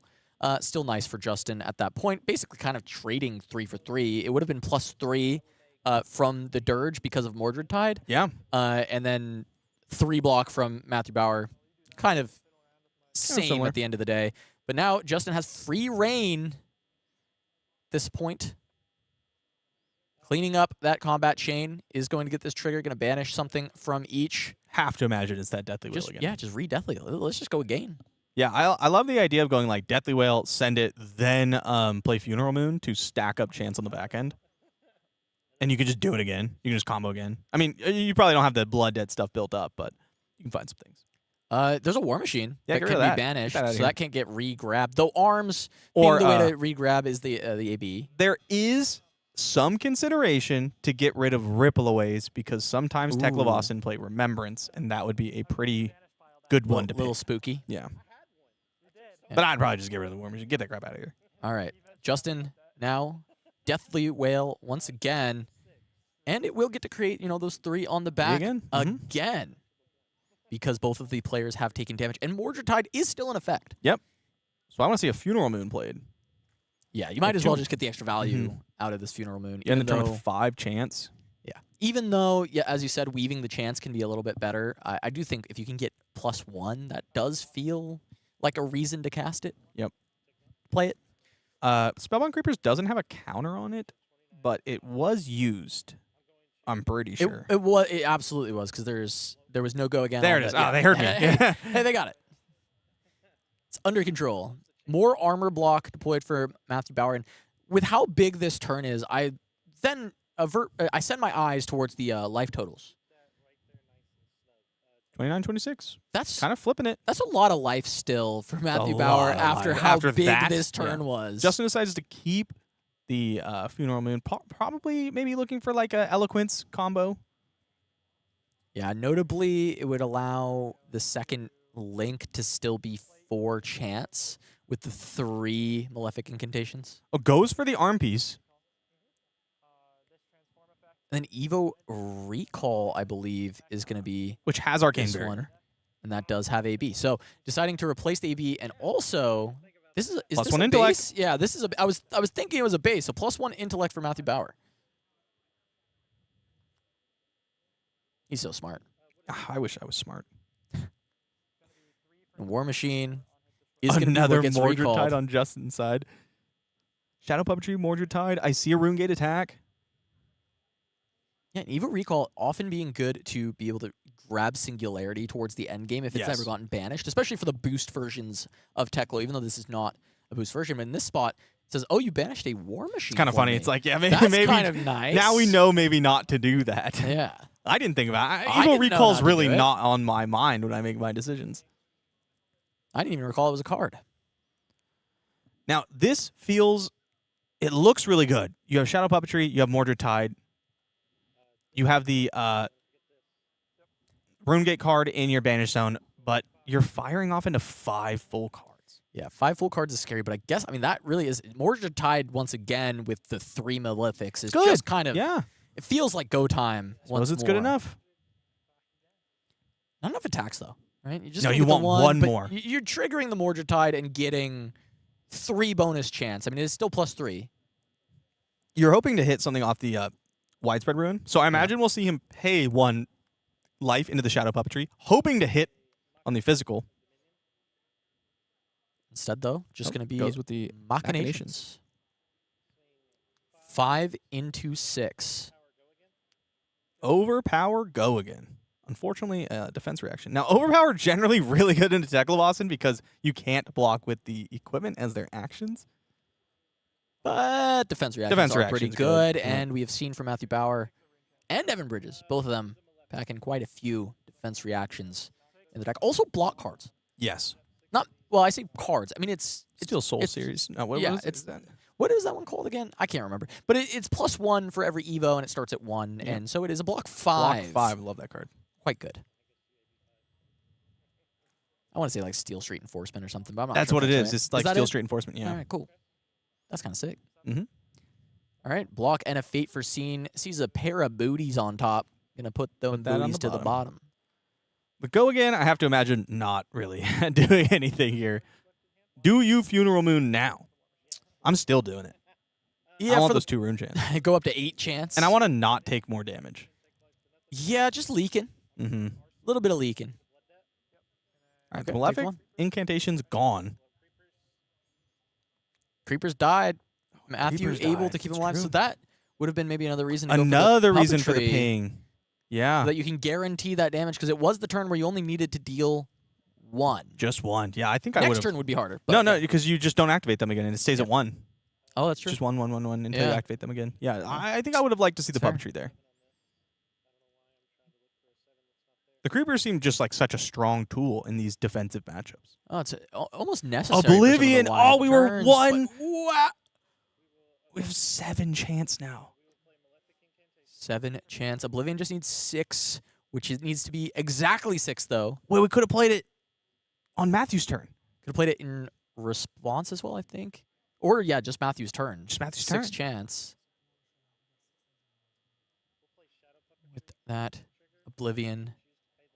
6 rune chance. 6,000 eyeballs watching the 7th chant get made. And not being able to go there. But you can do it in response once these start popping, right? First one goes yeah, through. no, you're so right. You're and so then you right. just do it there. So it doesn't actually matter. I was like freaking out. I was like, oh no, we missed I was it. going to let you freak out for a little bit, but we have to bring it back. Yep. We got to bring it back. I have resolved 0 of these cards in my life. I Not have widespread destruction. resolved The a instant. lot of summoning demons in Yeah. my time. This demon, not so much. Yeah. You know, only one other demon in Flesh and Blood that I've summoned, and that is going to be my Doomsday cast in Levia. And I'm very well versed in responding to things entering and leaving my banish zone, Yeah. which is about the same for the rune chance. I played to a get lot of the Nazareth out Chain here. Demon Oh yeah, with Eclipse, I think is the that's name of the pretty card. cool. That was a cool card. So Nazareth, the Soul Hero, also great. Another attacker that I believe, and correct me if I'm wrong on this, because I do. It's just a belief that I hold like Soul, in my heart right? currently. Is that it? Well, yeah, it's the Soul thing, but it doesn't trigger rune chance when you swing with it. No, it does not. So it allows you to continue stacking and keep pressure while still swinging a very large attack, if that is the game plan that needs to happen. And for Matthew, 6 life on Nazareth is actually a little annoying to deal with because there are attacks in your deck that can deal with it, but they're attacks that you want to be sending at Justin. Yeah, I mean, I think the exception are things like CNC and Weakest Link. We do have one. Yeah. So something like Gun for 3 at you, CNC into the Still ally good. works Yeah, really well. And it's going to be worthwhile for that. And it is fortunate for Matthew that that is something that he has access to on this turn.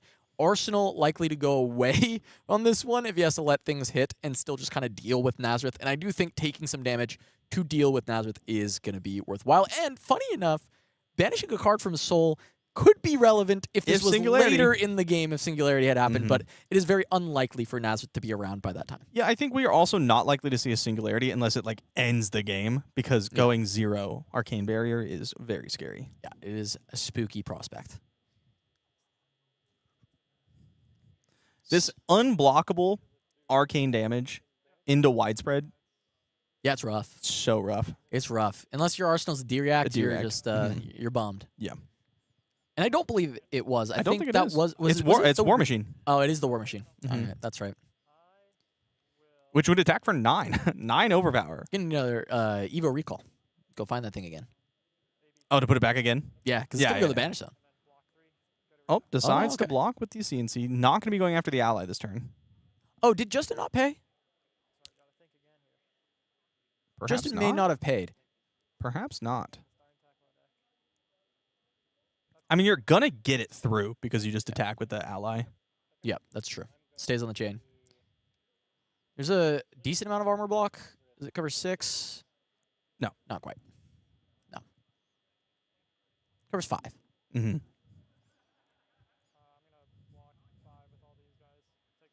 That one Take is one. pretty important. It is an impactful Well calculated, Justin. one. It is an impactful one at this point. All right, now it's time to make the chant. 2, notably going to open up the Deathly Whales. The Deathly Whales, any other widespread destruction, make it a lot easier to get things like the widespread annihilation or deep recesses of Omega value. I'm just trying to think of a new fun word to plug in there Yeah. before value every time. Yeah. I'm running out already. I'm not very You'll creative. get there. Look, you read a lot of books. That's true.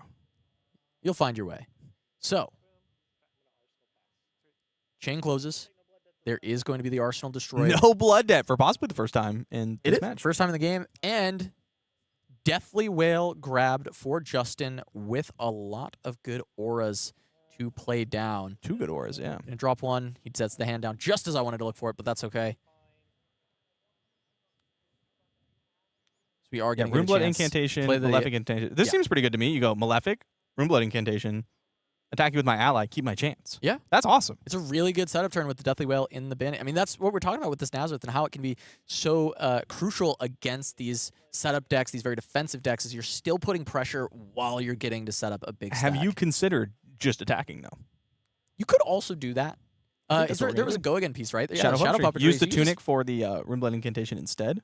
Could just go Shadow Puppetry, pay, Deathly Whale, slam on in, attack with ally. What Give I'll me more say, cards. what I like about that is with the Malefics, you don't really need to You're fine. bother. Like, you have chance. Yeah, chance you're okay. are not an issue. Stacking more chance doesn't help you that much. And you're not giving Matthew the chance to refresh these Evos. They are getting very battered and beaten. Mm-hmm. And Nazareth being able to be swung in each turn if you have the go again ahead of time is just a lot of pressure. damage. It's so much damage. Yeah, I mean, we only have so much go again now, though, because we don't have access to creepers. We haven't seen Eloquent Eulogy, which I have to imagine is in the list. It usually is. And we could pair that with something like a Call. I think I do want to see this puppy swing in. I do. I want to send. I mean, I also see all reds in Matthew's hand, so I'm like, yeah, get in there. Of course. That does make it a Matthew's little more like, please don't appealing. attack me. Please Yeah. don't attack me. Please don't Like, attack that's me. a lot of rune chance. I don't want to pay to AV on this. Yeah, Justin gonna tank for a bit though, because it's tough, right? You want to keep setting up so you can push over the top. However, Matthew, this may be the weakest that he will be all game. It's true. This is where the shields are somewhat down. There's not a lot of block available for Matthew Bowar. Yeah, no equipment block left anymore. No arsenal, so you know there's no defense reaction lined up. You're not under Warmongers, which there's still 2 more. There's arms to be able to block Yeah. even more that are just there ready, and it's just going to be Nazareth sent forth to deal another 6.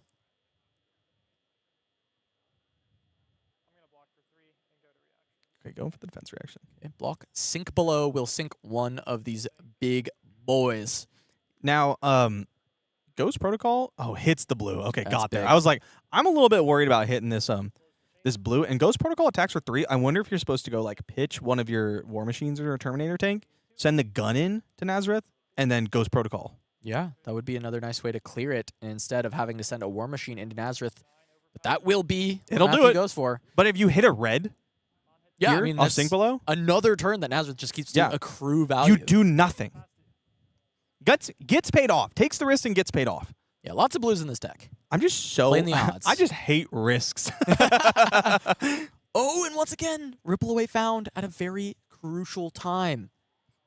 The Malefics had returned, and now Ripple is here to potentially answer as Justin considers what the banish will be to Vynnset. Widespread Destruction, Ruin. He's got a Demigod to go with it. Ruin will be the choice. Now, Matthew rippled away on this incantation last time. Looks like not doing it. Oh, yep, just lets it go. Gonna hold back. I like it because if your opponent is going to set up, then you don't need it.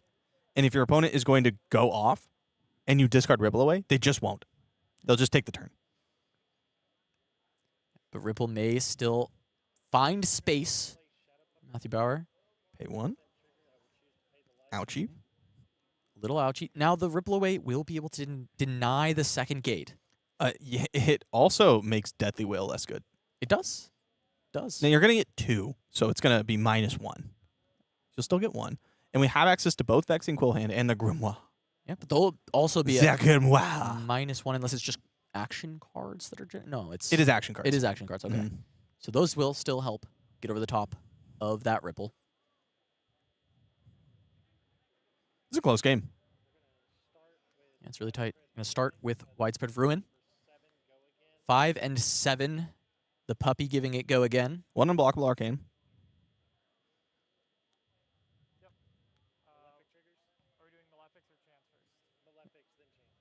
Ripple, yeah. Malefics then Chance. Ripple going to come down. Stop the Malefics from generating any rune chance. And then there's going to be the first damage unpreventable. Yep. Now, Justin does have to win the game. You have to kill your opponent, who is at 26 now, before you run out of cards. Yeah, he's thrown a lot of damage at Matthew, and yet above half-life. Yes. Now, there is no more block in the equipment. Once again, your opponent has no Arsenal. But we've seen all the calls. We have 2 deep recesses left, I believe. Those are pretty big push cards. While there is a lot of physical damage in the Vynnset deck, there's no real weapon, right? Because flail is just one damage. It's not really dealing And it a hits lot, you. and it hurts you. You can't swing it forever. You can't actually right? race with it. And then it's a lot of rune chance. And arcane, I mean, that's not dealing deck damage. And Matthew what has is he so on many top? Shadow puppetry blues. hits. Let's see. What does he find? Could be big. It's That gonna be looked like eloquent. maybe it's not big. Eloquent eulogy. Oh, it is big. Eulogy hit. Eulogy is a great hit. Going to be able to bring that back. And that does mean just making a single chant will well, let that come through. Eloquent Eulogy is not going to make an Eloquence token. That's true. This turn. But it is 4 physical damage. It is 4 physical damage. I mean, we do have Deathly Wail. But yeah, you'd need to use all your pieces. The book, Quill Hand. It's a lot to ask. Just going to send in the flail. Swings the flail. Justin will take 1. Looking to deal 1. Not generate a chant, actually. Yeah, not an action card. Yeah, not an action card. And says, I'll get you That's next good. time. Hey, there, yeah. See, he's saying it too. Not an action card. Had Beseech in hand, kept it to push it on a later chain link, and didn't get the ability to because of the ripple away. That was pretty big. Missed out on 3 damage there.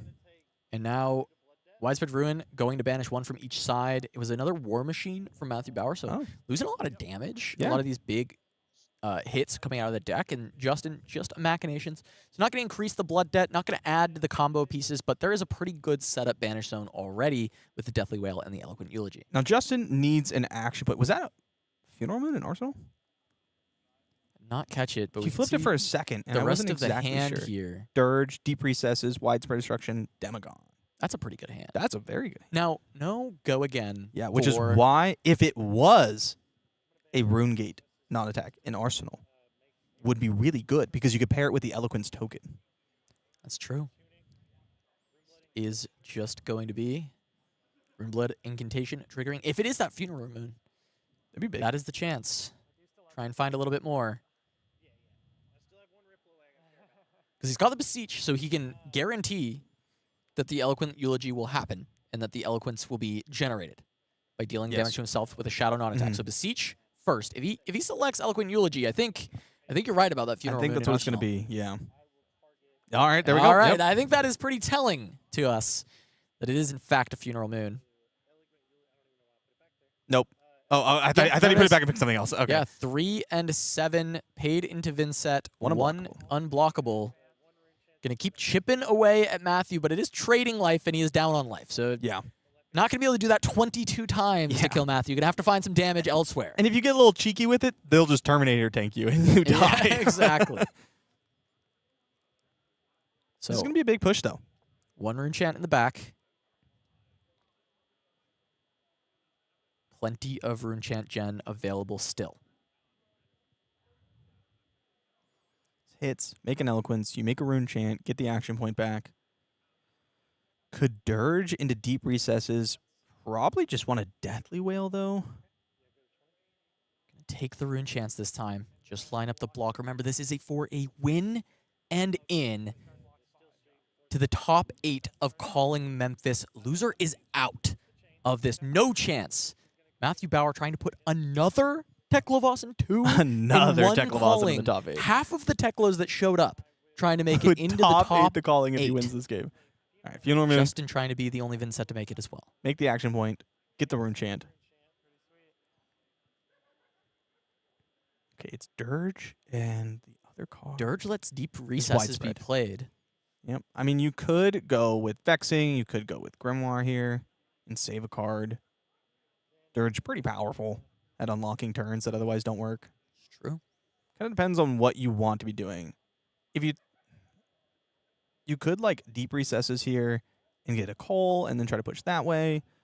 I think we're really going to be gated on action points, so, on Justin's side, since we lost those creepers. Yeah, that is the issue here. So trying to get as much damage as possible through on this turn, I think makes a lot of sense. Yeah, we've seen a lot of Shadow Puppetries. We've seen Machinations. Though Deep Recesses grab call, you're not going to get an opportunity to play that call. It'll be for a future turn. Yes. The only thing that would make Deep Recesses better is if it gave me Oblivion back. That's a good point. That would go That crazy. would be strong. You're right. That'd be pretty good. All right. Widespread Destruction, Deadwood Dirge, last 2 cards remaining. Just going to pitch into the book. Yeah, pop the book. Make go it for the 3 whale. go whale. Makes sense to me. Save the Dirge. To use on this Runeblood incantation when it is completely out of charges so that you actually get the full +3. Yeah. And pretty clearly, Matthew's deciding fatigue is the way he wants to play the game, losing the Terminator tank. I mean, otherwise, you're just taking this damage and you're sending the tank. But I think correctly identifying that, yes, you could trade damage this turn, but Justin can just discard a card and then come at you, and it puts you in a bad spot, not him. And Matthew has done enough to prevent the turbo stack from Justin, right? That can't happen anymore. No. Justin can't take that time because there's too much punishment with a 4 Evo setup for He Matthew. doesn't even have the tools anymore. There's no creepers. The Malefics are pretty much all gone. So now you can start to look for that fatigue angle. Some Widespread Annihilation. Drawn up for Justin Anthony, and it's a bunch of attacks. Widespread Ruin, Deathly Wail, Widespread Annihilation, and the Envelop. No way to get an action point here. So it does feel like you want to just play the Envelop on this turn, get as much damage potentially as possible. I mean, you're probably still just activating Vynnset just to just to keep pushing something through. Yeah, it's still trading a little bit of damage behind for now, but if you can finally crack over the blocks, those start to add up, those pings. But taking Blood Debt each turn is also starting to add up for Justin. Very much so. Widespread Annihilation, not great in these spots because your opponent will just use all their cards to block. Envelop paying for it. Go up to 5 chance. 5 and 9, I believe. No, 5 and 8. It's a yellow Deathly in the Banish Zone. Or it could be Deep Recesses. Could be Deep Recesses. 5 and 9. Which does push over the normal blocking conventions of Flesh and Blood. Now, I mean, Deathly Wail keeps the Rune Chance coming, and that's important. Deep Recesses could get you a call for a future turn, and I think you kind of have to decide where you want to go here. And there's the blocking hand for Matthew Bowar. Singularity in the hand. If you Double wanted blue, to try and double red. play for it, but if not, it blocks 3. Decides to go Deep Recesses, which I like. I think if you're going to push over the top, you need that call. I would be doing a count right now if I was Justin. I would know exactly how many Shadow Puppetries I have, exactly how many Machinations I have, and I think you might have one total of all of those. Yeah, not a lot of go again, and as you called out, the Creepers not available to make it happen. Gonna AB3 take 1. Little bit of damage gonna get to Leak. 9 still on the combat chain. Deep Recesses played with that Envelop. Oh, an action point here would be so wildly good. We know the Singularity is not getting played now, as a blue has already been sent out. So the question becomes, do you just use it to block? And yes, Fatigue is the angle. Block 6, take 3, but keep a defense reaction for later. Yeah, deciding I can get 4 on this, which I think is correct. Though this could still be an opportunity to cull and get the last card from Matthew, but it doesn't gain that much. Just denies an arsenal. Just depends on if the read is D-React.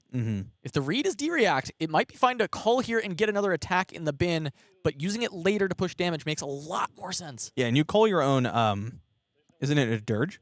No, Dirge and Dirge Arsenal. Arsenal. That's right, This that's is right. another attack. Oh. Should be a widespread Widespread ruin. Okay.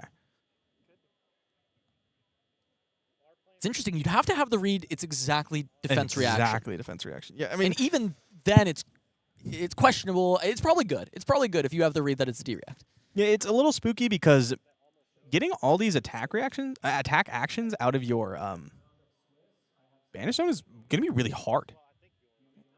Going to banish the Singularity so that it cannot be recurred via Remembrance, but an Evo Recall if there's another one for Matthew Bowar can get it. I doubt there's another one. One card in hand, he's thinking about it. Says it's good. Okay. Takes 2. Yeah, but he's gained the life lead. So now He these is, pings are yeah. at least positive. They are going positive, forward. yeah. Well, I mean, they're the same amount, but yes, Yeah, you're but right. they're positive in It is that. going in the correct And direction. that Matthew is closer to death. Machinations. Okay, there was at least one left because we see it now. Machinations, Whale, Eulogy, and the Ruin was IP'd from last turn. Eulogy is a crazy hit with Cole. This could be a big turn. We have no chance. We have Dirge and Arsenal.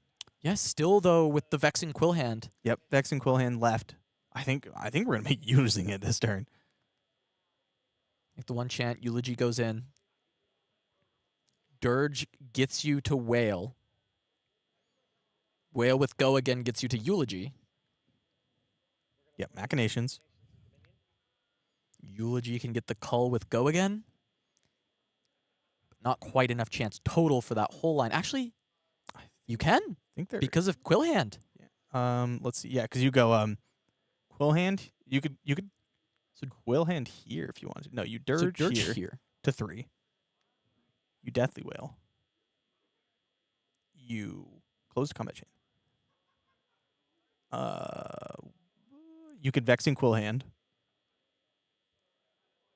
into Eulogy. Man, we need a shadow card. Yeah, that's what we I was need to gonna be say. pinging ourselves. The issue is the shadow card because even generating 1 from Deathly Whale is good enough, right? Because Yeah. it will allow you to play the Eulogy, get the Eloquence, play the Cull, Get the Go Vexing. again.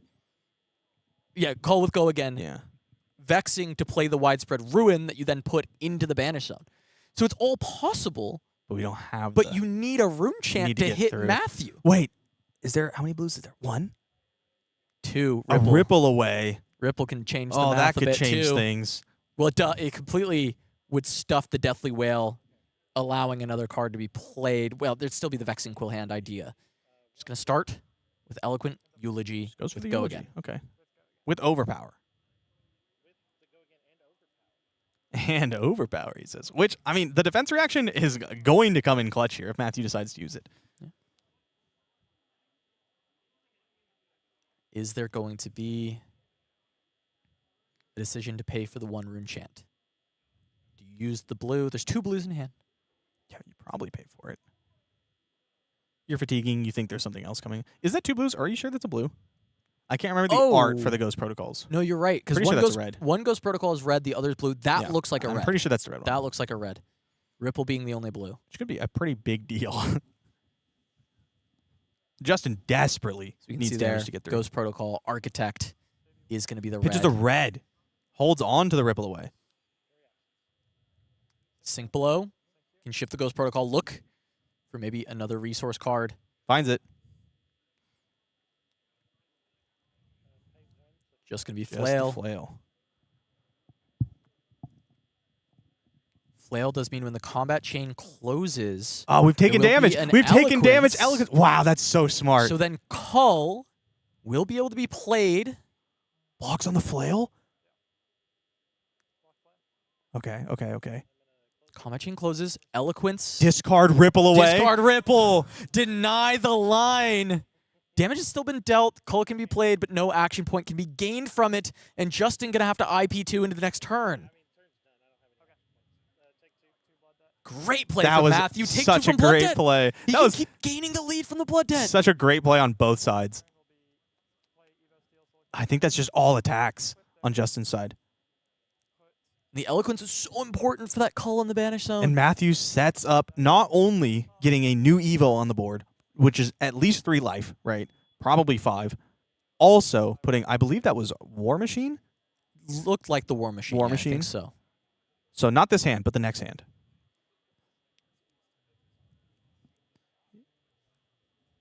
Yeah, Matthew clearly knows what's going on here. He's very aware of what he needs to do to survive this onslaught. Yeah, there's going to be Widespread Ruin going to the Banish Zone, but the no action, additional action points is meaning Justin is bleeding out from the debt he has built over the course of this game. Time to pay the Piper, and the Piper has a mustache and his name He Teklovossen. twirls it. Just going to have to hard cast, pitching into a Deathly Whale. Going to double pitch to try and look for some more non-attacks. Just for 6. Easy enough for Matthew to cover. He even has a block 5 in hand, though likely he's going to want to full cover this to deny any Rune Chant gem. I imagine so. And you full block this. There's no call. Justin takes 3. Time is running out for Justin. Takes the 1. Okay. Could just get the arms involved. Oh, sinks. Okay, just going to sink. Digging for something to do. Yeah, put Oh, because you know. You know it's War Yeah, Machine. It's War Machine with that must be the blue Ghost Protocol It to just cast the War Machine on the next turn. That's so crazy. And that pressure is potentially going to be enough to completely turn the corner because this extra damage Justin's been taking. He's down to 7. Oh no.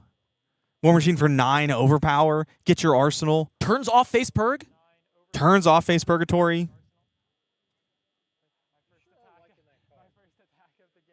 First attack of the game, says Matthew. He attacked with a gun. Yeah, there was a And he CNC killed at some Nazareth. Yeah. point. Yeah. What's he talking about?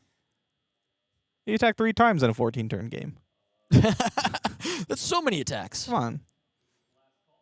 You're being hyperbolic.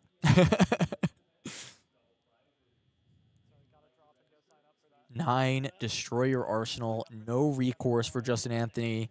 Imagine a lot of defense reacts were taken out because you want to be just putting on the pressure. Even though they're good into these, they're good in the late game. You don't want to get to the late game. No, your plan is for your opponent to die. Faster. And drawing all these defensive cards when your opponent attacks you 3 times in a 14-turn game means that you have clunkers. You just cannot afford to do that. Just going to be able to block 5 on 9, lose the arsenal.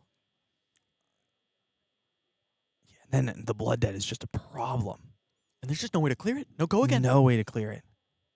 That stuff on the Eloquence That was from so Matthew powerful. Bowar, critical. Ripple Away was insane in this match.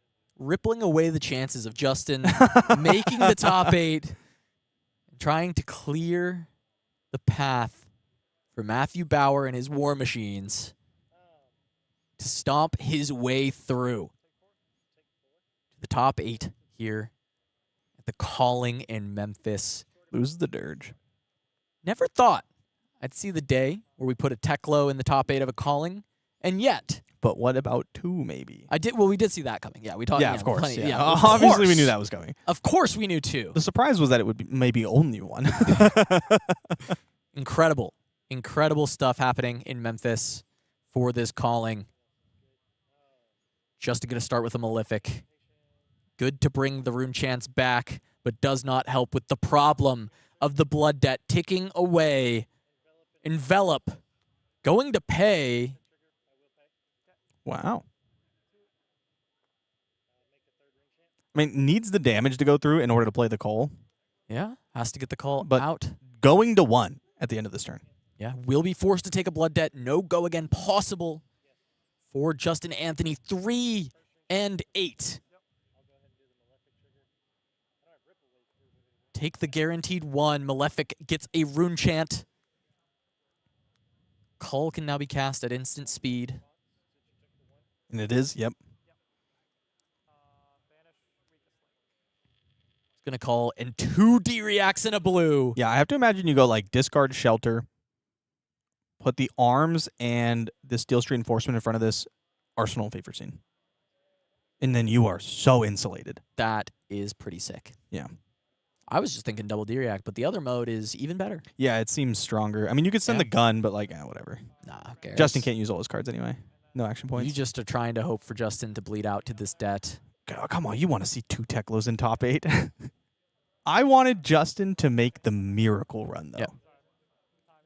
Matthew still going to get this block. Only 3 minutes left on the clock in round, trying to rush through things. Oh, that's true. Wow, I wasn't even thinking. I I've was been so engrossed locked. in this game. This game has been. I've been dialed on this one as the time is ticking away. Matthew looking to close things out before that ticks down, making sure that a win guarantees that spot in the top 8, a loss guaranteeing an out. All attacks for Justin. I think that's it. He can't clear the Blood Debt. Are they all Blood Debt attacks as All well? Blood Debt attacks. All Blood Debt attacks. That's 2. If there's no go again, Justin is just going to fall the Blood Debt. He says, I have options here. He doesn't. it's all right. Flail. The fist bump comes out, and Matthew Bowar is the second The Teklovossen, second Teklovossen. making it to the top 8 of Calling Memphis. He I looks can't a little believe like Teklovossen. Let's be honest. That is Teklovossen. He looks like right young there. Teklovossen. Young Teklo. Before the evil. Yeah, before Before evil. the mustache Still some twirling. brightness in the eyes. No mustache to twirl. Look, by PT Yokohama, he better be. He better. I growing want to see a out. mustache. I need mustached Teklovossen players twirling in the feature match area. That was an exciting game. insane. Yeah. Absolutely insane. Look, it is Vynnset versus Teklo. We thought maybe Teklo, look, you just get enough time and you can make it happen. But without further ado, let's take a look at this bracket. We got to see two Teklos. Two Teklos. In the top 8. Same side of the bracket. A couple of Arachnes. The same side of the bracket. We may get that Teklo mirror you're looking for. All right, we got 3 Arachne Marionettes. Clearly one of the top decks of the tournament. A lot of strong players on it. Lucas Oswald, Zachary Jensen, and Jacob Clements. Michael Hamilton playing Oscilio. Austin Redington, whom we saw earlier on Prism. Emanuel on Dash.io. Matthew and Evan on Teklo. That's an exciting top 8. And a lot on the line here, right? Austin Redington with the Prism. Yeah. Trying to fight to LL his own hero that he has loved for so long, but he wants to be the one to do it. Isn't he going to the Pro Tour? I don't know. And Hasn't if he played is, Prism forever? What's he going to He's do? LLing his own hero going towards there, and he's playing against Michael Hamilton to kick things off. A little bit of a rematch from earlier on where Michael Hamilton was able to get the best of him. And also for World Tour points, Jacob Clements fighting to he is above Brody right now, actually. Right now he is above. The lead over Brody, while Michael Hamilton looking to start to catch up. Absolutely. Yeah, I can't wait to see some of these matchups. So many exciting heroes, some exciting games on the way.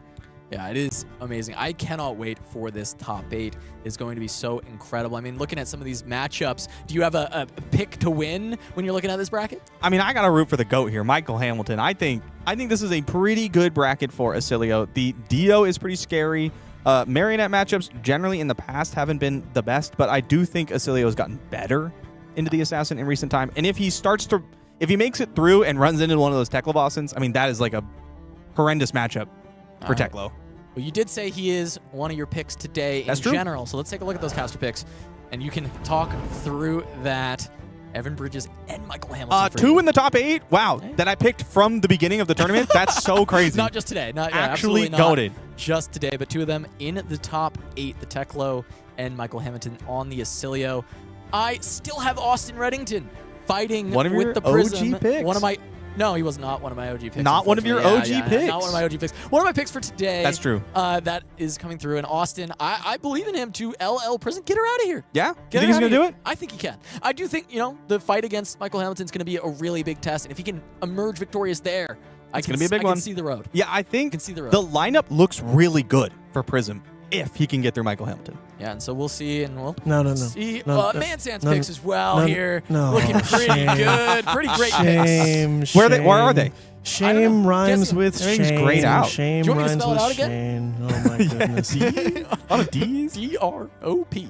Shane tried though, because if you look at standings, he actually did end up in 9th. No. So we got, Really? Wow. we got close. Here's the standings. All right. Pretty close. Let's take a look at these standings overall. Back to that top 8. As you can see, Shane bubbling 9th. Justin Anthony on that loss ends up in 10th. Lucas, that first seed coming through as you saw that top 8. Valda, Vynnset, Marlynn, Pleiades, Vynnset, Marlynn are the next heroes in line for the top 8. Just barely missing out. There's 9 and 3s that made top 8. Just getting beat out by the usual suspects. Teklovossen. And 2 of them. 2 Teklos in that top 8. And Marionette coming back to form. 3 of them there. As we can take a look at some of these players who are also able to cash and move through. I mean, we have the Victor Sidra, gang. the Victor gang, the Sidra being able to make top 20, still pretty good. Finding our way at Katsu at 8 and 4, Dorinthea knocking on the door. Yeah, Dorinthea, Fang, Bravo. There's just so many heroes that we saw represented, also performed. Yeah. First Gravy Bones, though, all the way back at 8 and 4. This deck having a little bit of troubles in recent times, but we'll see if there is a resurgence of Gravy down the line as we jump forward. A lot of the Pleiades kind of wheels falling off towards the end of the tournament, but still, that concludes our remaining players in the tournament. Yeah, I mean, Intel top 8. Intel top 8. Intel top 8. Intel top 8. When we get to see... There's so many awesome ways this can go. Prism LLs. Prism LLs. Teklo wins a calling. Teklo wins a calling. Oscilio is a wizard and wins the Marionette calling. wins. Oh, Marionette can win a calling. Yeah, okay. If Dash.io can win, that's another, 75 points? towards Dash.io. and she's close. So she'd have to probably get some wins on the PQ side as well. Yeah, because like a decent chunk. This would be 3 callings out of 4. I mean, yeah, the deck I think is really strong. It's- But can it beat meta powerhouse Teklovossen? That's what we're going to need to know. That's going to be a struggle. It's going to be a tough time dealing with that Teklovossen as, I mean, honestly, actually, when you think about that matchup, It can be blocks tough. well. It can, okay, but there are cards like Outpace that say you can't block with equipment. And sometimes cards in your hand say that they are equipment. They're as equipment. well. You draw a hand of equipment and then get bashed. That does make it a little bit tough. That makes it a little bit harder. We'll see if those Teklos can survive to the fact that they're hitting against Dash.io. I think one is actually round. Dash.io and Marionette. Oh, Marionette. Okay, so it would be later that we'd end up seeing that clash of legends, but we will be getting to that soon enough. We're going to grab one of the Teklos for top 8. Of course, we know you want to see Teklo. We know what the people want, so don't go anywhere. I'm people. Calling Memphis. That's what top I want. 8. Back right after this.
Welcome back to Calling Memphis. I'm Cass Mulder, joined by MajinBae once again. We have made it all the way to the top 8, where there is Teklovossen. Not one, but 2 ready for battle, and there is the first one will be our first feature of the day. Yep, playing against Jacob Clements on Marionette, whom we haven't seen in the feature match. There's been too many wild decks, so we've been grabbing all of those. Haven't had time to get our current player of the year first place. Yeah. Well, let's take a look at that top 8 bracket so that we can remind you who has made it this far. Lucas Oswald on Marionette taking on Zachary Jensen in the mirror matchup. Michael Hamilton versus Austin Redington. Austin trying to take Prism all the way to LL. If he's able to win this calling, she is gone.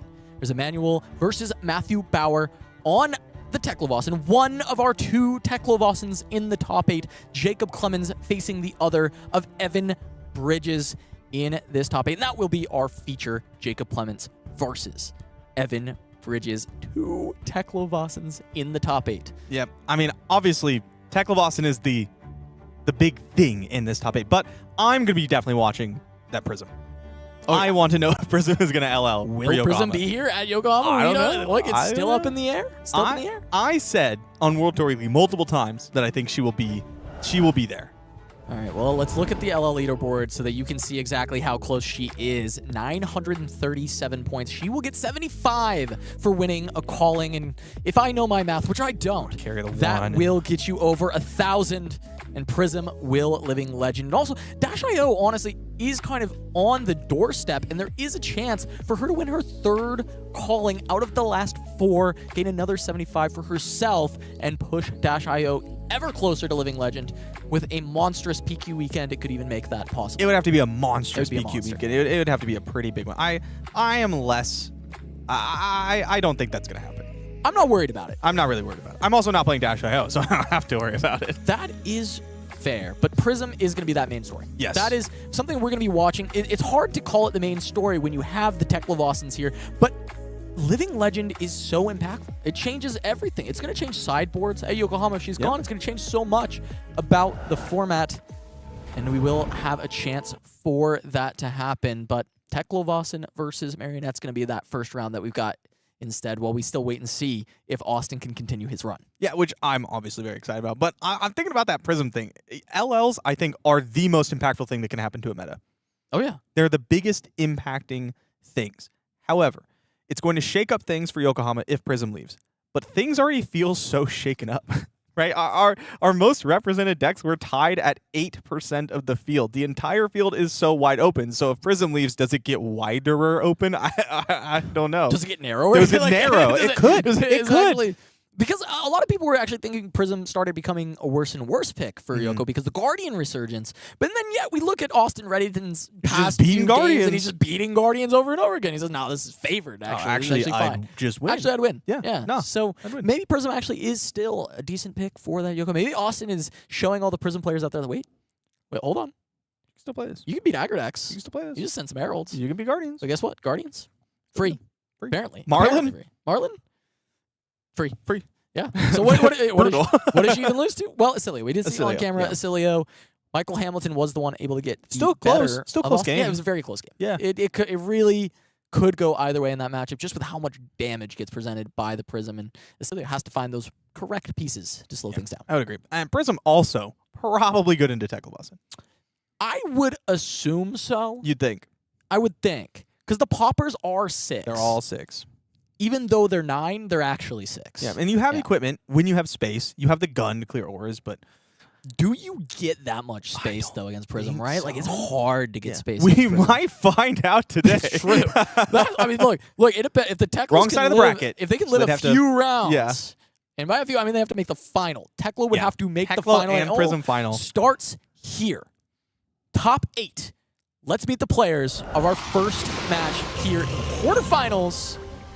It will be Evan Bridges on Teklovossen going up against Jacob Clements, the leader in World Tour points on Arachne Marionette. Yeah, Jacob Clements been on an absolute tear this year.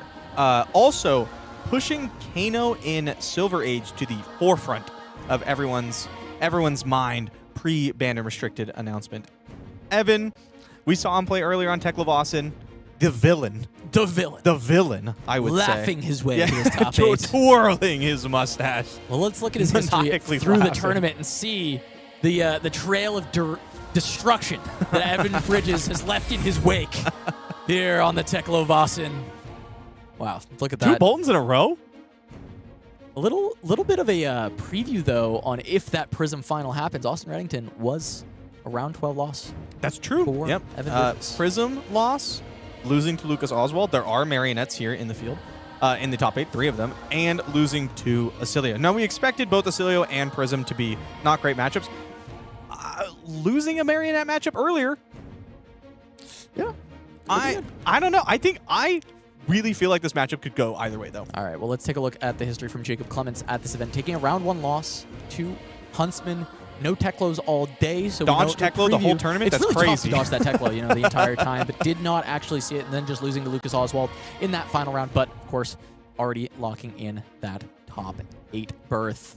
So we can now take a look at the decks to try and see maybe what the spice has been for Evan this whole time, because I've not seen a top 8 Teklo deck to talk about in the past. No, and I don't get to see a lot of, Teklo deck lists generally when I watch events. I'm seeing 3 copies of Midas Touch, which are not relevant here, but that makes a lot of sense. Helps with And Prism. could help with Prism. Yep, lots of blues. The deck is big on blues. I'm trying to see how many defense reactions we have, though. I see 3 Fate Foreseen, 3 Shelters, and 3 Synchrolos. That is a lot of defensive tools, not counting all of the equipment that Teklovossen is going to be using as well. All right, well, let's take a look as well over on the other side. Jacob Clements with the Marionette deck. It will be Jacob Clements, Mr. Jakob. Mr. Jacob Clemens, Mr. Jakob. On the Marionette. Looking at, more red skewed than blue, as we see with Teklo, a little bit of different. course. But the Codex of Inertia is going to be a spicy one that could come into play I expect it for to. this, because there are a lot of kind of bricky cards that could end up in the arsenal. If you're able to catch a block card, you can really Well, you screw are things up. codexing them, so it does go away. That's true. But I'm seeing Death Touch. I love the one of Death Touch to bring back with Codex of Frailty. We might be seeing it here, expecting a long game. A bigger Codex target could be really powerful. All right. Well, want to then now meet the heroes. Teklovossen and Arachne going up against each other. Does feel like with the aggression from Arachne, Teklo is going to want to be able to set up those blocks and should do well blocking into all this, though the piercing may be an element on the daggers. That's true. Yeah, I mean, you cannot block daggers with your equipment very efficiently. You can still do it, but it doesn't feel very good. Now, Marionette also has really powerful stuff like Tarantula Toxin, which could be devastating on your true. equipment blocks. That is something to look out for throughout this entire matchup, as both of these heroes fighting for their first calling champion. You see, awaiting their first champion there in the World Tour column. So let's go ahead and get down to that table and jump right into our top 8 action. Evan Bridges versus Jacob Clements. Teklovossen versus Arachne Marionette. Jacob Clemens, higher seed, gets to choose who goes first. Decides to go first, which makes sense because otherwise Teklo's just going to play an equipment and say go, and you're like, hey, Wait a minute. hey, wait. I didn't want you to do that. Starting off with the dagger. Have to imagine you put something in front of this. All right. Dagger from Jacob Clements. Easy blocks for Evan, just looking to filter the hand, see what he can find. Now, the double red pitch is pretty telling here. Yeah. This hand said, I have a lot of good stuff, but not a lot of blue. Mm-hmm. Now, I would possibly be inclined. Let's say that you put a card in front of this, and then Clements just flicks and then passes. Yeah, I love this. Discard Shelter in response to this. You say no blocks. You let the damage go through.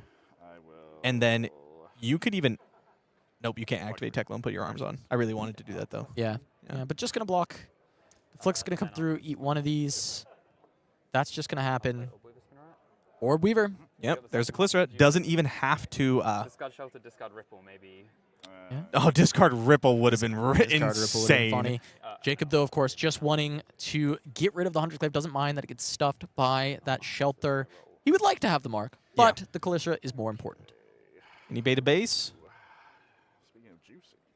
I think he did. My turn. I think he drew one. Speaking of juicing, Yeah, I think he just gets to go crazy. Equipment. We'll put on some shoes. Action point. Yeah. So Put all some the shoes. zero costs just reduce things. Puts on some shoes to draw. Says all of the zero cost just reduce on things, some arms. and he's going to put on some arms. That's 2 Evos out the gates for Evan on his first turn of the game. That's exactly how you want to start. A lot of defense going to be up already for him, and also just getting closer to that Teklo leveler, being online, and the big attacks being ready to be deployed. But overpower, something that Assassin is a lot better at dealing with than a lot of other decks. A lot of attack reactions as well as the defense reaction. But it just doesn't want to block 9. And Of sometimes course. it's really You not good really at it. don't, yeah. I think like getting these equipment out is really important, and I do think that these big attacks matter a lot because if you just sit there and block against this Arachne Marionette deck over and over, it's going to get through. Dagger's just putting too much pressure, and we're going to see a response of Teklo for Evan to put a chess piece on against this Hunter's Clave activation to see if there's another card that maybe wants to be spent before going to blocks. Yeah, got some disruptive attacks in hand if Evan decides he wants to start sending some things. Yeah, triple Evo, turn 1, not bad. There are worse things. It's pretty nice. Yeah. Pretty nice already for Evan Bridges. Blocks with a pulse wave. Jacob thinking on the reaction step. Do you see a trap in hand? I'm actually surprised to see a block on this Clave. There's an up sticks and run. Looks like an Orb Weaver Spinneret. And a blue, I believe. Oh, Savor Bloodshed in Arsenal. Savor Bloodshed in the Arsenal. Really wanted this mark. Wanted Yes. the mark on the last turn. Yeah. No. Yeah. No, says Evan. No. No mark for you. My name is Evan, not Mark. I am not Mark. Oh, hi, Mark. Relentless Pursuit can give you the mark. It can, yeah. It can, and it is the blue for the turn, which at this point, not necessarily needing another blue, can just play it and then have the Calicera Yeah, I like as it. a swing to go with these pumps. So now, I mean, it's 2+4s onto a Calicera that can come through.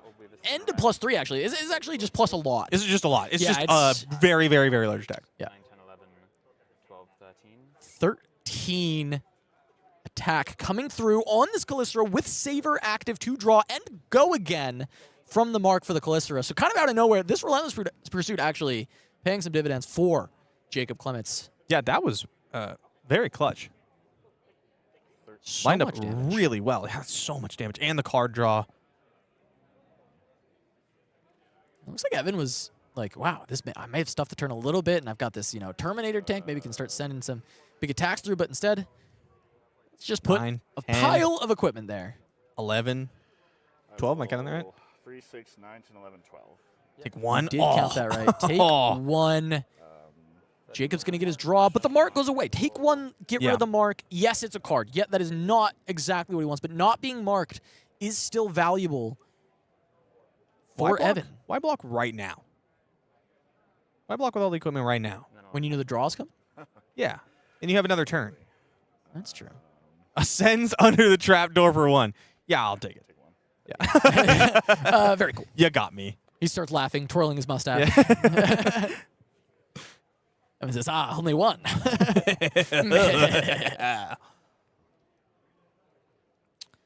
And Passes right back. yeah, just going to have to pass the turn. Jacob going to draw up. No mark, no flip. Another Savor Bloodshed. Pick up the point. Incision, I believe, on Jacob Clements' side. Take a look as he shuffles through. Savor. I expect to see, yeah, Hunter's Clave coming in. Probably flick the Calicera. Oh, no, it's a token. It goes away, so you Yeah, can't pick up token the goes point. So you do this, push it through. Take 1. He's going to get the mark, Yep. which is exactly what Jacob wanted. The Mhm. mark for the Calicera to follow up. Bloodshed. Man, Savor Bloodshed is a really good card. It sure is. This is the second copy, though, already being played. So Evan, hoping that he won't have to deal with too many of these more. I mean, one more in the deck. Is that double Fabricate in hand?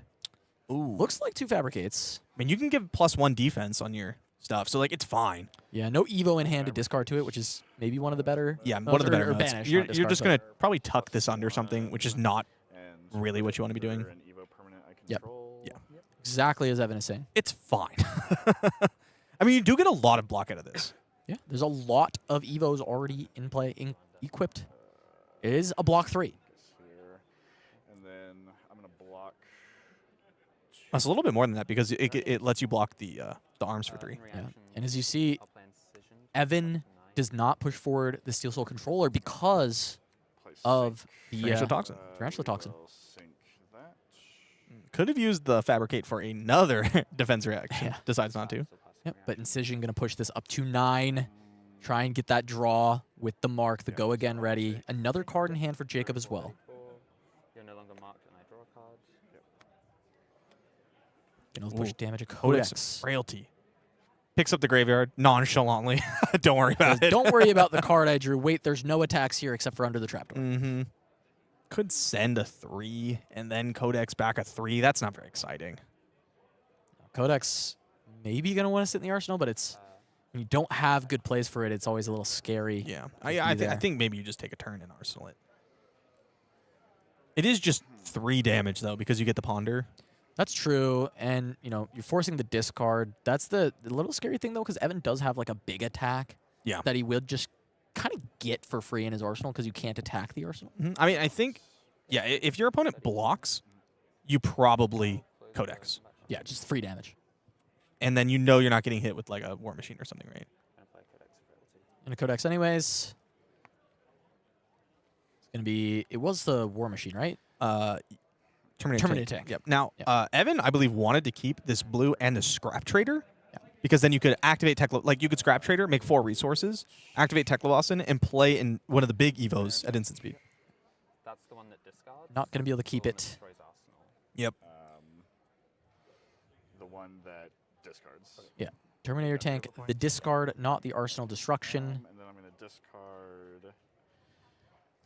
Oh, I was gonna say, it's like you're probably just discarding the red. I will block 3.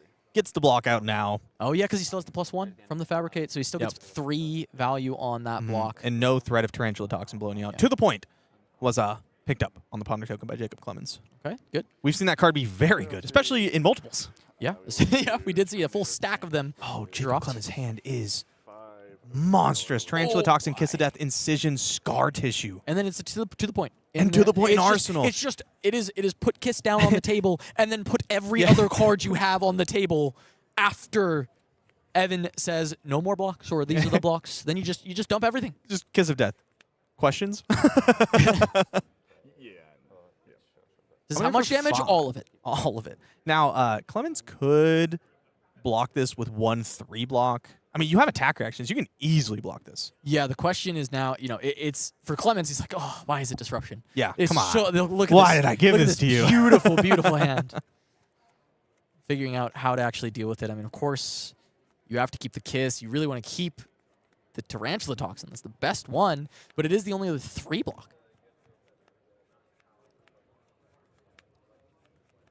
You don't want to blind Mask of Deceit really No. into this. No, it's not what you Kinda want to be just doing. End up having to give 2 cards to cover it if you don't want to discard, or you just take 5 and discard 1 of these and then still ship the rest of it. Mm-hmm. My guess is that's the line. I think he decides to take 5. Say no blocks. Take Yep. 5. Down to 35. Your life total is much less important right now than the damage you're presenting. Yeah. No matter what, no matter how you decide to block this, you're just blunting the Kiss of Death a little bit, Mhm. and no blocks just blunts it by 1 card anyways. Oh, no defense reactions for Evan. Because this could be spooky, right? If he doesn't put cards in front of this, it's going to get pumped to high heaven, and not only is he going to take a ton of damage, he will not be able to convert these cards offensively. This is so hard to block correctly. It is. I mean, you're hoping, like, the Tunic up means that you have to watch out for Stains of the Red back as well. I'll block 3. Only 3. And 3 is basically It's 0. Wrong. Incorrect. Decision does just go for the black text. Pops boots to give go again. Yeah, to give go again. Tunic to swing Calistera to then flick the Kiss of Death for more Yep. damage. And going to hold on To the point. to the point. Which is actually quite good for Evan, because now he gets to get more cards on defense. Although he's probably only going to put 1 in front of this.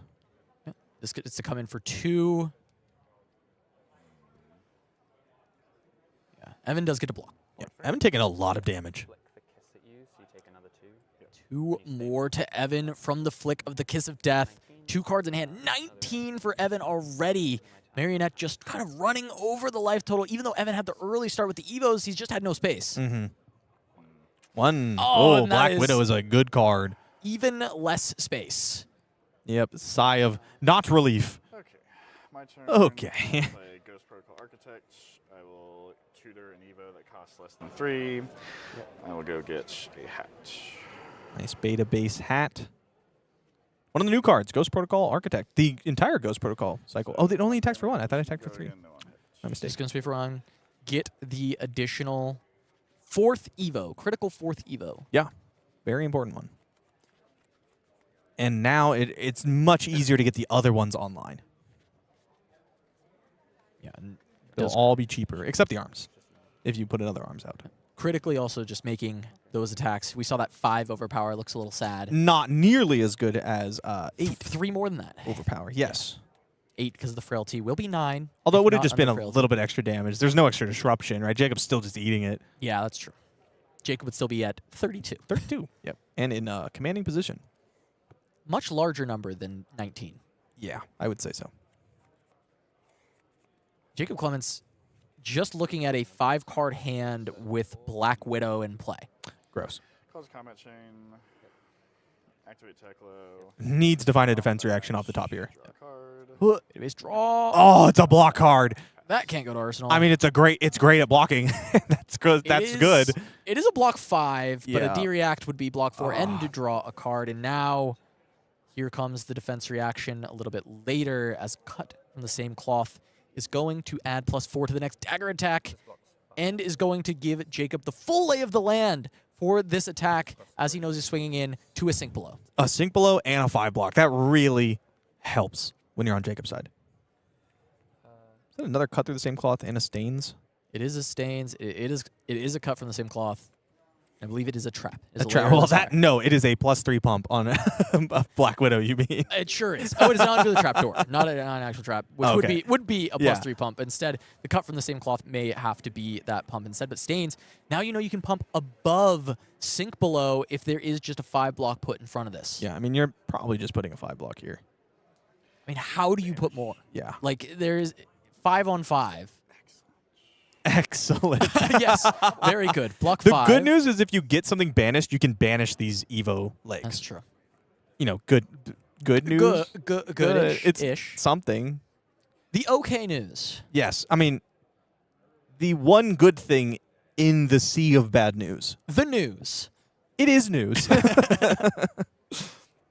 It is going to be the block 5. Jacob Clements knows there is a +4 from a sink below, but he does, in fact, have plus more than that. Yes. Exactly that many, actually. Yeah.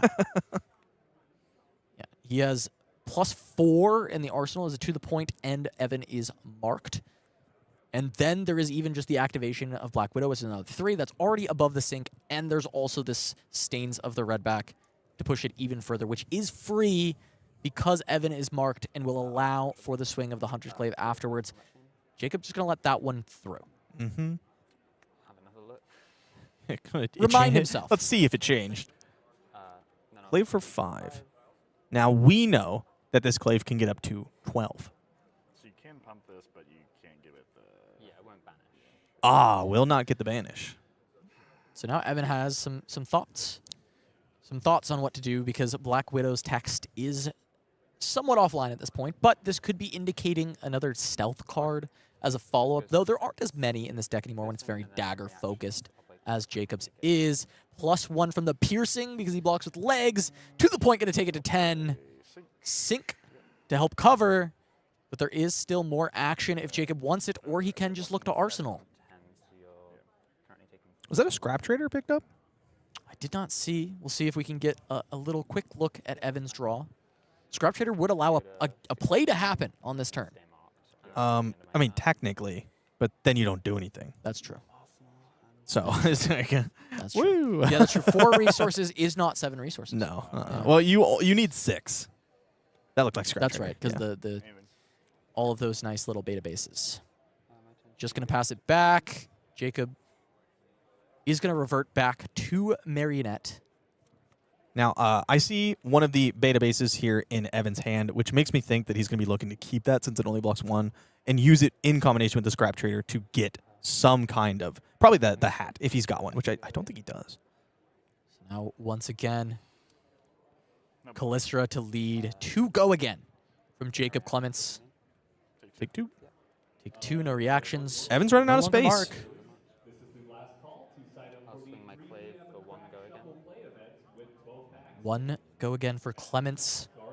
Hunter's Clave looking to remark. Say no reactions from me. Take 1. Get a 30. And the mark is back for Evan. Plenty more for Clements to go through. It's going to be pain in the backside. Ready to go for 3, go again, remark, and 1 more. I'll attack you for 2.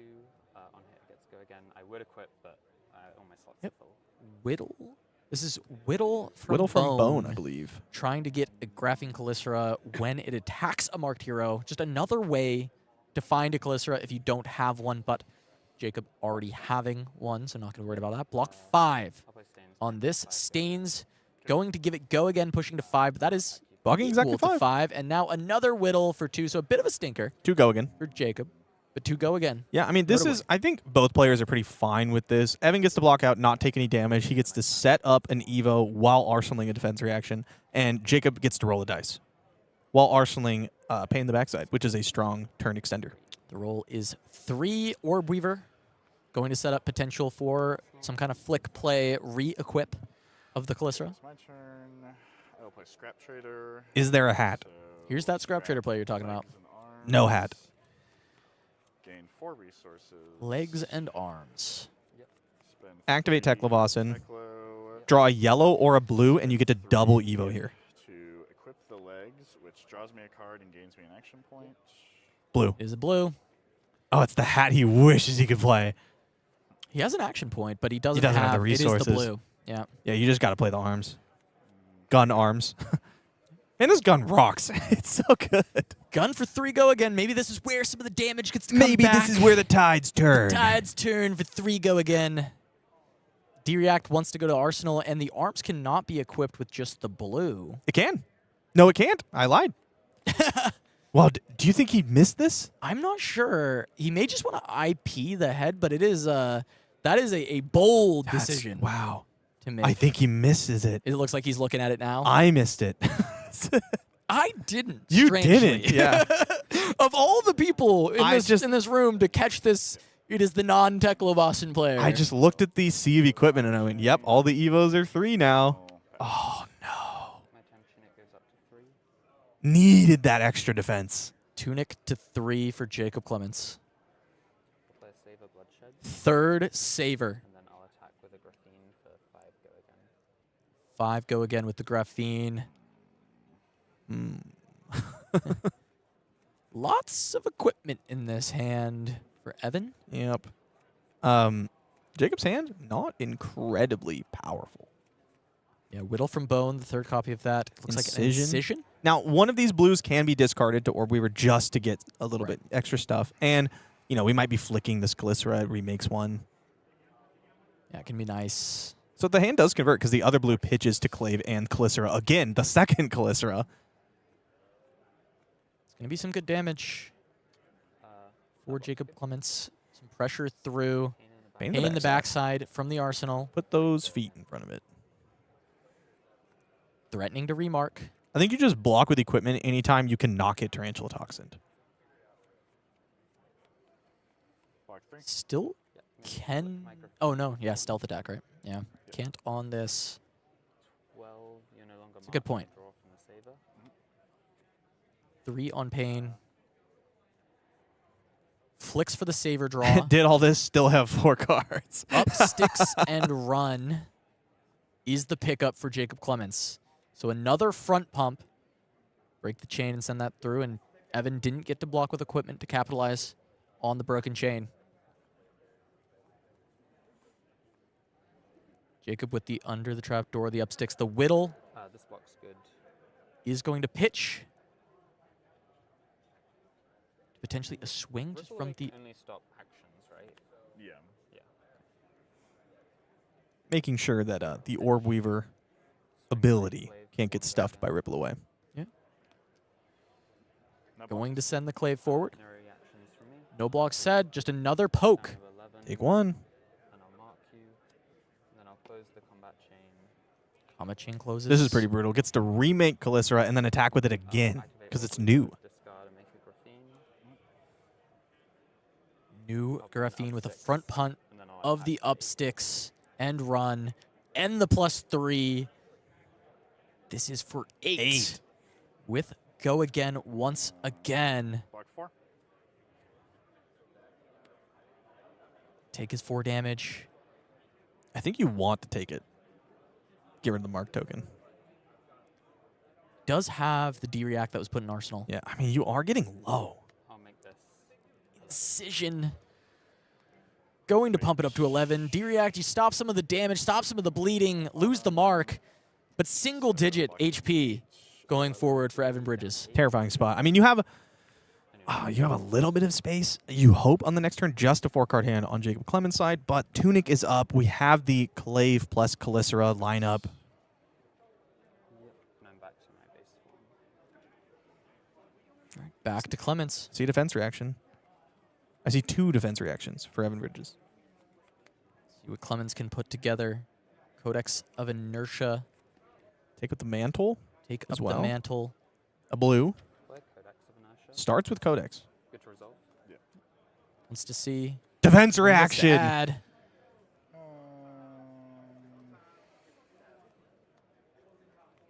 Arms and legs for the Evos. None of the ones he wants. He really wants Chesterhead. Puts the legs away. Ponder for Jacob I Clements. also need to discard. I'm just thinking. Jacob gonna have to discard as well. I'll discard. Death Draws the touch. Death Touch. All right. See the take up the mantle and a stealth card, but no mark on Evan for now. So gonna pitch the take up the mantle. Hunters Clave for 1 go again. Clave gonna go forward. This might be a bit of a reprieve for Evan, but still it is scary. Yeah, it is a and dagger. It could be anything. you're not doing anything. Right. Is the No problem. other reactions from me. I'll close the combat chain. Close the chain. Discard Reaper's Call to mark. Discard Reaper for the mark, and it may just be a pass to Play flip, another but Codex. no, there's a Codex Oh, of Inertia. another Codex of Inertia. Sick. So there's now 2 of these and 2 of these. 2 ponders at the end of this. Yeah, I mean, So have to- Jacob's gonna want to send whatever he found. I think I got a glimpse of maybe a blue color strip, And I'll attack you. but no, leave no Leave witnesses. no witnesses. I mean, Is at least an attack. It gets covered up. you're walking Block into easily. these defense reactions, but Evan Bridges has 3 defense reactions. So you can block this out and do nothing. Well, one of them is a sink below. Could at least Good. Well, you work, don't but want that to doesn't sink really one because do the anything. other one's getting inerted. And Yeah, you that's want a to good point. arsenal a defense reaction. That's a good point. Probably just fate for scening, No blocks. Any reactions? No seeing what you reactions. can hit. And shoot gun. You could shoot gun. Play That's a good point. Fate. What are you even looking for? I don't know. Maybe the What hat, and you're just saves like you? hoping. I mean, yeah, the hat for 5 int, so you can Yeah. block a little bit better. Ponders. 4. And then I'll ponder Oh, twice. red Maybe back. red back, which is gonna help turn extend anything that Jacob can find. 2 ponders to pick his arsenal. Leave no witnesses, Up 6? and an up 6 and run. Come on over to you. Lot of just this deck is just filled with gas. 3 go again. 3 go again, followed by put the sink below to the bottom of the deck. Yep. Woo. Just like we drew it up. Just like we drew it up. This was so unfortunate that the only Evos Evan was able to get in Banish Zone are arms. Not chest. Yeah, not And not chest, hat. not head. Because otherwise you could sink below, maybe hit a blue, and then play it out. That would have been big. I think losing the extra equipment and sending the gun instead is going to really hurt. It's already been hurting for Evan. Not going to have room, really, for Singularity at any Yeah. point. I mean, I don't think this is a singularity Not matchup really. unless you're like so far ahead Get usually. T-toxed. Yeah. Block with it. Toxin you.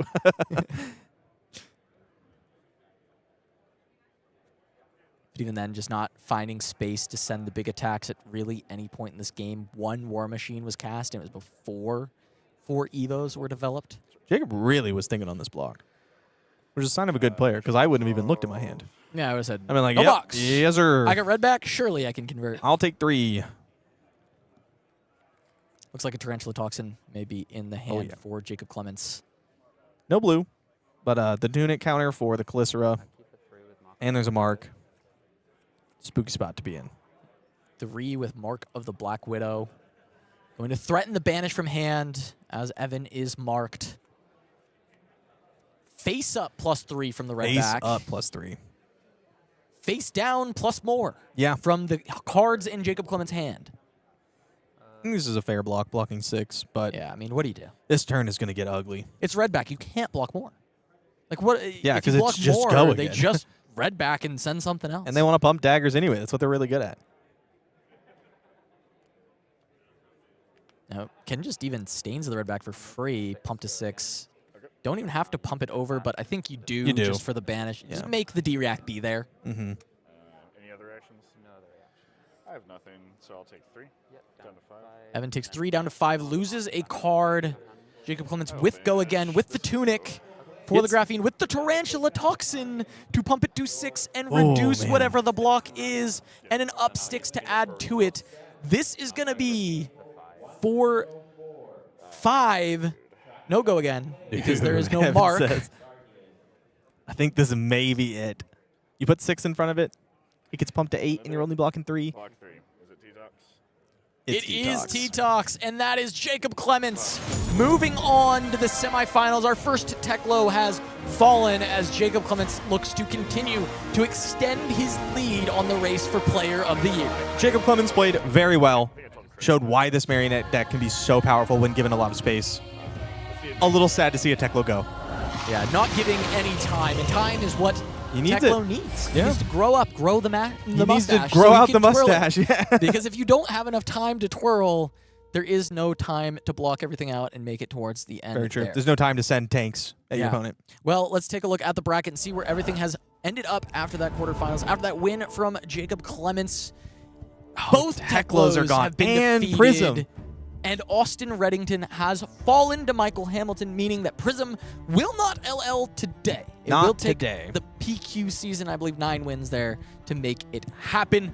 But that does mean that Jacob Clements has advanced to face Emanuel on that Dash IO, keeping the hopes alive for Dash for winning another calling. That would be Another 3 one, out of 3 of 4. Or Michael Hamilton on the other side against Zachary Jensen, looking to be the second Oscilio to win a calling in as many callings. Yeah, it'd be 2 of 2. Lucas Oswald also falling to the 8th seed in the classic first seed curse. All right, well, we will be watching both of these. We'll be starting with Michael versus Zachary. We'll get a first look at that Oscilio for Michael. Not first, we saw him earlier. We saw but him earlier. We will see him first for the semifinals. We will do that. Which is going to be seeing if that Oscilio can continue to make it on. That Lightning Hero popping off. But if you like Lightning like Oscilio, you will like Omens of the Third Age. That is going to be the next set coming to you for Flesh and Blood. The pre-release season starting May 29th and will be in stores on June 5th. There you can get Aurora Legacy of the Tempest. She is back. Hero that I have played and loved historically, and I will be playing once again. Similar but different. Lightning Rune Blade, no elemental, and you are still creating embodiments, but you need to find those lightning flows to get it done. Next up, Oscilio. We will be seeing Michael Hamilton fight to win on Oscilio, but there is a new one, the Swolio. Yeah, the bro-cilio over here. Cilio post-creatine. Oscilio with forked creatine down the Fort throat. creatine, yep. 38 health, pay 1, destroy a lightning flow, discard a card, create a pawner token. If an instant is discarded this way, you may play it this turn. I think that ability has quite a lot of interesting stuff you could do. And a brand new Lightning Hero and Lightning pairing with a class. Lightning A new one. Illusionist, Ziggy Starlight, will add instant speed for 2 resources. Destroy a lightning flow you control. Banish another lightning or a permanent you control with no hollow counters. Return the banished aura to the arena with a hollow counter. Seeing these amazing lightning flow tokens, they're so gorgeous, but what is a lightning flow? Well, it is going to help you tap into the raw power of lightning. And you're going to create and destroy lightning flow tokens to outpace your opponent in a battle of storms. You can see the storm shard here looking a lot like a lightning press, but requiring the destruction of a lightning flow. And we'll see a lot of cards maybe for limited that are going to really rely on these lightning flows. And you can get your first look at World Premiere Prague on May 22nd to the 24th, with tickets on sale March 21st. And remember, that early bird special is going on right now from today and also tomorrow. Tomorrow as well. Extended a little bit longer. Yep. I don't even know who I want to win. I want Marionette to win their first ever calling. Right. That would be cool. I want the GOAT on my hero to win a calling. And cool. I want Dash.io to finally have the big season that I think the deck's been capable of for so long. Yeah, 3 callings. 3 out of 4. Would be crazy. Well, we will start to see the journey with Michael Hamilton on that Oscilio going up against a Marionette in just a moment. We're going to go to a quick break, but when we return, the semifinals of Calling Memphis.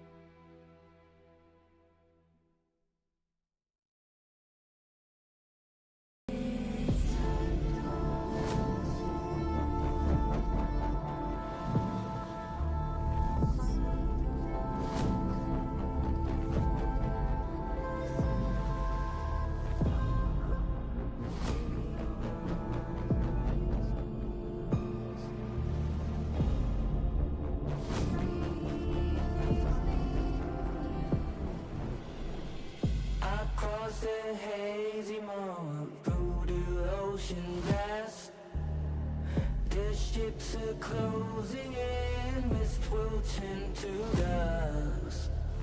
Beyond the murky cloud, the story will unfold. The dragon of the horizon, history untold. Almighty gods of war, lead us fame and glory. We shall be victorious. All will know our story. They came from frozen plains, waltzing through the storm. The shadows of the north, the name will numb the foes. Beyond the distant land, the legend will be told. The dragons of the horizon, history unfold. Almighty gods of war, lead us fame and glory. We shall be victorious. All will know our story. Almighty gods of war, lead us fame and glory. We shall be victorious. All will know our story.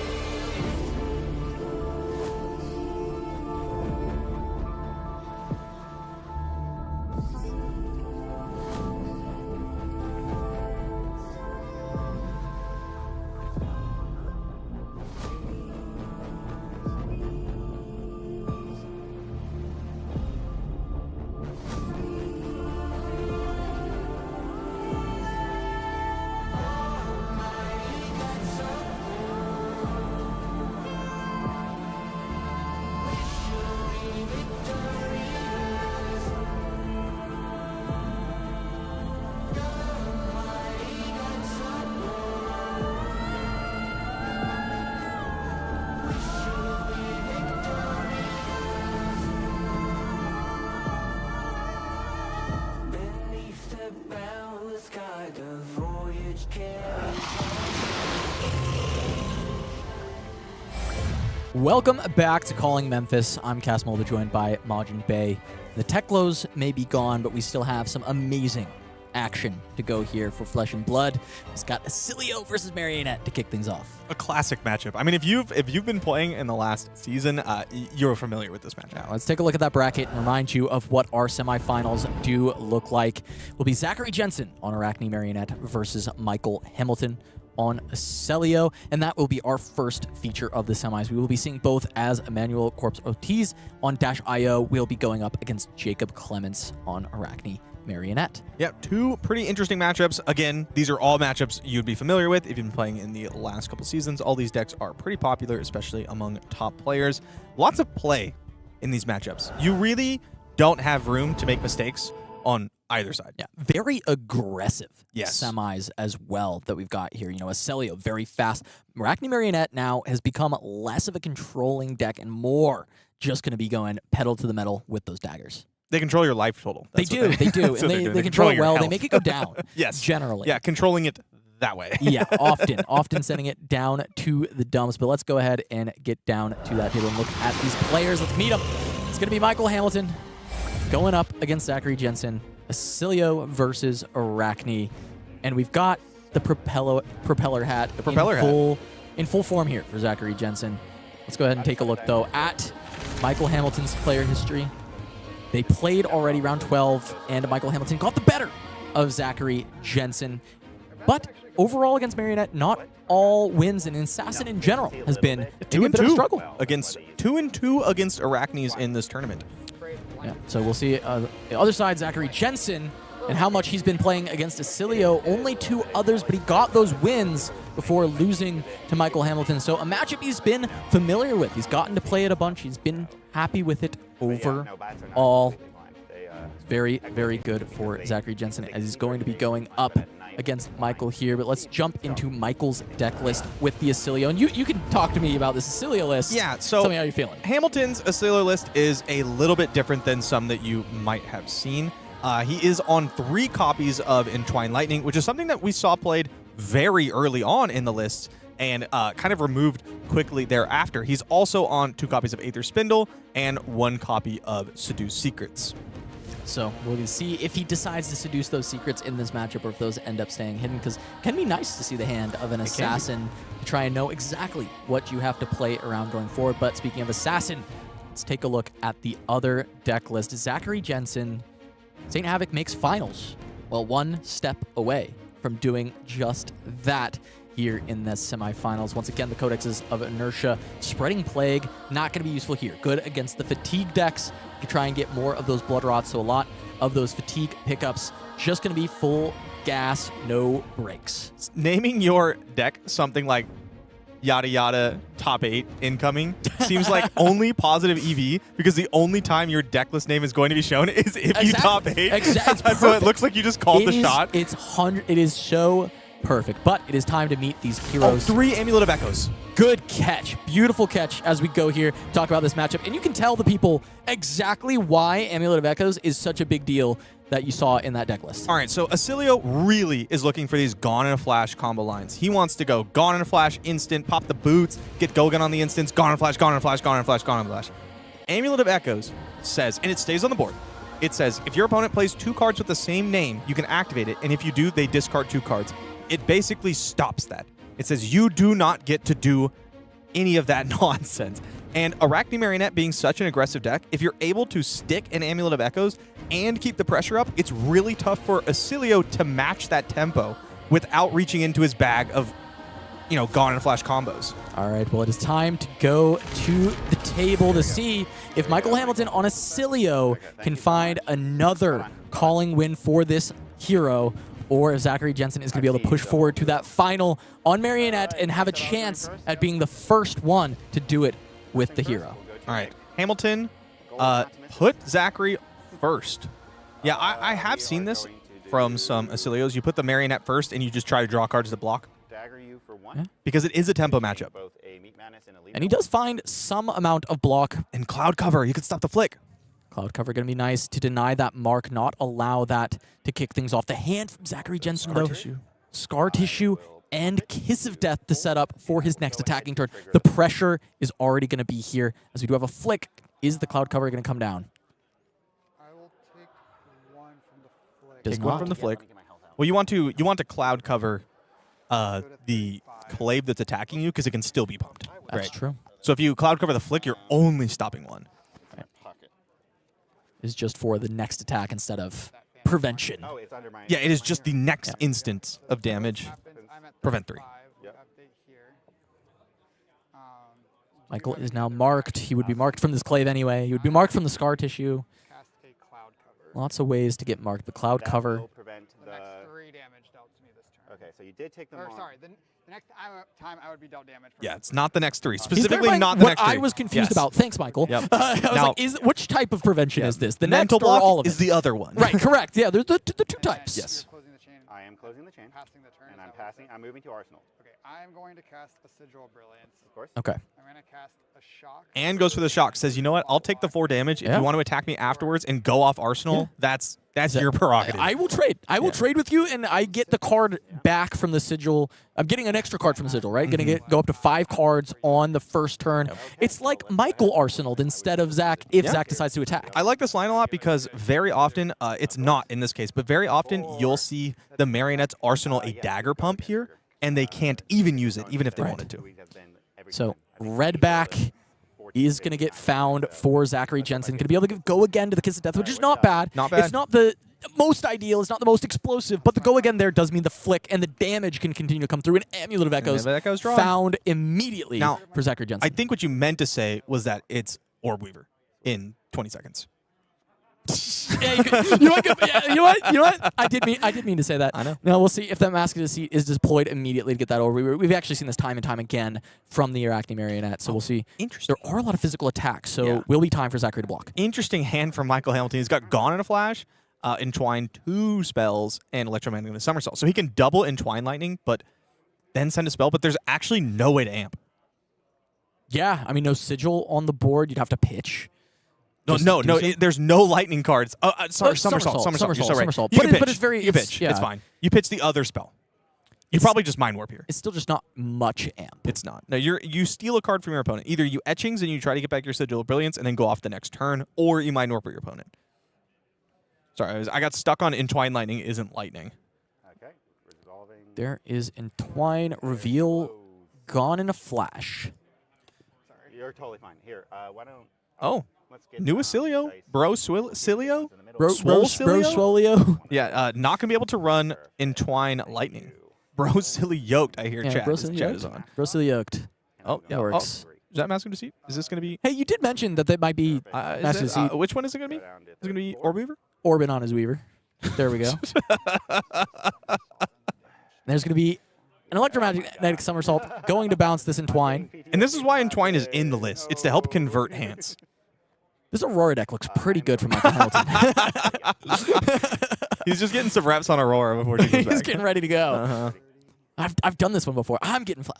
This feels good. Yeah. Yeah. I 4? bet it does. 4? Another 4? It's kind of like the flittering somersault thing, except Oh, you yeah. don't get to amp, but it gets go again the second time. Yeah. Perfect. All right. Chain closed. I'm probably Etchings here. Yeah. Yep. Etchings respond with the Volzar. Gonna push in for 4 damage. If he can surge, he gets the Brilliance back, and that is probably not gonna fly with Zachary. He does No, I not don't want think that to so. happen. So Stalker steps. Gonna have to use the AB there. Mm-hmm. Um, Yeah, it's just not worth it to let your opponent have Sigil of Brilliance. He gets Sigil of Brilliance back, and unless you're able to start stealing cards from Hamilton, which you're not, he's at 35, and I don't see any disruption outside of Codex of Inertia in the hand, then, I mean, you have Amulet. But if there was no Amulet, Sigil of Brilliance hits the board, Gone in a Flash that you know about is in Arsenal, you are dying. Like, it's going to get really spooky really, really fast for you. So I think preventing this, even if it costs a whole card to stop 1 damage, is in Zachary's best interest. Yeah, prevent this. Orb Weaver with something. Swing Kiss. Stains is free. Calycera Swing is free, then Flick. I mean, there's a lot of great lines That that sounds Zachary good. can still do with having prevented 1 damage here. Yeah. Or you say, you know what? put me in a pickle, I don't care. which is good. I don't care. Do it. So And then you in send this it. case, I'm just going to say He that's said he's been fine. I'm put in a just pickle. going I may be a to card short on the line I was looking for. So we'll see what Zachary does on this turn, especially because developing that Echoes Yeah. feels important. I mean, you just do all that stuff, but you don't Codex at the end. You just use Codex for your... Yeah, for Orb the Weaver. Orb Weaver.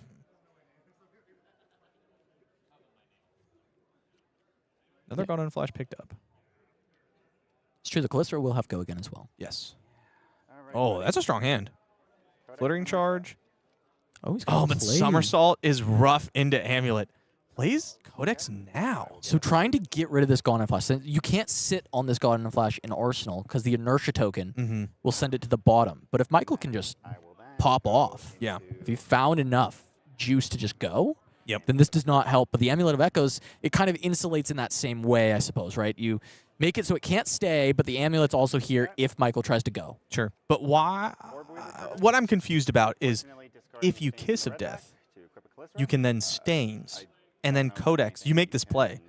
Yeah, but you just do it at the end. You do it at the end. I guess just like Calicera is a must make. I think that's what's happening right now. Is Zachary saying, I have to have a Calicera. Yeah.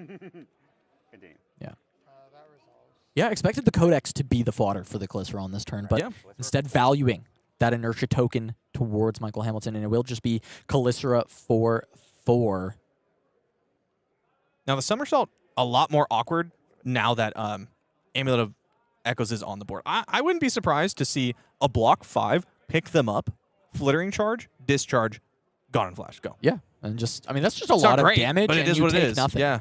The issue is you're losing 2 copies of Gone and Flash here from this inertia. So maybe the inertia really working out for Zachary in this spot. I think it and is. a lot of it being Michael double drawing it, getting the second copy, but even then, just denying the ability for Michael to just hold on and on and on.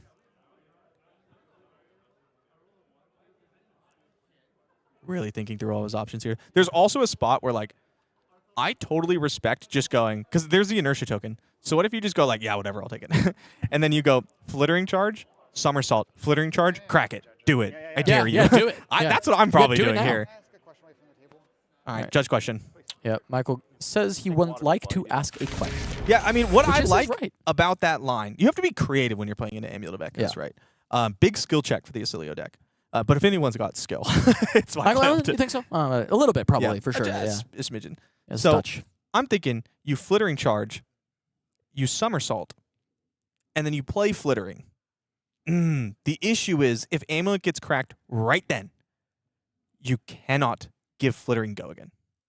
I see. But- For the discards. I'm going to dare my opponent to do it. Yeah, yeah. Because the question from Michael was, does it get go again in the layer step? layer and we'll step. see as that resolves if there is the dare. Yeah, to say, I think you do. I very often go double Flittering, double Fry with an Amulet on the board because players are so hesitant to crack it this early in the game when you still have your boots. Because if I find my Gone in a Flash and you don't find another Amulet, you're going to have a bad time. Yeah. Goodbye. Goodbye now. Have a beautiful time. Yeah, there you go.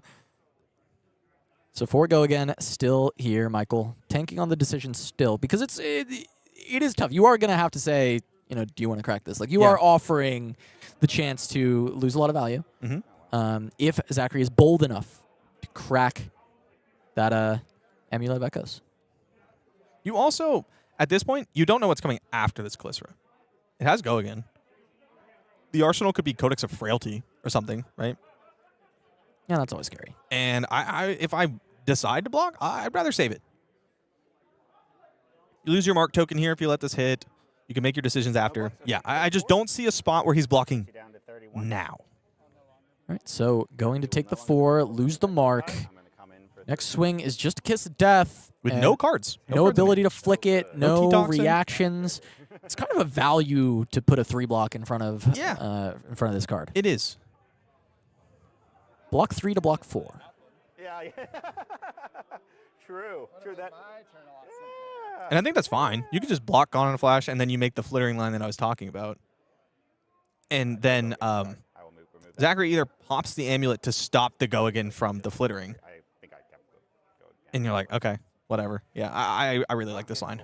Yeah, or you can even just play around it by playing both instants on the first Flittering attack. Well, so then you that- can't Gone in a Flash at the end. Right.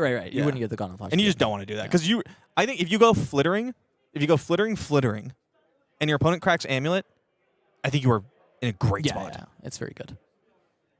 And then he draws another Amulet and you're sad. But you already lost 2 Gone in a Flash, so whatever. Yeah, it's really tempting to block the Kiss. It is very, very tempting. Yeah, I don't see why you don't. Yeah. Decides to block. Michael, Good just gonna on block move it. to end. The ponder will pop any instance as I move to end. Okay. Just going to let it go to end here. Take the Ponder. What do we got? Ponder will pop. Put To the that in point. arsenal, and I will pass back to you. Start with flittering. 4. Another amulet Oh, wow. for Zachary. Good player. Ready to go. I mean, you might crack the amulet here. You would have an idea that you're preventing at least 4 3 instant. because you know the Gone in a Flash is in the arsenal. Yes. But I could very much see Zachary still not Yeah. cracking this amulet. Somersaults the flittering Oh, I back. forgot to check myself. Now. 1 damage into Zachary. Gets to go again. Of course. Picks it up. Go again. Come home. Surprise, it's flittering charge again. Wow, this Aurora deck is so good. This is the spot. Here Will it he is. amulet? He has to amulet now. In layer. It has to be before flittering charge resolves, because otherwise you discharge in response to the amulet. You send Gone in a Flash. And this is why Michael Doesn't do asked it. Doesn't the do question. And Holds this onto is- the amulet. This is what you want. I mean, I think like both. That's the thing about playing into amulet is you have to take lines where you're like kind of happy with anything that happens. Yeah. And I think once Hamilton sees the second amulet hit the board, he'll be very happy he got to take this line. I mean, it's just so much damage, right? Yeah. This is why It's a 15 turn. This is why Aurora living legend very quickly. That's right? true. You're doing this kind of thing every game, and Oscilio still gets to do a lot of it with these lightning cards. And guess what? All of these cards are lightning. So look at Omens true. of the Third Age coming soon. Yeah. 3, take 4. For a lot of these cards. No Entwine Gonna be Lightnings, back. though. No Entwine Lightnings. No Entwines. Entwines were pretty nice as well. No flicker wisps for your Aurora. That's true. Oh, well. Oh, wah wah. Inertia is not going to get anything from Michael, but it did force the Gone Gets in a the Gone in a Flash Flash to out of go there. away. So it's not going to be ready for a full combo turn. But the third Oh, the one third Gone in a is Flash. picked up for Michael Hamilton. Gone in a Flash, Leaving 1. Yellow Blast, Flittering, and it looks Sigil like of a Lightning. Sigil. That's a pretty good hand. You take 1. Go Get to send some damage, get to set up. This is pretty much exactly what you're looking for. Yep. Thank you. Michael has been marked by the Hunter's It's gonna Clave. get better, I swear. I'm going to need to come in for 2. Go again. Don't care. I've got. Take it. Yeah, nothing floating. Yeah, pitch is the amulet. Needed a blue, I suppose. Yeah, for the turn to try and convert some damage. I mean, falling so far behind on damage and still has an Amulet of Echoes in play, so understandable. Yeah. Kind of go in this direction to the point on the Graphene Glycera. Michael was Mark, no longer Mark, as there will be an attempt to remark, as Zachary says, with the pain in the backside. Yeah, I mean, given Hamilton's hand, I just don't think you're giving up a card here. Nah, that hand's pretty good. It's really strong. I mean, you get to go Flittering Charge into a Blast to Oblivion, Arsenal, you're Gone in a Flash. Oh. Michael maybe disagrees. Yeah, I mean, I get it. Just block, play You a Sigil. you take 3 less damage, and you just go Gone in a Flash Sigil. Yeah. That's fine. And then you're setting up Sigil of Lightning with Gone in a Flash and Arsenal, which Yeah. is maybe just exactly what you want. However, What it's you still into an Amulet of Echoes, so you're going to have to contend with that at some point, but That was rude. I'm sorry. pretty nice. I don't know why I said it like that as well. I meant it jokingly, but it came off evil. 4 from the Gone in a Flash. Sigil of Lightning. Yeah, it's just going to be that. Easy enough. it's good. Easy peasy. Yeah, I have taken that line a lot. I Gone in a have Flash, 2 and I Sigil, don't play go. Cilio. Yeah, that's true. I've also taken this line a lot. Could even be a boat. It could be, yeah, Arsenal mystery card. I love saying that. And then sometimes my opponents don't get it. Boat. Yeah, it could even be a boat, but then what if they're playing a pirate hero and then Yeah. it is a boat? Well, I mean, the Gone in a Flash is face up. It's a boat. Okay, it could be a boat.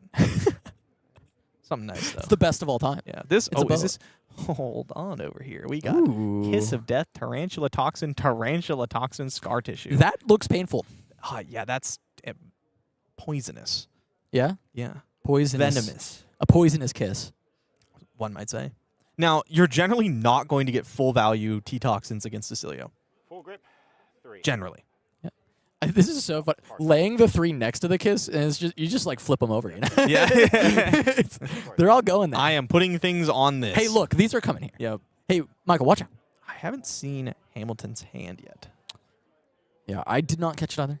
Who is I it was- that puts the card next to his attack? It's Pankaj. Oh. Pankaj will send an attack, like a Leave No Witness or something, and then he'll toss his remaining card right next to it, and I swear it psychs people out. Yeah. It's They're always like, a react. oh, Except for God, when it's what not. could it be? Except for when it's not. Yeah. Okay, so you blink in Hamilton's hand. Ooh, and multiple sigils. Okay, so we have the standard. On no blocks, we are going to go Standard takes 600 million from Kiss of Death. 9. Yep. D-Reacts. He's like, please. Could you please play a D-React? Looks like he wants to hang on to one T-Tox Scar tissue? just in That makes case sense. this next turn also can get juiced. Also, it's just such an efficient So good, reaction with Graphene Glycera just always kind of existing Yeah, for sometimes Arachne Marionette now. It's important to push damage over the top to get go again off a mark and things like that. I like Arsenal here. I mean, you're going to get at least 3 off it. Yep. Okay, I see Blink, Sigil of Conductivity, Blast to Oblivion, and Comet Storm Shock. We could see something like Sigil of Conductivity, Blast to Oblivion, Blink, pick up Conductivity, Gone in a Flash, let it go, Comet Storm. Boom. Yeah, you got that right? Yeah. Okay, good. No, obviously. I guess we don't even have to blink for a blast because we have an embodiment already. It's true. Yeah. Hmm. Sigil Lightning's going to give you that embodiment straight away. First blast, go against free. So we could go Gone in a Flash. No, I got okay. We go Gone in a Flash. Okay. I'm with Sigil you. of Conductivity at back. Boom. Blast to Oblivion. Blink. Pick up Sigil of Conductivity. Aether Bindings. Aether Bindings. Yeah, because you're getting your amp 2. Yeah. Doesn't get the value off the block, but the game is winding down, and if you can get 2, this is the last time he's probably going to get like 2 value. Yeah, I mean, it's 14 life for Zachary. Yeah. If he's, at this point, he won't need Yep. 2 value on this thing to Yeah. push the rest of the damage. So this Gone is in gonna- Flash first. This is going to be a 2 Gone in a Flash turn, and you're going to say, pop it. Do it. And then you shock in response. There it is. Gone in a Flash. 4. Go again. Pass reactions. I'm going to take back that earlier statement, and I will block 3 here. Take 1. Okay, block 3. Life total's leaking down, 14-13, getting really close. Especially against a hero that can deal Arcane and a hero with attack reactions. We're getting Takes close to 1. single digits. That's spooky. Conductivity. Wolves are at 2. This is a great line. Pick up the Gone in a Flash. It could be anything. Even a boat. Probably not, though. What's on? Probably Gone. Can Oscilio play a boat? Judge. Yep. Looks like Michael is marked, and maybe the transform was forgotten. That's probably the judge call Yeah. here. It seems like that is. When we first started doing hunted events, Yeah. I missed so many of these. Common judge call. Yeah, I think like every round. Even now, it's a common judge It call. is. It happens. a lot. There's a lot of cleanup that happens at the end of Marionette turns because you play so many things and you have double daggers and yada yada yada. Sometimes you It's very forget. easy for it to just slip. All right. Well, we will head back and see what the transform ended up being for Arachne, and it is Tarantula. Ooh, good with the daggers. Good with the toxin. You might not have. That's true. Good with the toxin. You might not have a lot of time here. Michael's gonna put him in a tough spot. Blasting You got not the Oblivion. action point, but the Yep. So yeah. no go again. But Blink is going to give us an action point. It's going to pick up the Sigil of Conductivity. You play the Gone in Flash. You say, pop your amulet. I know you're going to do it. And then in response to the amulet, you shock for 6. There it is. Pick up. Trigger. Amp 2. And if amulet isn't popped, you could let Gone in Flash resolve. And then you just play the Comet Storm Yeah, side and do bounce it again. 600 Yeah. bajillion. Well, that is a lot of damage. Yeah, 600 that's a bajillion. lot. That's probably more than 12, but I don't think it's going to quite be more than No, 12. it's not. But it's actually really close. Oh, decides to just go for the Comet Storm. Doesn't even want to play into the amulet. Yep. I'm a Not- sicko. I just tell him. I'm like, yo, bro, pop it. Yeah, he's checking the amp, checking how much it is. Thinking he wants to do the Comet Storm side. Yep. I mean, it is a lot. It's 11. That is just one short of killing Zach. Yes. And then you draw any shock and you're good. That's pretty enticing. It is pretty enticing. Especially at 14, it's relatively safe into the 3-card hand of Zach. It's not always safe. 14 is a number that can be reached. Yes. And not with much difficulty. Yeah, especially with Tarantula, just combining it with a Kiss of Death starts to get close. I think Hamilton is right. You're supposed to just Comet Storm. You're supposed to Comet Storm. You put your opponent to probably 2 because they AB maybe with Tunic or something. And then you Arsenal Gone in Flash because you have an embodiment of Lightning token. However, I like to play my Gone in Flash. I want to get that amulet off the board. I don't want to deal with it anymore. Yeah, not much dealing with it left. No, there really isn't. At 12 life. Comet Storm. We cast It's not 12. 6 plus 5, since it's just the Comet Storm aside, will be 11. Mm-hmm. A lot of shocks left in deck. Zachary does not have to AB, No, though 1 life is not a lot of life. no, it's very spooky. Now, 1 life means you die to shock plus nothing. Maybe one, Correct. Go down to 2. Can AB. Makes sense. Zachary goes down to 2. It's a great spot for Hamilton. Arsenal. Not only is Zachary at 2, but Even if you also vote. only has 1 card and an arsenal. Not enough to threaten 14. I have 1 card. Not through Michael's equipment. Yeah, he still has all Any this shock? block. I say all this block. It's 3, but No it's shock. For block. bloodshed. There's a mind warp in Hamilton's hand. Thinking on response, but there is no shock. We could see him loot away the sigil. True. Look for the Shock shock. for something. I mean, you want to be looking as much as possible. Also, if you loot like cloud cover, which I don't think we'll see here, and you hit wobble, you could counter the saver. You're pretty good. Yeah. Use the tunic to send this in for 5. 6. There is Nope, 6, 5, 5, 5. 5 on this Calycera because it is Tarantula, not Arachne Marionette. However, it is still 6 because it's Tarantula, not Arachne Going Marionette. to deal a 6th. if it hits, Yep. that 6th damage gets to come through. And a card will be drawn. And that is one of the ways that a 3 card or even 2 card at this point, 14, can be made, is something like Savor Bloodshed. Yeah. Drawing an additional card to add to it. Tarantula, getting all these extra pings. Yeah, something like draw a card, Kiss of Death, play Kiss of Death, give it go again, do something. There are ways. Click. It can get It's a there. lot of damage. Cloud cover makes a nice way to like quotation mark block without walking into Tarantula Toxin though. That's true. Very potent for this matchup, considering there are 2 Marionettes left in this top 4, one of which, Michael, is what seems moments away from taking down and finding a finals berth if he can just find these last 2 points of damage. Zachary decides to flick the clave, draw the card I from will Saber. then go Tarantula. Gets the draw, Tarantulas it to pump just to get more damage. You're at 12. 8. This goes up to And then can Tarantula Toxin and say have something or die. 8 dice. We were just saying like, oh man, it's hard to get to 14 with 2 No, cards, but you and I'm can. looking real dumb. You can. He'd be dead, but he has cloud He has cover. the cloud cover. I'll play a cloud cover. Yeah, yeah. Okay. Wow, Zachary did find the little sneaky lethal The from little 14, lethal, but it does not get the job done because the cloud cover gets to save Michael Hamilton, Cloud cover, man. and it's going to That give him some cloud cover, man. space. Yep.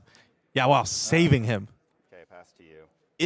If he put a card in front of it instead, You are no longer he marked. dies. If he doesn't have cloud cover. You just hit. Yeah, so let's make sure we're doing this. If he recycled it, looking for a wobble, which I did not think he was going to make that line, but if he did, he would have died. Now, gone in a flash to start things off, start ripping cards It's going to from be Zachary Jensen. gone in a flash, into Mind Warp, pitching, or I guess you go flittering into Sigil, into Mind Warp. He got so many cards left in him. Yep. Gets the pump. This Mind Warp's going to be gigantic.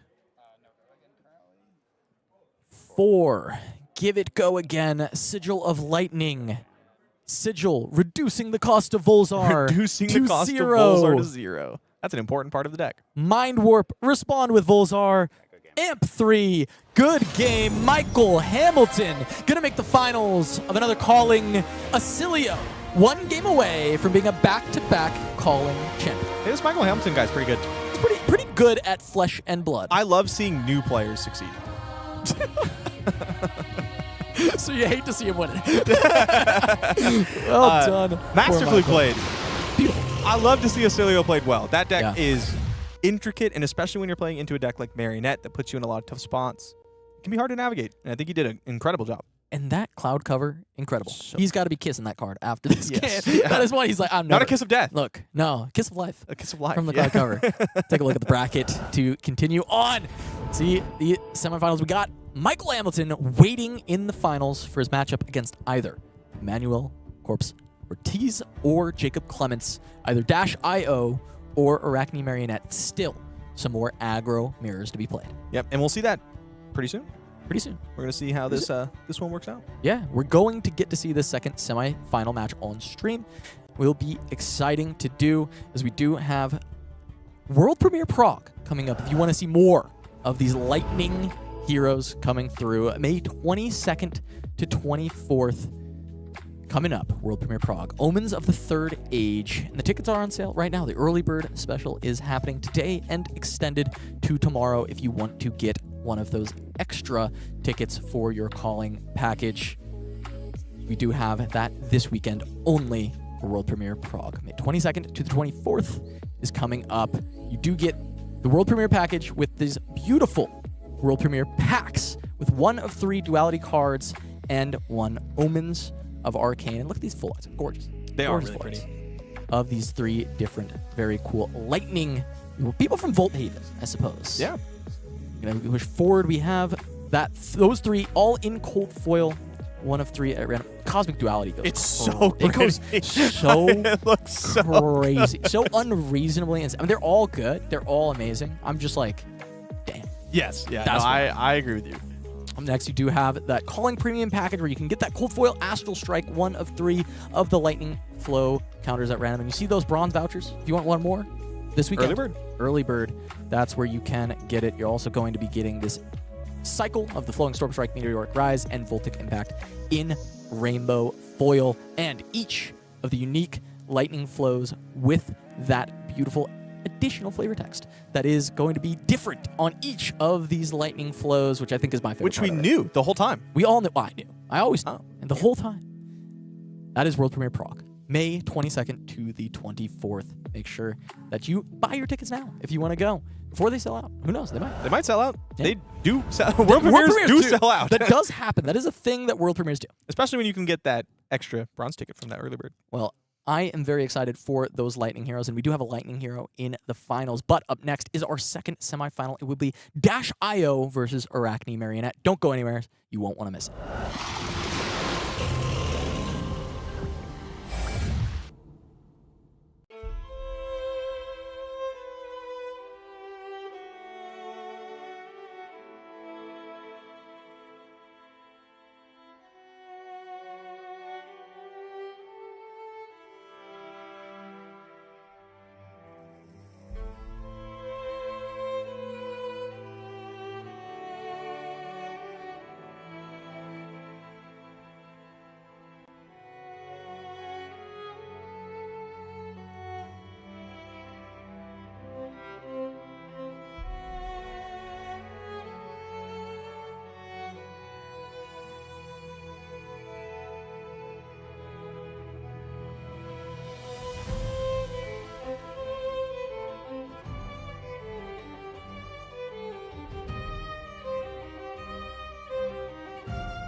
Welcome back to Calling Memphis. I'm Cass Mulder, joined by MajinBae. We have our second semifinal coming up after seeing Michael Hamilton on Oscilio reach the finals. Let's take a look at that bracket and see what our other semi will be and how we got here, Majin, as we do have Michael Hamilton advancing to the finals and Emanuel Corps-Ortiz on Dash.io going up against Jacob Clements on Arachne Marionette. Yeah, both of them having to beat the boogeyman of the tournament, I would say, Teklovossen, in order to get into the semifinals spot. Yeah, probably the toughest matches of their lives going up against the twirling mustached man. But they got it done. The mustachioed man. And now Jacob Clements fighting to extend his lead on the World Tour Points leaderboard, whereas Emanuel looking to be the third Dash.io in 4 callings to get the job done. Yep, I mean, we haven't seen Dash.io all tournament, but the deck has been doing quite a bit of work and has been very powerful in this season. Yeah, it has been amazing. So let's go down and meet the players for this semifinal match. As we said, Emanuel Corps-Ortiz on that Dash.io and Jacob Clements on the other side. We just saw him take down a Teklovossen for the Arachne Marionette. But let's take a look at the road for Emanuel. The last undefeated player of the tournament fighting 5 Oscilios on the way. W, and 1 loss to possible finals opponent Michael Hamilton. Yeah, and taking another loss in round 11 in this matchup against Jacob Clements, who will take a look at his matchup spread as well. Losing at the start to Arachne Huntsman and losing to Arachne Marionette later, but taking down 2 Dash.ios throughout the entire course of the tournament. Yeah, and no more Arachnes for him to run into, which seemed to be his only problem in the tournament. Yeah, it has been the issue for Jacob and none more left. So let's take a look at Emanuel's deck list for Dash.io and see if there's anything that stands out here. Yeah, I mean, I'm seeing a lot of Mechanologist cards, which is good because their boost probably won't miss. Yeah, that's true. That's going to be good if the boost does not miss. Some of the more interesting yellows are the Pen Script and the Prismatic Lens, but Prismatic Lens is kind of an anti-fatigue tech, trying to get those items back from the Banner Stone, so maybe not going to be seeing some of the unique techs, and it's more going to be, I'm going to hit you. Yep, I think BIOS update is something that some Dash decks play and some Dash decks don't. It can be incredibly powerful when it hits, and when it doesn't, it's still kind of like a head jab. Teklo Trebuchet 2000 is a new card this Dash deck got, and I've been really impressed by it. All right, well, let's take a look over at Jacob Clements' deck list once more. Jacob Clemens, Mr. Jacob. Clemens. Once again. Mr. Well, I don't see the Jacob this time, but that's okay. We saw it last time, and that was enough for us as we take a look at this. And there were a lot of defense reactions in this version that we did see. Den of the Spider, Frailty Trap, Inertia Trap. There are a lot of ways that he can play a little bit more defensive into something like a Dash. Yeah, I'm seeing 2 Fate Foreseen, 1 Frailty Trap, 1 Inertia Trap, 1 Lair of the Spider, 1 Shelter of the Storm. Got to mix it up. Yeah, you got to have a few different options in the D-React setup, but definitely having the ability to go that direction. Let's meet these heroes. This could be Arachne versus Dash.io. What do you expect when we see this matchup, Caleb, other than explosivity? Yeah, I mean, they're going to be hitting each other, and they're going to be hitting each other hard. Both of them have limited defensive options, where Jacob has some defense reactions and the things like the traps. Dash.io has a larger fridge. Both decks also have very powerful on-hits, so both players are going to be looking to utilize those defensive pieces and line them up with the on-hits. Whichever one can't do that is going to have a tough time. Yeah, that's where we start watching out for those boom grenades, because there's not a big fridge on Assassin to start covering them up. Dash.io winning and calling Toulouse with Leo Toulouse and getting it done over there, but Arachne Marionette still looking for the first calling champion. It may be Jacob Clements just here. Let's head down to the action and see if he can get the job done. I can't believe Marionette's not one calling. I also can't. That seems crazy to me. The deck's been doing very well for a while. Jacob Clements is 2nd seed, does get to go first. Very big deal when playing against Dash.io. Yeah, Dash.io loves the setup. And just going to be able to look for a mark as well. There hasn't been that much problem with Marionette going first, because they just kind of get their first real turn with an arsenal, and they're flipped into one of the Agents of Chaos. Yep, I think, is that 2 no blocks in Emanuel's hand? Yes, Null Time Zone and Boom Grenade. We're really glad to see that double red pitch means he's not going to get attacked too much. Well, Tarantula Toxin just to push over the top, take a little damage where he can. Jacob Clements also going to flick for the mark. So going to be pushing through 2 damage and getting the mark on this turn 0. What's he going to roll into? What's he going to roll into? It's Orb Weaver. It's not. It will be. You know, one day it will be. Yeah. For now, it's Tarantula. For now, it's but Tarantula. soon enough, that Mask of Deceit, going to come through, block, and transform Jacob Clements towards that Orb Weaver. Unless the hand says, you know what? Tarantula's kind of sick. Tarantula can be kind of sick. I mean, lacking a Calicera, I don't expect to see it. No Calicera, no Tunic counter. I expect that we're going to use that mask. Yeah, unless there was another way to make a Calicera. That could make a lot of sense. Yeah. So, kicking things off, Emanuel, having those 2 extra items to start. Not the turn 2 hand you're looking for. No. One of them is blue. Decides to hold on to the Boom Grenade. Yeah, just going to boost for now. Could be arsenaling it to just Boom Yeah, Grenade to for a start a larger 4-card turn. hand. Yeah. I can see that. I feel like Dumpster Dive, not something I often see.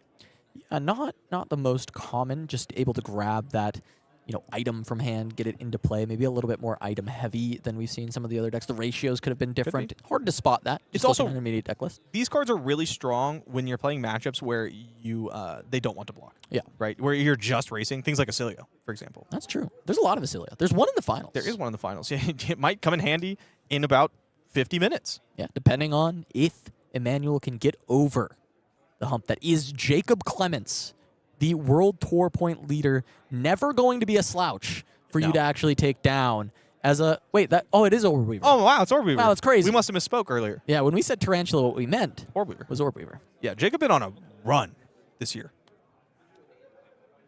It's been going absolutely crazy, and that's why he is well on his way to becoming the player of the year. Ooh, Pretty big point activating lead. Teklo Foundry Heart. Looking for an item. For an item. I think you found one. A Cerebellum Quick look. Processor off the top. That would be big. That'd be big. Extend the turn. Wow. And it is. Very strong.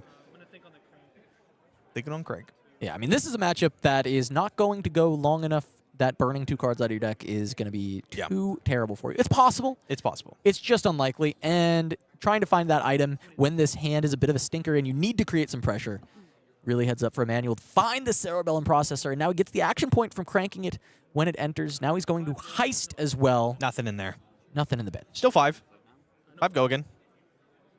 Possibly looking for something to draw off the Cerebellum Processor. He's got Null Time Zone in his hand, which is not incredibly exciting in this matchup, I don't think. Yeah, you notice the top card was a Hyper Scrapper.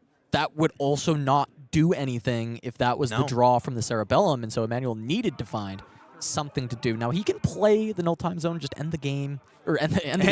End the game. No, end the turn, and just name something that Jacob would be wanting to play, but trying to find a boost into it once again would be nice, or find a better arsenal What do you Null name? Time Zone comes out. What do you name? What? Thinking on the crank. I imagine you crank, shoot the gun. Can be good to get the value, but extra turns of Null Time Zone. And I'm going to name Saber Bloodshed. Oh, great name, because there's a Saber Bloodshed. Bloodshed is named, and it is in the hand of Jacob Clements. That's a hit. You've sunk his battleship. For now. For now. These battleships, they just keep coming back. And getting sunk. It's like the premise of that game. Yeah. Terrible at that game. Somehow. Saber Bloodshed has been I swear named. my girlfriend moves her battleships. He shows him. Well, you just discard it to Orb Weaver. Oh, that's funny. Gun, 'cause you can just block with it. Yep. That's pretty funny. Doesn't want to shoot the gun into a Saber Bloodshed. Is that a Saber Bloodshed Arsenal? Well, it is. You can Yeah. play the one from Arsenal. Yeah. Not going to draw 2 cards this turn, though. Still a great name. Yeah, it was good because there is Absolutely. no world that Jacob Clements would have discarded Saber's Bloodshed as the card for this Orb Weaver. It would have been played. Be like, I'd like to draw 2 cards, 100%. please. It felt greedy double savering anyway. Jacob it felt greedy. Yeah. To double saver is the biblical greed. It would have been rude. The biblical greed. Oh man. Still a great hand for Jacob Clements though. Does have the ability to have stains of the red back. Seeing Give a +3 Arsenal pump. Disruption as well. Yeah. I meant like stains. Pump this. The Codex is just kind of sitting there as well Codex is with good. the Leave No Witnesses. So it's gonna You're gonna make it's it gonna work soon. Yeah. Soon enough, this Codex is gonna be very valuable. Yep. Needs to play the stains now while it's free. Draws Lair of the Spider. It's not the best offensive draw, and with the Codex, there were some other potential arsenals that Jacob could have been looking for, so maybe not the happiest to see that as the draw. Yeah, I mean, we don't know what Emanuel drew. It could be that he's happy to crown this way. You get one free one. And if he does just go for crown, could this still just be like Black Tech Codex, force the discard, and then just do it again? Yeah. Because, like, yeah, the layer, but you can discard it. That's fine. No, I would take that line 100%. Yeah. Because you're IPing anyway. Because you know there's no D-reacts. It's more just like, if Emanuel blocks 4, then it matters. But kind of like that. And I feel like that's the best way to get full value out of this hand from Jacob anyway. Yeah, which is pretty crazy that he's going to be able to do all these things even after getting correctly null time zoned. And I feel like I agree with this crown, though. It seems like a really safe spot. I mean, yes, you have to worry about the black text, 2 cards in hand for Jacob Clements, so there is consideration on should you try and stuff black text here, but also it's a mystery card. Jacob could have just drawn a stinker. It doesn't work. Yeah.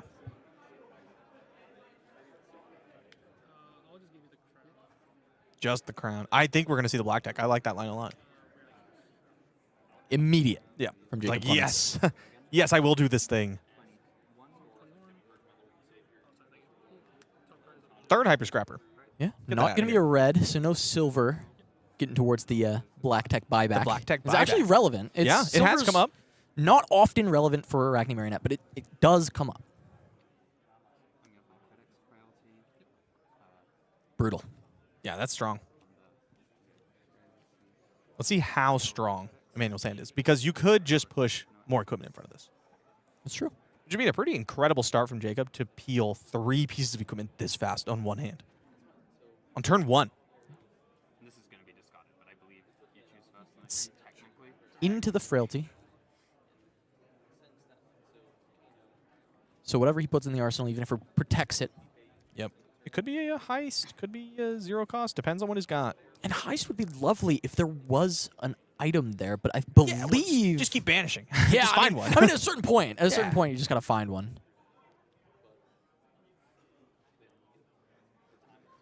We'll see. As Emanuel is tanking a bit on this decision, what that discard's going to look like and what he wants to grab. Because also, even just 0 to 60, 0 cost boost is a very nice pickup. It is. It's less nice with a frailty, but it is still nice. It's still kind of on rate for an attack. It's very much on rate. 0 for 3, go again. But we like above rate. We do. Let's take a look at what he's thinking about here. Another yellow boom grenade. Ooh, that's a lot of zeros. Fast and Furious, Throttle, and Heist. You got 1 resource left to do with what you want. Or you could Teklo Foundry Heart and pick up another Heist. Double heist. Double Heist. Kind of like the Double Heist. It's kind of a neat idea. Yeah. He doesn't doesn't like it very He doesn't like it. Well, He okay. says the one thing with the Double Heist that isn't great is you won't be able to DO. That's true. That 1 resource is somewhat spoken for. Yes. Especially You hope so. with the Cerebellum on the board. Yeah. You really want to find something off the top. And we do see just the double block come through. Chess piece and arms. Golden Cog going to come in. Don't crank it. 1 turn. Adaptive plating going to have to be used on that next turn. Well, probably. You can always grab some other item. It doesn't have to be, but it's some of the nice value. That usually guaranteed that's value, what it's used for. Tick, tick, tick. No boom yet. That's supposed to come later, maybe off the top from -IO. It got discarded from the Codex, unfortunately. It did, yeah, that's true. Ooh, losing Spark of Genius. No, that's not one you like to lose, but not having any other way to generate an action point right now to draw it with the Cerebellum. When I'm modified, I feel like it's pretty obvious. But then, like with the frailty, I mean, my deck really needs to do it because it's 3 go again at 0 to 60 to kick things off. Looking like a 0 to 50 to me. That is another card. I wonder in if Flesh and in Blood. LSS, one of them, like there's a frailty or something, or like a triumph thing from Prism, and they attack with 0 to 60, and it's attacking for 3, and someone goes, looks like a 0 to 50 for me, and they were like, said, oh my god. Light bulb moment. We got to get it. We have to do it. Oh, wow, Cerebellum that's off the beautiful. top again. Action point back for that. Can draw with one of these. If he can find another way to generate action points, would be Another way? Another way. That's tough. It's like Spark of Genius. Yeah, but even then, pretty no, much- actually, really, without the boots. Yeah, no, Usually you need the boots. I was thinking about boots, and those are not The right boots. ones. Those are That's plates. Yeah, that's plating. Oh, Jacob's going to leaf through this. Oh, I know. Let's see if we can see an item. Oh, I know. He's not holding it very nicely for me. Was that a yellow boom? I didn't see it. What's your right? Oh, heist. You're right. Heist. If there's an item. If an item in Banish. There may have been a yellow boom. Have you considered just finding one? That would also work. And there are multiple boost attacks happening before that heist. It's pretty nice that we got the crank for these Fast and Furious. Oh, yeah, they're 4s now. Also, Jacob doesn't have much fridge. In fact, it is just 2 pieces that you do not want to block with. And therefore, that heist is going to eat 2 cards if there is an item available, because if not, it comes in, it cranks, it allows the second Cerebellum to draw. Manuel draws a card, loses an action point. Down to 1. We don't know what that card was. We have Fast and Furious, Heist, blue in hand. Fast and also Furious. So Furious. Red Throttle off the top. Grabbing a trap. Okay. Just to get the mark. Layer the spider pretty nice. So Emanuel is marked 1 damage to Jacob Clements. This is a big turn for Emanuel. A lot of damage to catch up because he was quite behind from some of this early start. Another Fast and Furious for 4. Needs to find an item Go up top. again. Another spark. That is tough for Emanuel.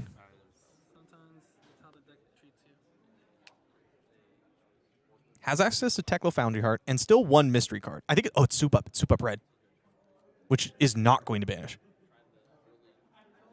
I imagine Emanuel peeked at the top, knows what it is. If it's not an item, you can Teklo Foundry Heart for the 50-50. It's not actually 50-50. It's less than that. But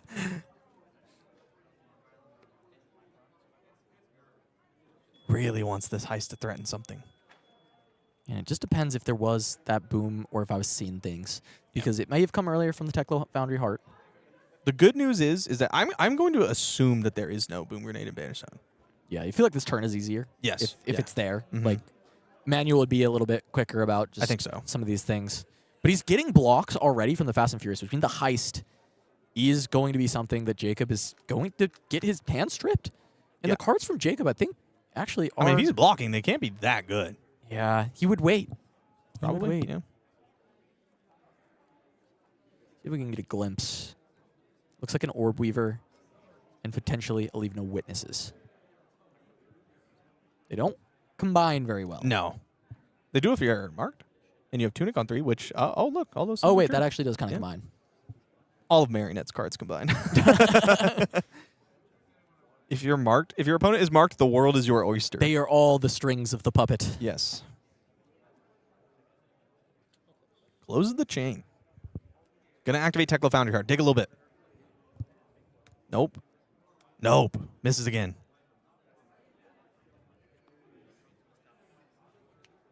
Just not cooperating with Emanuel right now. No. Heist. I bet you it's this one. Ah, that would've been good. He said no items. No I believe. items. He's going to look through anyway. I was seeing things. No yellow boom. Probably going to send the soup up here, and then you can decide to end on Cerebellum Processor and draw a card. Yeah, you still Nope, get to draw guns. the arsenal, but yep, instead. Decides send the gun For 1. Frailty for token. 1. But saving soup up probably to try to push through a boom grenade. You know what's going to go again next turn. The issue is you might be walking into this Leave No Witnesses. Now, you can block it out with just armor, though. Yeah, Blading there blocks for is- 3, Teklo blocks for the 4. Exactly. And you want to be doing it anyway with the Golden Cog. You also have this Cerebellum on 1 that's going to be sent back anyway. There comes the There's items. the items. Here, you're about to see them. Exactly when you want them Bob. all at once. Yes. After you drop. Yeah. Before, not when you're boosting. Yeah. Fortunately, this hand still plays. Yeah, and it can block some. Yeah. The Boom Grenade can just be a start. Crank it. Soup Up, going to have that go again. Pulse Wave Harpoon, probably not going to be able to pull anything, but still threaten. I like this line from Or go Jacob. You send in your 6 with Go again, and then you leave no witness. You can flick the Calicera afterwards because you know you're going to get back on the following turn. Orb Weaver gets to get set. We're in a race here. No blocks from Emanuel. Makes sense. No on hit. Nothing scary. On hit, don't be marked. Yeah, that's a great on hit. who is going to have to block first? It feels like as of now it's going to be Emanuel, but this next turn can push a lot of damage. If another good item is found off the top, you get the extra draw from the Needs Cerebellum. the item off the top. If it doesn't happen, it feels a little. It feels like Emanuel will be the one forced to block first. Yes. But if he finds an item, if he can push through a boom grenade, Yeah. suddenly this game swings back the other way because the rest of the fridge is getting committed, which means the next time disruption comes through, cards from hand will have to be deployed.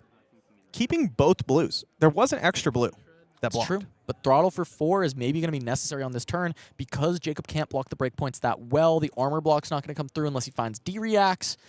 And you know you're probably leading with a boom grenade and just going Probably from there. just shooting.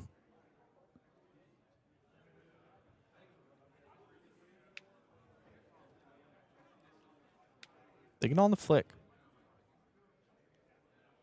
There's a part of it where it's like you might as well because the Orb Weaver's going to the You could arsenal. flick Clave and get a transform. Ooh. That is the tank. Emmanuel's low enough where keeping the Clave is not maybe necessary, and no upsticks that I remember have been seen. So Jacob can still find a way to re-equip. He can even go, double Glycerate. Yeah. There are things that he can do. Plus, on the following, you know this isn't going to go super long, right? If you flick the Clave, you mark your opponent, you can make a second Calycera on the next turn, and you know the first one's going to have go again. So you still unlock your hand. But it is always rough to give up that second Clave. It's a bit scary. Yeah. It also, even there's not really any miss. Because even Trapdoor in this spot, knowing how many Good, D-reacts yeah. were there, it's just an extra card on defense for Jacob. The more, I feel like I'm talking myself into it. Yeah, I start kind of like it. it. And Jacob is going through the same kind of thought process at the current moment of, is it a Clave flick? And It is. He decides. That is going to take Emanuel down to 14 mark. Onto the Dash IO and a transform. Gonna come through. It's the roll. Trapdoor. Trapdoor. Huge roll. It's crazy because usually, again, this is not one that you like, but finding an extra card, okay, he's looking through his When I played it, I was discard. like, gotta remember. And I was like, it's not till the chain closes.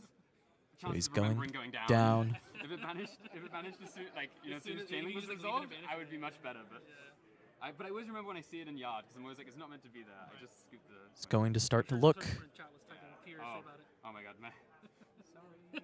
Forgot to banish after the under the trapdoor.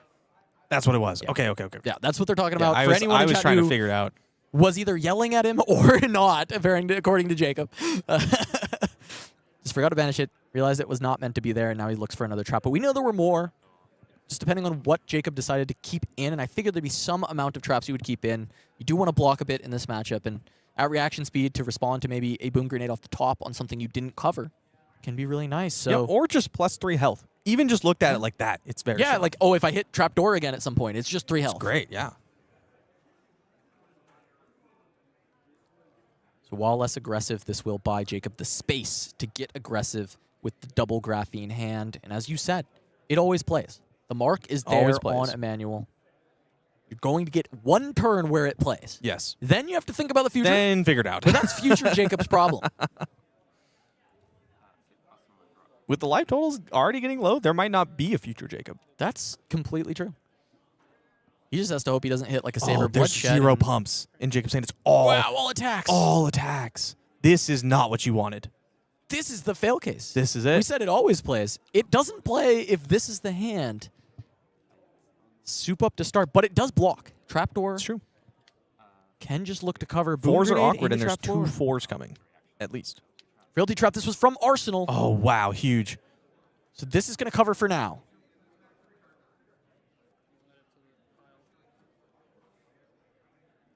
Plus a tunic and a 3 block on the next 4. That frailty trap is so big. Trapdoor is exactly what Jacob needed.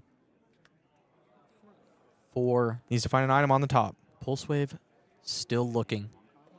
He gets a couple more looks. He can Foundry Heart, and then he can send this blue throttle. Just needs that extra action point. The draw from Cerebellum is going to allow him to break the math, try and push this boom grenade through. He's hoping that he starts getting blocks from Jacob, and then he sends another 4, and it's really awkward for him. Is there a world that Jacob even ends up giving up a Flick Knives to try and deny this boom grenade if he thinks he can? Yeah, totally. Especially once He claves are flicked gone. the clave, right? Yeah. That was another part of flicking this clave. Now Absolutely. it's Third spark gone. Peaks all of them. needs an item.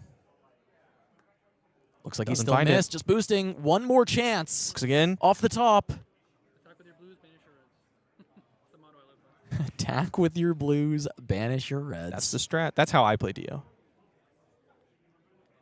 Mine's on purpose, though. I'm just bad. And there's the flick knives. There's the flick knives block. Nice call. Jacob just going to cover it up. They've Draws a spent their card. use. Just draw for Arsenal. The Boom boom grenade grenade is gone. avoided. And Jacob Clements, even with this kind of soft attacking hand, is still going to defend against the onslaught from Emanuel and put pressure back. Yeah, still gets to convert really well, too. Make my Calistera. +3. Send something else. Right? Kiss of Death for 6. Or Yeah, Mark of just- the Black Widow. You just send Mark. Yeah, just send Mark and force. Bang. Yeah, threaten the ban. Make Emanuel block. We said who's going to make the other block first. We figured it'd be Jacob once that armor was gone, but in such a commanding capacity was maybe not. I where mean, we thought Jacob's this would been be. blocking. You're at 14, correct? Like, we just didn't update. His hands just worked out that way. Oh, there's, I see in Emmanuel's hand another item. I saw the flash of it. Just finding him exactly when you want him in your draw step. In your draws.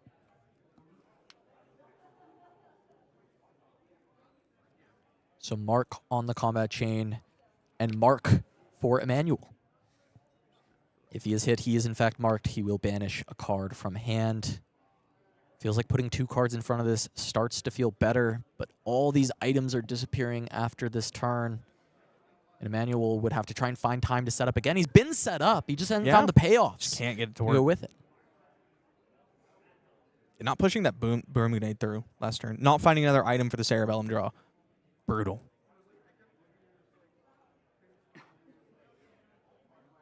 Could block and take a setup, but it's like, oh. You're at 14. You don't have a lot of time. 1 turn, maybe?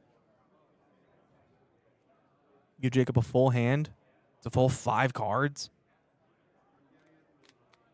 And Jacob notably had disruption all 3 turns. Pushed it through once again. Emanuel, this is a tough block. This is a tough spot to be in. If you don't block, you become unmarked, but you got on to 8, you still lose a card. If you cover it up, I mean, there could still theoretically be a react. Yeah. Yeah, Lot- that would be A brutal. lot less reacts now to hit the stealth attacks. Most of them Yes. are dagger reacts, but it's not guaranteed. Yeah, that I don't if see- you block this, you avoid. I don't see Razor's Edge really No, anymore. Tarantula Toxin is really the one. about it. Often you like to use that in a different spot, but if Emanuel puts 6 in front of this, I think a T-Tox would Yeah. be a reasonable idea. Looking to block.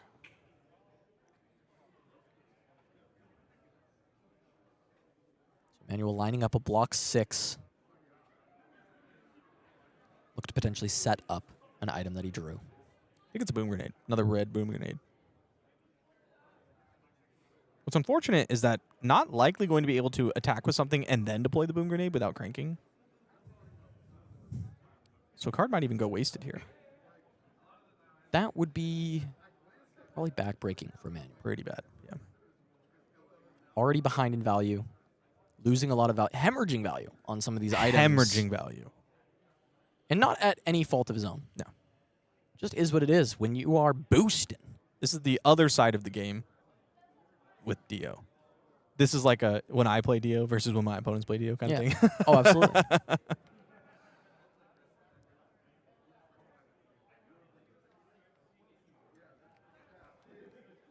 It's one of those moments where you're looking at the cards, hoping they transform Yeah, into be something something else. else. Be something else. Blocks are the Fast and Furious, which is interesting because that is one of the few cards that you could play and then play a boom grenade from hand. Yeah. I wonder if it's a double item, possibly. Yeah, could be Cerebellum cranked into The third boom one? grenade. Could be. Be a good setup, but then you'd be giving Jacob Clements all the rain to go from there. Boom. Crank. Does crank 0 to 60. No armor. Force Heart tough. I just drew a Fate for Scene. Oh, wow. Things are just lining up. Little mini D. Woo. A mini Dio. I also can look at the top of my deck. Gun for 2. Not how you wanted this to go for Emanuel. Trying to get the 2 cards with the 4, and the fate arriving just when it intends to, unlike the items for Emanuel. Yeah. Yeah, man, the defense reactions have been incredible. The Frailty Trap, meaning only 1 card, a free card to stop the Soup Up Boom Grenade. This Fate Foreseen covering exactly 4 when he needs it. Just going to further block. Jacob having redundant stealth attacks. Cut from the same cloth, going to see the hand. I get a second response. More items. More items. There they are. We Yep. found them. I mean, this is not the worst No. lineup. Kiss. Wow, that is a lot of damage. 12. A 13th if it hits. No flick available for Jacob Clements anymore. Was used to Oh, he's stop marked. the boom Oh, the grenade marks on the helmet. earlier. I was confused. Yeah, so could go to 1, which seems dangerous. I mean, sometimes you got to do what you got to do. But Yeah. losing the boom grenade, Jacob's at 22. It'd be 1 into no flick. But you can't block 12 anyway. We saw 2 items in hand. Jacob saw 2 items in hand. I don't know. The world what's- saw 2 items The in world hand. saw 2 items. I don't know what's in his arsenal.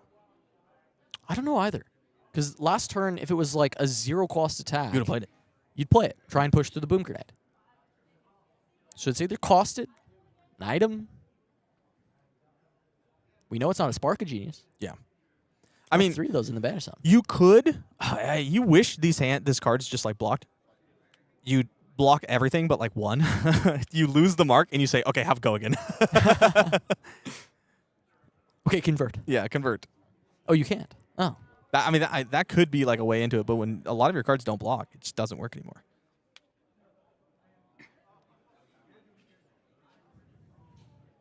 Take a look through. See what else Jacob's got. He's like, how many attacks? At this point, I'm looking through the Do you graveyard have and being left like, in the deck? man, all these cards juiced me. It's like, wow, this game has gone poorly. This is not how I wanted this to go. There's so much gas left in Jacob Clements' deck. I mean, the whole deck deck is is mostly gas, gas, right? Like, but looking through and be like, well, how many more Kiss of Dust do you have? Oh, more. More. Yeah, Codexes. That's right. I forgot Codexes? about that Oh, card. more. Lots more. Does take the blocking line. I mean, the backup protocol red can be cracked with the blue. Yeah, Just I mean, find a the blue is one-cost, do Teklovossen, something. right? It is Teklovossen. So you probably just go like play the backup protocol, crank it, Teklovossen, and then on your opponent's turn you could crack it if you wanted to for Yeah, that's fair. resources. Find a worse card if you draw too many blues. Yeah, I mean, and you're going to get the resources from Teklovossen, so you might not need the blues. Like, I respect it. You're hoping to make this block and then only having to put maybe 1 card in front of a Calicera next turn. You just start going brick, brick, Yeah, brick. please, brick. Draw all attack actions. The rest of the D-reacts in your deck. Yeah, All at exactly. once. All at once.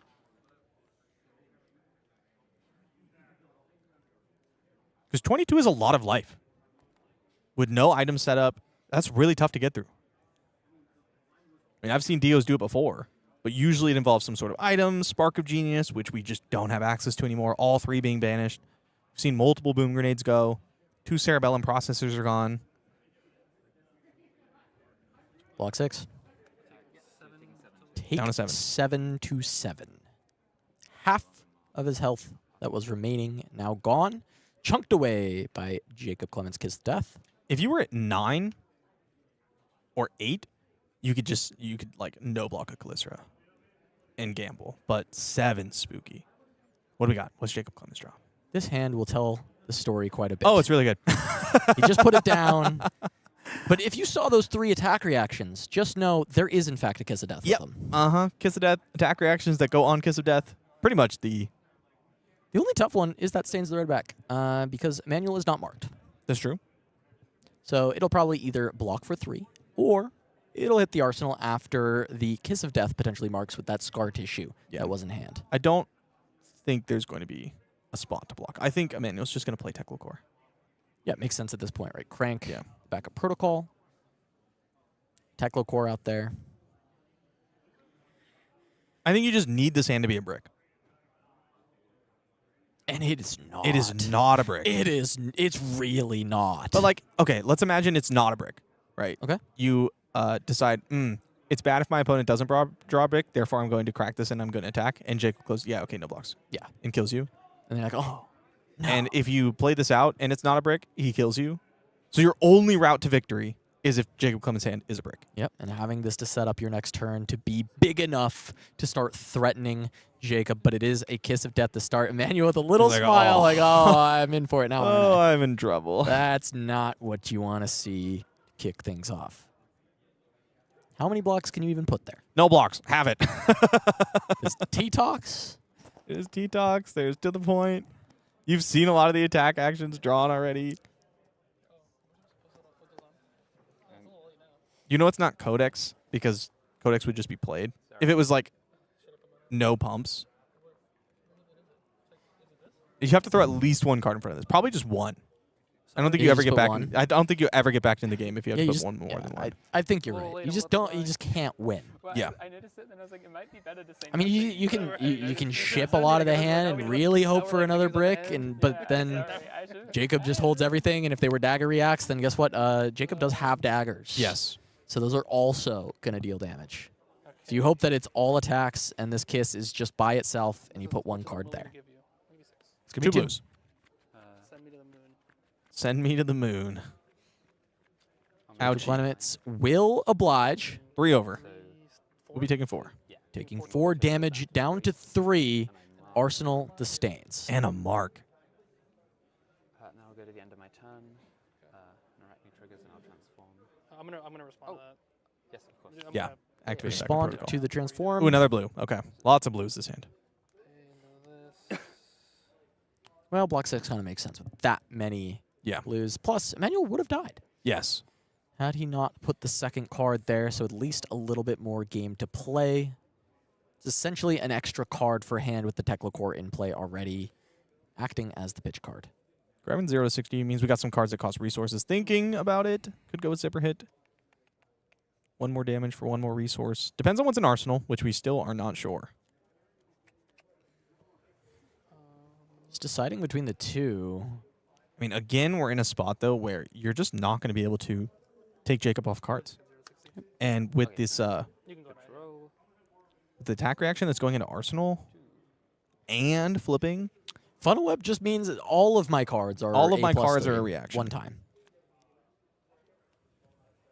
Another Stains. Codex, Scar Tissue. Miss 3 cards. It's enough. It's enough, yeah. 4 go again for Emanuel, sending that 0 to 60. I'll say no blocks. No blocks from Clements. He's got enough life buffer to take this home, make it to another calling finals. Face off against Michael Hamilton. Another one of those players that's always vying for the World Tour opponents. Always up Always there. a threat to take Player of the Year. It's a dumpster dive that's been there the whole time. Just a nice little 4, but 4 is not going to cut it. Jacob going to think about if he should block or if he can keep a 5-card hand with Emanuel at 3. He's not going to die from here. No blocks, goes to 10. Emanuel's just going to scoop it up, and that is Jacob Clements heading towards the final here for calling Memphis on Arachne Marionette. Yeah, Marionette been pretty impressive in this tournament. Obviously putting 3 copies into the top 8 and showing why it's so powerful. There we go. We did see Marionette fall earlier, though, to an Oscilio. So will it happen again? Will it happen again? Well, Jacob Clements has been on a tear against the Oscilios overall. Just period. Just like Michael Hamilton has also been on a tear in this tournament. It's true. On these, this could be a close matchup. It's gonna be a It close is another one of these kind of aggro races. They're still playing the game? They're still playing they fist bumped. I saw a fist bump. They just reached over and fist bumped. I mean, what do you mean? I mean, but they did fist bump. And the game is now over. I guess the game. I mean, the game was very over. Let's be clear. And there was a fist bump. And there was a fist bump. They played it out for the camera, and we moved on. Okay. They played out for the, yeah, understood. Okay, well, let's take a look at the bracket. Jacob Clements, of course, did advance, as we all saw. That was a game that was over with a fist bump. Jacob Clements going up against Michael Hamilton on Oscilio for our finals. Oscilio versus Marionette. Bit of a story of the meta. Dash.io, Marionette, and Oscilio. Yeah, it kind of has been, and Marionette has not been able to pick up that calling win, No. but Jacob Clements has picked up calling wins in the past, and is looking to repeat that feat once more against Michael Hamilton on Oscilio, and Oscilio winning the last calling, looking for that run back. Michael Looking for Hamilton the trying to make twofer. that done. Yeah, I mean, always excited to see Wizards in the finals. I'm really looking forward to this one. All right, let's jump over to some upcoming streams that we will be having here on the FabTCG channel. That is going to be Pro Tour Yokohama coming up April 9th through the 12th. You can pick up those packages now at fabtcg.com/organized-play. You're going to have Calling Rotterdam as well, where you can pick up one of these calling packages on April 24th to the 26th. And keep an eye out for those early bird packages and when those are dropping. We do have the talent teams for these streams as well. Pro Tour Yokohama, Sam O'Byrne, Pankaj Bhojwani, Brian Gottlieb, Uber Shouts, and Hayden Dale. An amazing lineup for that Pro Tour. Rotterdam going to be covered by Scott Mines and Gabe Scheer. I've been enjoying this squad a lot. It's been a fun covering duo, Europe. for sure. Very good duo. This has been a lot of fun so far. You've got us for the final. The Dream Team. The Dream Caspool Team. MajinBae. You all know us. You all love us. And we'll be covering the finals in just a moment of Oscilio versus the Arachne Marionette. There will be a giveaway happening during those finals as well. So make sure to watch out for that and don't go anywhere, because calling Memphis turns out this.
We are back for the finals of Calling Memphis. I'm Cass Mulder with MajinBae on the cast. It is some familiar faces in this final. Oscilio versus Arachne Marionette. Michael Hamilton versus Jacob Clements. versus Jacob Clements. And let's see that bracket, how both these players got there. All right, so starting off, Michael Hamilton fighting through a Prism yet again, and an Arachne Marionette to get to the finals, facing another Arachne Marionette. We're going to see if he can do it again. While Jacob Clements battled through the Teklovossen and a Dio to fight in another aggro versus aggro matchup. Yeah, and the Arachnes have often got the better end of the Oscilios in this tournament. We've seen some of the Arachnes with a lot of wins Yes, we against have. Oscilios when we're looking there, but it is by no means a solved matchup in any way. Oscilio is pretty even with those two aggro decks being so explosive. Especially with the new cards. We got things like Temporal Wobble, Cloud Cover, really changing how the matchup plays out. Yeah, and while this weekend is still going on, we do have the early bird special for World Premiere Prague happening right now, where you can get a free side event voucher when you buy your package during this weekend. And World Premiere Prague, you've been rabid for it. It is 50% sold out already. So if you want to jump in, now is the perfect time. You'll get in before it's sold out, and you'll get an extra bronze ticket for the event. You can pick up all of these beautiful cards with the package as well. Your early bird weekends are right now. We have one extra day on this early bird weekend for Prague. Monday at midnight is when that will expire, and these are the rest of the dates that you may want to screenshot this page and save for later if you're interested in any of those upcoming events.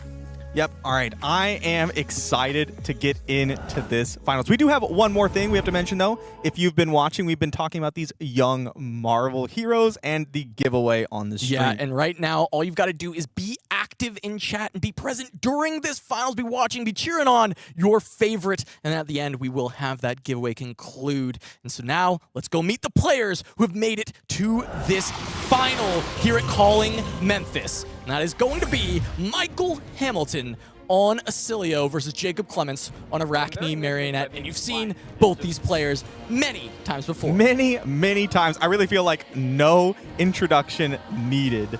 They have just been absolutely slaughtering tournaments from day one. And let's take a look at how Michael Hamilton got here throughout the event. Many a win, but Assassin has been the one kryptonite that has been able to keep Michael Hamilton down, losing to Marionette with Lucas Oswald in round 11, and early on to the Slippy in round 2.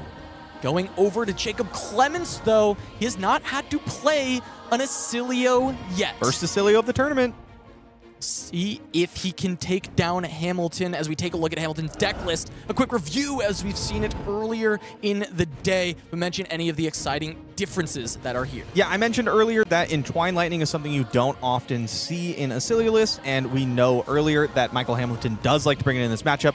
Also, Temporal Wobble and Cloud Cover are some new cards that can be really impactful here. Yeah, and the Cloud Cover we saw in that semifinals match against another Marionette, paying dividends, saving Michael Hamilton and propelling him to this final. And now once more, let's take a look at Jacob Clements' version of Arachne Marionette, and if there are any of those tech pieces that are necessary, like the Amulet of Echoes. I see 2 Amulet of Echoes. Also some defensive pieces if he chooses to go for them, but generally, Marionette wants to be aggressive. You might see 1 or 2 traps in there just in case they roll into Arachne Trapdoor, but the strategy tends to be kill and disrupt Oscilio before he can kill you. Yeah, so wanting to stay offensive. Some D-Reacts can make it in because they just do some value with those 2-card hands. But let's take a look at these heroes. Let's meet them and let's see how this matchup ends up faring. Oscilio versus Arachne. Oscilio winning in Calling Brisbane. Nick Malev taking it down. The first Calling win for Oscilio.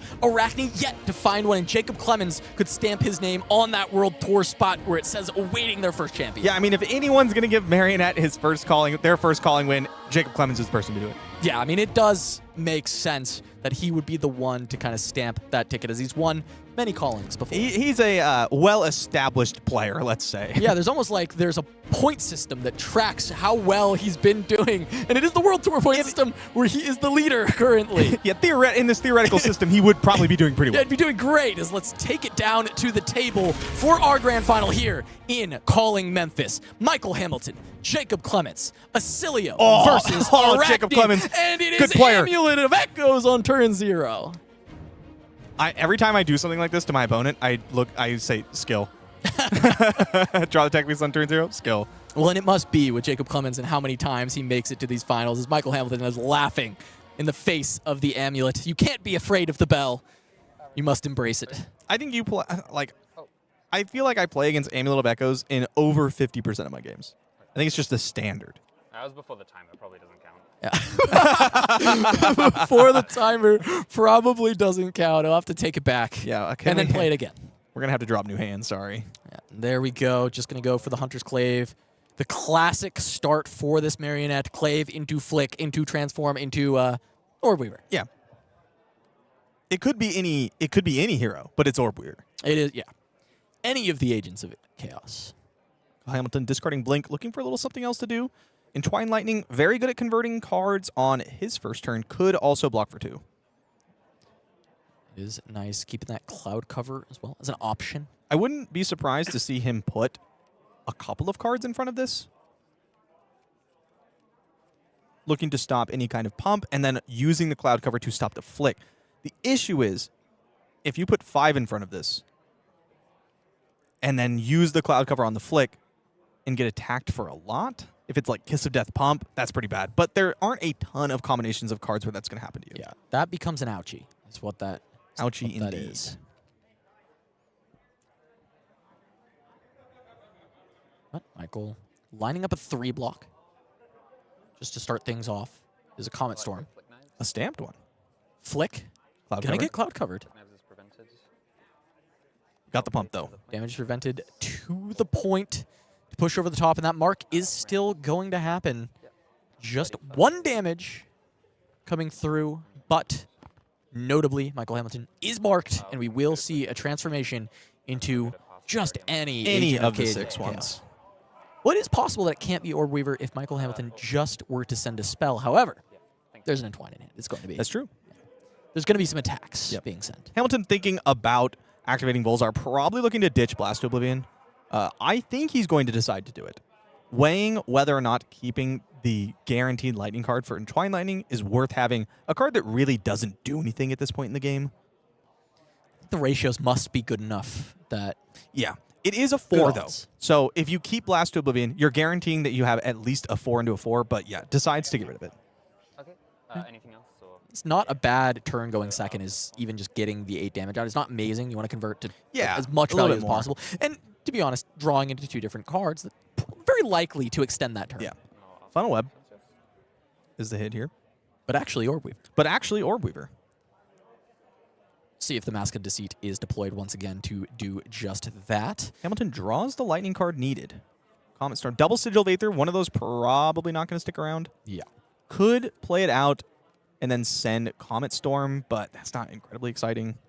It's 9 damage. It's better than the 8 we were theorizing That about is before. more than 8. It is. And you could Arsenal Sigil of Aether. I expect we see one of these ditched.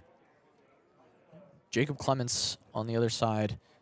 Looking at this hand, he does have a trap door, but no traps yet for that to find. Kiss of Death. Mark of the Black Widow, Kiss of Death, and Codex. There's not a lot of pumps, but a lot of attacks. And still, even without the dagger pumps, Orb Weaver just to get that established. Maybe something that Jacob Clements looks for with this Mask of Deceit. Perhaps deciding not to ditch the Sigil. Starting off with Entwine Lightning.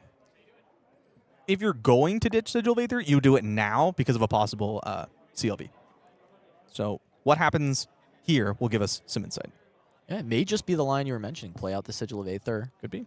Or, I mean, you probably just Arsenal one Sigil of Aether. True. Fire off the Comet Storm. Yeah, I just think there are better cards. I think I would rather have most of my deck in the Arsenal other than Sigil of Aether. But when Funnel Web is face up, he could be thinking, okay, yeah, like we're not flipping here. Yeah, so just if want an Funnel Web's instant. face up, you want an instant. An instant that you're happy to get on the board. Looks like that's the line he's going to take. Yeah, and since the Mark of Deceit has not come through, that Funnel Web is sticking around, which can help him make that decision easily for Michael Hamilton. And he had the time, right? If Mask of Deceit had come out, he could still loot away and look for the CLV or look absolutely. for something else to push over. I'll take 5 Arcane. 5 Arcane taken by Jacob down to 34. 34 plays 35. Passing back to Jacob Clements' turn. Tunic to 2.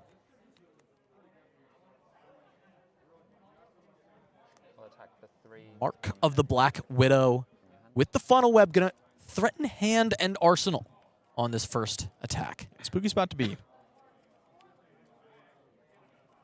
Hamilton's hand not really doing a lot here, looking to loot away a discharge. The only attack being a current funnel. Draws a cloud cover. That could be really strong here. Yeah, it will help quite a bit. You're able to cover 6 to cover the Funnel Web straight away, and then potentially consider cloud cover on if there are more reactions. But unfortunately for this hand, there is only one 3-block alongside the Somersault, a Sigil of Solace, and the Cloud Cover. But you put Current Frontal in front of this, and then it gets pumped. You Cloud Cover. You Electromagnetic Somersault. If it gets pumped again, you can get rid of your whole hand and your arsenal, and you don't lose any cards, and then the Current Funnel bounces back to your hand. So you can completely dodge the disruption. Big to look at as we do see Arcane Barrier popped. Stalker's Steps used here to try and push more damage. That is the AB. Cloud cover resolves, and then I have no other reactions. Lets the Cloud Cover go. No further reactions. Somersault going to be played to get that Current Funnel back. 2 on Volzar. Good to go to the next chain link. Notably, no Arcane Barrier anymore. Leaving no witnesses, but that instant that Michael has saved means that this is just damage, so long as he can play that out. Now, the Current Funnel really just doesn't do anything. I wonder if you just block this out. Decides to save the Sigil for a future turn. Block 4 with the Current Funnel and the Lightning Greaves. I revert to base form, and I'll ask them. Now, unfortunately, not being able to send anything back for Hamilton on his own turn. He's going to play still marked. Either a Sigil or a Sigil of Solace and send it back. Sigil of Solace back to 38. Higher life than he started with. Fatiguing. Fatiguing the Marionette.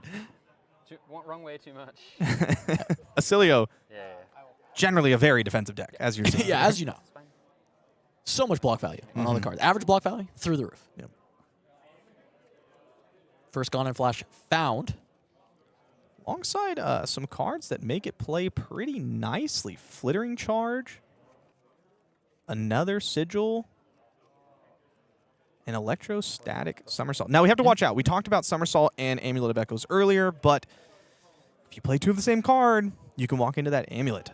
Yeah, and you have to fight your way through this first Amulet anyways. I mean, Hamilton did just dodge it for the entirety of the last Marionette game. He did. This one is going a bit different. Don't have to fight your way through it. No. But I think we are in that spot. Yeah. 38 to 34. Kiss of Death on the combat chain. Played with Jacob Clements. 4. Go again if it hits. Plus that nasty on hit of an additional life. It is 4. Will be 5. Will be more. Will be more than that. The classic no-win situation of a Kiss of Death on the combat chain with 4 cards behind it. That's terrible. And you're marked. Because if you no-block completely, Jacob, in theory, just says, okay, cool. Yeah. Yeah, take this damage. All right, take 4. Go again. Here's another one. And I will go again. I will go again, in fact. I've gone before, I'll go again. And yeah, I'm not afraid. Always thinking about T-Toxin when a Kiss of Death hits the board. Yeah, because, the Electromagnetic Somersault in hand does allow for a block 5 here, get the cards back. But it opens up the T-Tox to be 6 value, which is not your favorite. Discarding the other Sigil of Aether. We have one in Arsenal. Don't need a second. Picks up Blast to Oblivion, it looks like. Which does work well with Sigil of Aether. Not able to establish any permanent sigils that have been hanging out to make these blasts even better. Yup. Gonna have to use a temporary one. But it does give a source of Arcane to pump up. The issue is we can't really make it all work. Use something like Electrostatic Discharge, play the Sigil, Blast to Oblivion. Flittering Charge, play the Sigil with Go again. Blast to Oblivion, pick it back up, but you don't have an action point. Yes, you do get to shoot the Sigil. And it would be 3 lightning cards played. Yeah. I mean, it's something. It's 12 damage, but this is your whole hand. It's not converting, and if you keep the Gone in a Flash, you're stuck with an extra card to Arsenal. Yeah, it feels like blocking ends up being the spot that Michael's in with this hand and how it plays. Especially because Somersault is still like a block 5 on its own. Mm-hmm. This is still one of the modes that Oscilio can use it as. Yeah. Now, if it wasn't for Amulet, probably would just see him fire boots here. Yeah. Just try and get as much damage as possible before an Amulet hits the board. Especially with AB0. You just start pushing. Taking 5 total. Taking 5. Go again. As we said, sometimes, look, if you say no blocks because you're scared of T-Tox, Kiss just said, okay, yeah, great. No, I love having Go again on my Kiss of Death. Because now I get to flick it. Yep. I would like to remark you. Swing Hunter's Code for 1 go. One go again. Probably will not be the block. Michael Damon snap, no blocks. He has become marked once again. This is used, right? Oh, okay. Oh, sorry. I'm trying not to tap him because that's what old knocker does. Ah, sure. That's sorry. That's all good then. I do kind of like that. Just for a reminder. Play Meat Madness. Meat Madness, that's another on hit. This one's spooky. Yeah, it's either really scary or doesn't do much. Yeah, and it always does much against me. Yeah, it's 2 of 3 real scary here, but I guess you can respond with the instant from Arsenal. You can. You have to choose first, though. That's true. And It's if you tough. play it immediately, the hand stops working. That is true. So you would want to block this. Yeah, I you're would going to block say. 5, pick them up, and then you're going to Flittering Charge on your turn, Sigil into Blast Oblivion. Unfortunately, for Mr. Hamilton, this is going to get Stains, I believe, and then there's a Codex after. Brutal sequence and turn for Jacob Clements in this spot. Reactions. I'll play Stains to make it 7 go again. 7 with go again on the Meat Madness. Is Stains going to pump it by 3. 7 go again. Follow-up devastating. Codex, leave no witnesses. Especially if Michael Hamilton tries to play around the Arsenal destruction piece of this by playing out his Arsenal and then getting punished by that Codex. And we'll see if that is how this all resolves. There's the hit. Now there is the trigger. This is the flick. This is the flick from Kiss of Oh, Death. flick from Kiss of Death, of course. No longer marked. This is Now it's back 6. down to 6, which is still 1 more than what is being blocked for now. Take 1, and now the Now we'll see. window for Michael Hamilton And then. if he needs to respond. Oh, do you want to roll? Okay. Sure. Which one's 1, 2? So 1, 2 is hand, 3, 4 is Arsenal, 5, 6 is top 1 deck. to his hand, 3, 4 is Arsenal. 5, 6 is miss. Hamilton's hoping for a 5 or 6. Can't see it. They don't want us to know. I think it was a 1. Card from your hand. Hand indeed. Loses Blast. Pick back up the other 2 cards. Just maybe look to keep blocking from there. Avoided disaster with the Arsenal. Yeah. So it was a Flittering and a Gone. Okay. A disaster that maybe Michael did not know about, Yeah. to be clear. But here comes that Codex of Frailty. And you're- Now, what are you going to grab? Could be Meat Madness, again. Could be Leave No Witnesses. I'm thinking Leave No Witnesses because Hamilton's really not let any information slip that this Arsenal is an instant. Yeah, it has not been made clear. He's been blocking to protect it. It seems like it isn't. Seems if anything, like it could be a Gone in a Flash. It Yeah, could be like absolutely. a piece, an important piece of the puzzle Hamilton's trying to put together. I'll choose It will be Leave No Witnesses for Jacob Clements. Ponder Frailty. We'll just ship it, and likely Michael is just going to have to cover. I mean, he doesn't have to cover. He can respond and Yeah. just put out the sigil, take the damage, but the turn is not very So I exciting. expect to see him do. Oh, perhaps not. Cover with Gone in a Flash and a 1 block from a Could but that be. Aether still Bindings. doesn't really do much. No, I mean, you're sending 4, and you're keeping the Sigil of Aether in Arsenal.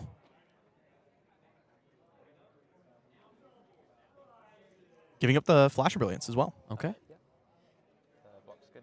I'll go to end. Have a draw from the Ponder.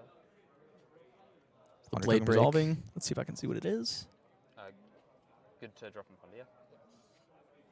Codex of Inertia, looks like. Not bad. Just to get a defense reaction into the Arsenal, ready to go.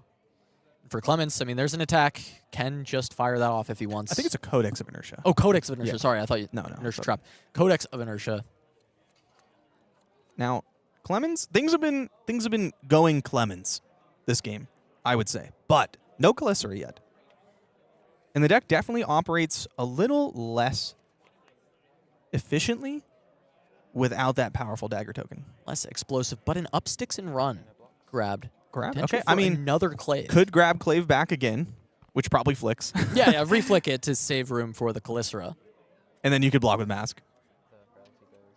Now, I don't think if Clemens needs a Calycera soon, I think he can find a way to get it. Using some way to get Mark and then block him with the Mask. There's the up sticks. Any response?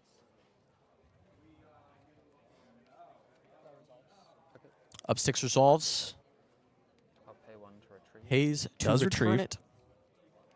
Hamilton's working with Current Funnel, a Shock, Sigil of Brilliance, and a Cloud Cover. 5 go again. Hits the chain. Jacob Clements. The Hunter's Clave for 5. I do expect that flick to come through, even though there is already the mark, just to look for the potential of getting that Callisto. We could see that Mask of Deceit finally happen.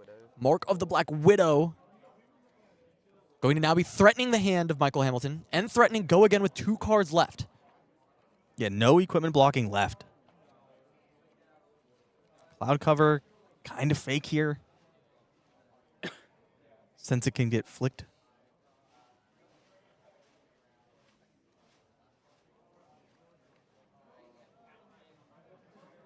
Tough spot for our world champion. Oscilio to discard the Cloud Cover. Looking for potentially just more blocking cards, more ways to get above this Mark of the Black Widow. Picks up, I believe, Entwine Lightning. A couple of 3 blocks available, but this is for 4, and there are no more block 1s on the equips. Yeah, looks like Entwine Lightning. It's either block 6 or block 0. Decides to take it. Block 0 it is. Go again and trigger the banish card from your hand. Michael Hamilton going to have to banish 2 Mark of the Black Widow. Banishes the current funnel. Jacob Clements extending his lead. Another Clave. Hunter's Clave for 1 and go again. 1 go again, looking to re-mark, but he always can get there with the flick. Will hit, no blocks from Michael Hamilton. Down to 19. Jacob Clements pushing plenty of damage. Codex of Inertia, we'll see what comes off the top for Clements. I've attacked with both daggers this time. Both daggers have swung. Michael Hamilton thinking on any response to the Codex of Inertia. Yeah, if I'm in Hamilton's spot, I'm thinking this game is going fine, except the Amulet is on the board. The Amulet really making things difficult on him. Because it can't just find the combo and Just win. go. Yeah, especially through AB0. And not finding the powerful surge effects, right? Even something like a Mind Warp would let you go like, okay, I'll play some attacks, and then I get amped from my Sigil of Aether, and I'll Mind Warp you. And I'll buy myself some space. Not finding anything like that either. Codex resolves. Inertia for Michael Hamilton. Ponder for Jacob Clements. Hamilton hoping this is a dagger pump that can't be used, since both daggers have swung. Yeah. Body language from Jacob Clements looks like it is All just right, another we're looking again. Yeah. Codex of Inertia. Can look to rebuy. Can we see it? Tarantulotoxin. That's exactly what Hamilton wants it to be. Well, maybe not Tarantulotoxin specifically, but a dagger pump that cannot be used this turn, wasting these Ponder tokens. So double Ponder not going to actually get anything done. Roll from Jacob Clements. Find out which agent it is. And it's Redback becoming Orb Weaver if there is a block available with the mask, potentially, needs but to. there's still double Clave at the current moment. Could always make space, but I draw my other 2 cards. Couple of stains of the Redback picked up for Hamilton as well as, or not Hamilton, Clements alongside a Mark of the Black Widow. I'll take it. Still being able to play with the stealth cards a bit longer in this matchup. And I'm at 29. 1 going through, getting the amp from Sigil of Aether. Now, Hamilton probably just going to push with this hand as much as possible. You're losing it. Inertia just going to make it so no Arsenal can come through, so just shove as much as possible. Try and catch up on the damage, start threatening. All right, Boot's turn. Here it goes. Gone in a Flash to start things off. I think this is a great way to play around this Amulet. You just make Gone in a Flash the last thing you do. You go Gone in a Flash, pick it up, Entwine Lightning, Gone in a Flash, Amulet gets popped, you respond with the shock. It's as good as you can do. It's already got the 1 amp from the Sigil of Aether to start things off as well, especially because there's no AB, so just all of this arcane damage gets to push no matter what Jacob Clements wants to say about it. Looking to line up blocks into the Gone in a Flash. 4 on the chain. There is the first stains of the Redback. This is going to be the blue that was in the hand. There is 1 more blue, Whittle from Bone, I believe, in the hand as well for Jacob Clements to power the turn. All right, here are the Lightning Greaves, the Oscilio equipment. Now, the bounce, Sigil of Brilliance, going to bring this back. 2 hand, 2 is the count on the Volzar. Twine Lightning with Go Again, revealing the Gone in a Flash. Now, I feel like the energy in the game is that Jacob is very far ahead, but this could very easily go Michael Hamilton. This is a Yes. pretty strong push turn against the Amulet of Echoes. You're putting a lot of damage on the table. Some of it's unblockable. And then we have a Sigil of Brilliance for the next turn. If a couple of turns go Hamilton's way, if Clements isn't able to continuously disrupt, we could really see him start to pull ahead. We haven't even seen these powerful surge spells like Mind Warp or Etchings yet. Yeah, and Clements is starting to block a little bit, blocking. giving a little bit of space back towards Michael. He's going to send the Gone in a flash. Once again, one card in hand. Clements likely to read the shock. Yeah.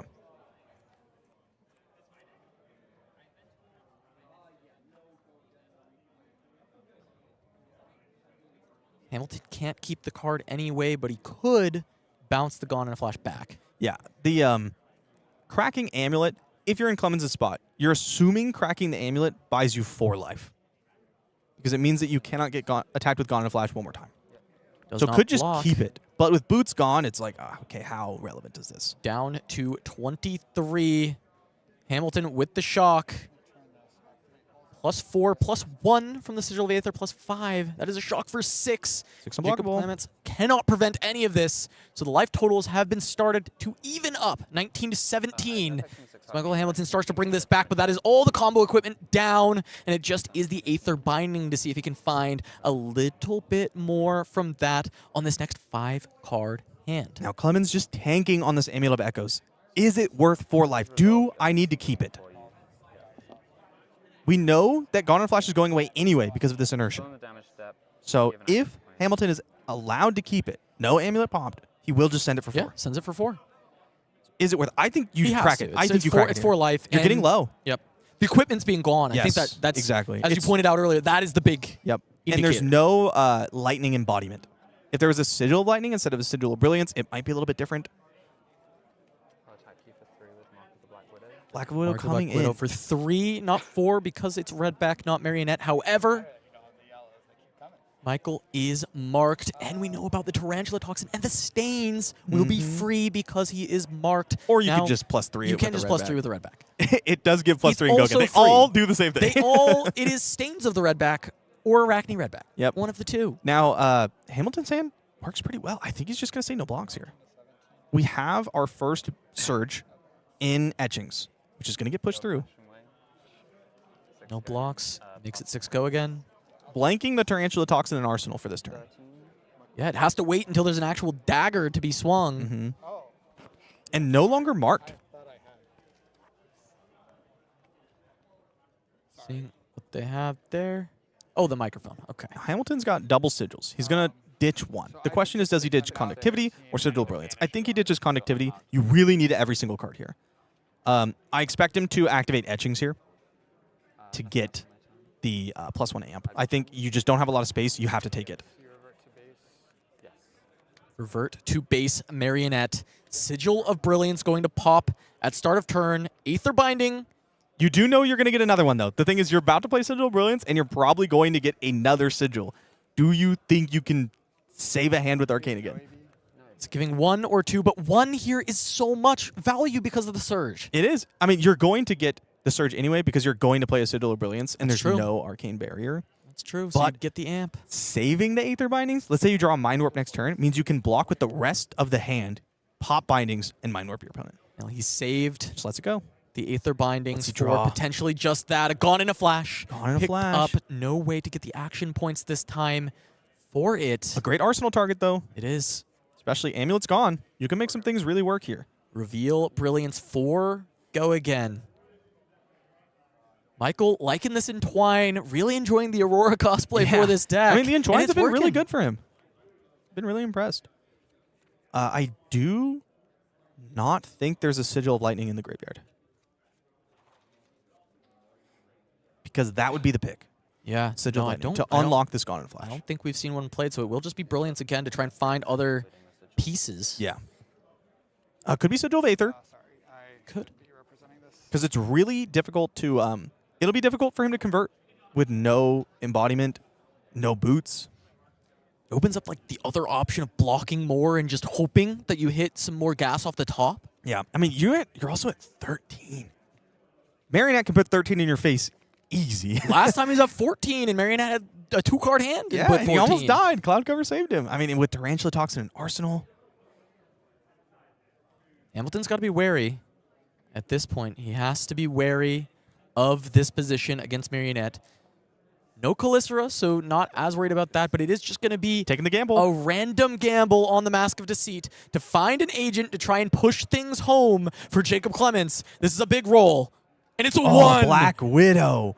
One of the best, if not the best, in this spot as well, with some of the stealth attacks that have been showing up for Jacob Clements and not relying so much on the Calicera.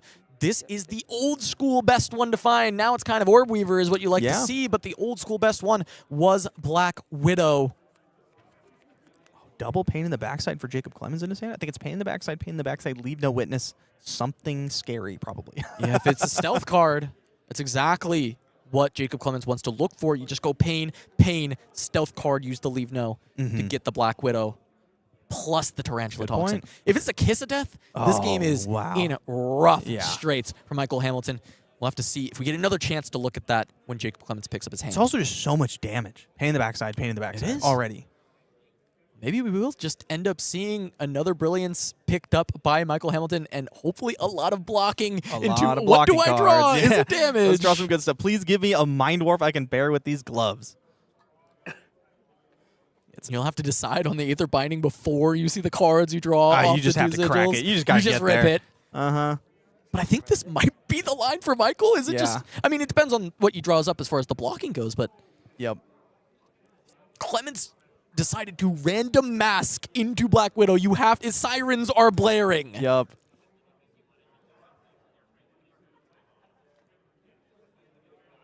I mean, you just have to know that you're in a position where you're going to have to block.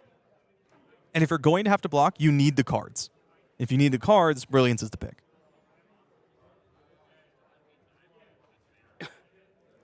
Danger is what this says to Michael Hamilton. Brilliance played. 4. Volzar 4. Surge. And our expectation is Brilliance number 2. Looking through one more time. Yeah, just to make sure. Just to make sure. Because as you said, Sigil Lightning. Sigil of Lightning would be a great pick. You could pick... I mean, there is AB0. Your opponent's at 11. The life total is not quite correct yet. They haven't changed it. Here we go. Thank you. They heard me. So, Sigil of Aether is a guaranteed... It's 2 damage. It's 2 damage. Yeah. As long as you have a spell. As long as you have something else. Or a shock. You know, you got something. It's something. Another Sigil of Aether even? Brilliance is a card. Every time, but is the card good? And he's deciding between the two. He's thinking about it. I mean, as you He's said, thinking right, about it. AB0, it's tempting. Very tempting. I think he's going to go Brilliance. And maybe the Aether Binding kind of changes that. Because, yes, you can still pop it with the Sigil. But you're of Aether, guaranteed the but Arcane. You already have the amp, right? Yeah. Yeah, I mean... Yeah, you pick Sigil of Aether, and you're getting at least... You know, you're getting your 3 damage. For sure. Whereas if you pick Brilliance, you might completely whiff on Arcane. But I think Brilliance is too good here. You know you're going to have to block. Get the Brilliance out. Wait to replenish. It's ready to block and pray. Block and pray. Best cards for Hamilton to draw here are probably, well, blocking cards. And then best cards to draw off the Brilliance are probably things like Blink. Just even something like Sigil Yeah, Warp if he could, to Volzar if he could for bring, free. like, if he could draw Blink, Sigil, Mind Warp or something, or even just Blink, Mind Warp because you could pitch the Gone and Flash. Right. All right, what does he got? Pain in the backside first. Gone and Flash drawn from Michael Hamilton. 3 blocks are 3 block. premium right now for Michael Hamilton because we know Jacob Clements' hands and we know that these pain in the backsides are on their way. And as Michael sees them, these 3 blocks are so important. It is 2 All 3 the blocks. cards block. That's a good start. they do have block values on them. There's a 3 block, another 3 block, and then 2 2s. Yes. One of the 2s is Flittering Charge, which does play even without an embodiment of lightning, as long as you can find an instant. And 2 draws to get there. Going to start with the Gone and Flash block. 1 still in arsenal to potentially have a little soft combo off if a blink can be found. Now, the shock is nice because it gives you Arcane. It gives you Arcane, and it's something you can play after a Gone and Flash, but we might just have to see him get rid of it here. Yeah, 3 block is premium. Yeah, 3 blocks premium. We could see him just take this pain in the backside, but that is terrifying. Yeah, I mean, getting marked. Good, I'll close the combat chain. Closing the combat chain. Pre-pump? What else he's got? Savor Bloodshed. Savor was the last card. I thought it was a stealth attack, but it wasn't. It was a currently Savor marked. Bloodshed. Now, we know there's a Tarantula Toxin. There's no stealth in hand. Yeah, no stealth. It is just going to be pain in the backside. Oh, gonna pitch a Plus- card. We'll leave no witnesses, and so is going to start with a pitch of the second pain in the backside. This hand actually not nearly as scary as we may have thought.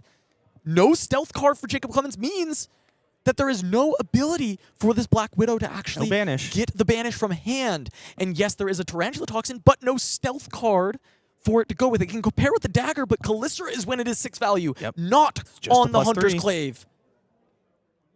But there's a card that's going to be drawn. Probably. Has to mark and then hit. We have a flick. There is a flick.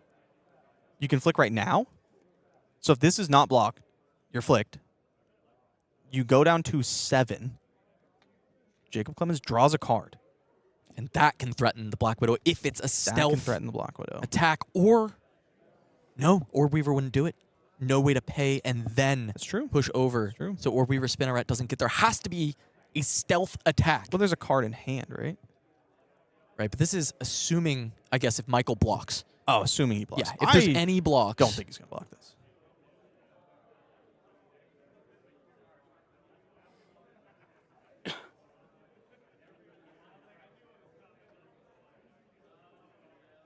Now, if he assumes his hand's going to be ripped, he can always go block with my 2 blocks and then shock you for 2. Which is not great, but, 9, and then you can push a little bit of damage. You crack your Aether Bindings, you just hope to hit something. You just hope to hit something. Any Arcane. And then hope to draw shock after that. Yeah, I mean, you just push Arcane 3 turns in a row, or 3. It's the same hand, but it's each other's turns, 3 turns in a row, our turn. Yes, our turn. Wizard. It's wizard stuff. You wouldn't understand. I would. I've never played a wizard. You might. I have played a wizard, but not much. And I might. Yeah, that's true. Oscilio. We'll play a little more Oscilio. Oscilio's really cool. Oswaldio. Oswaldio. Brocilio.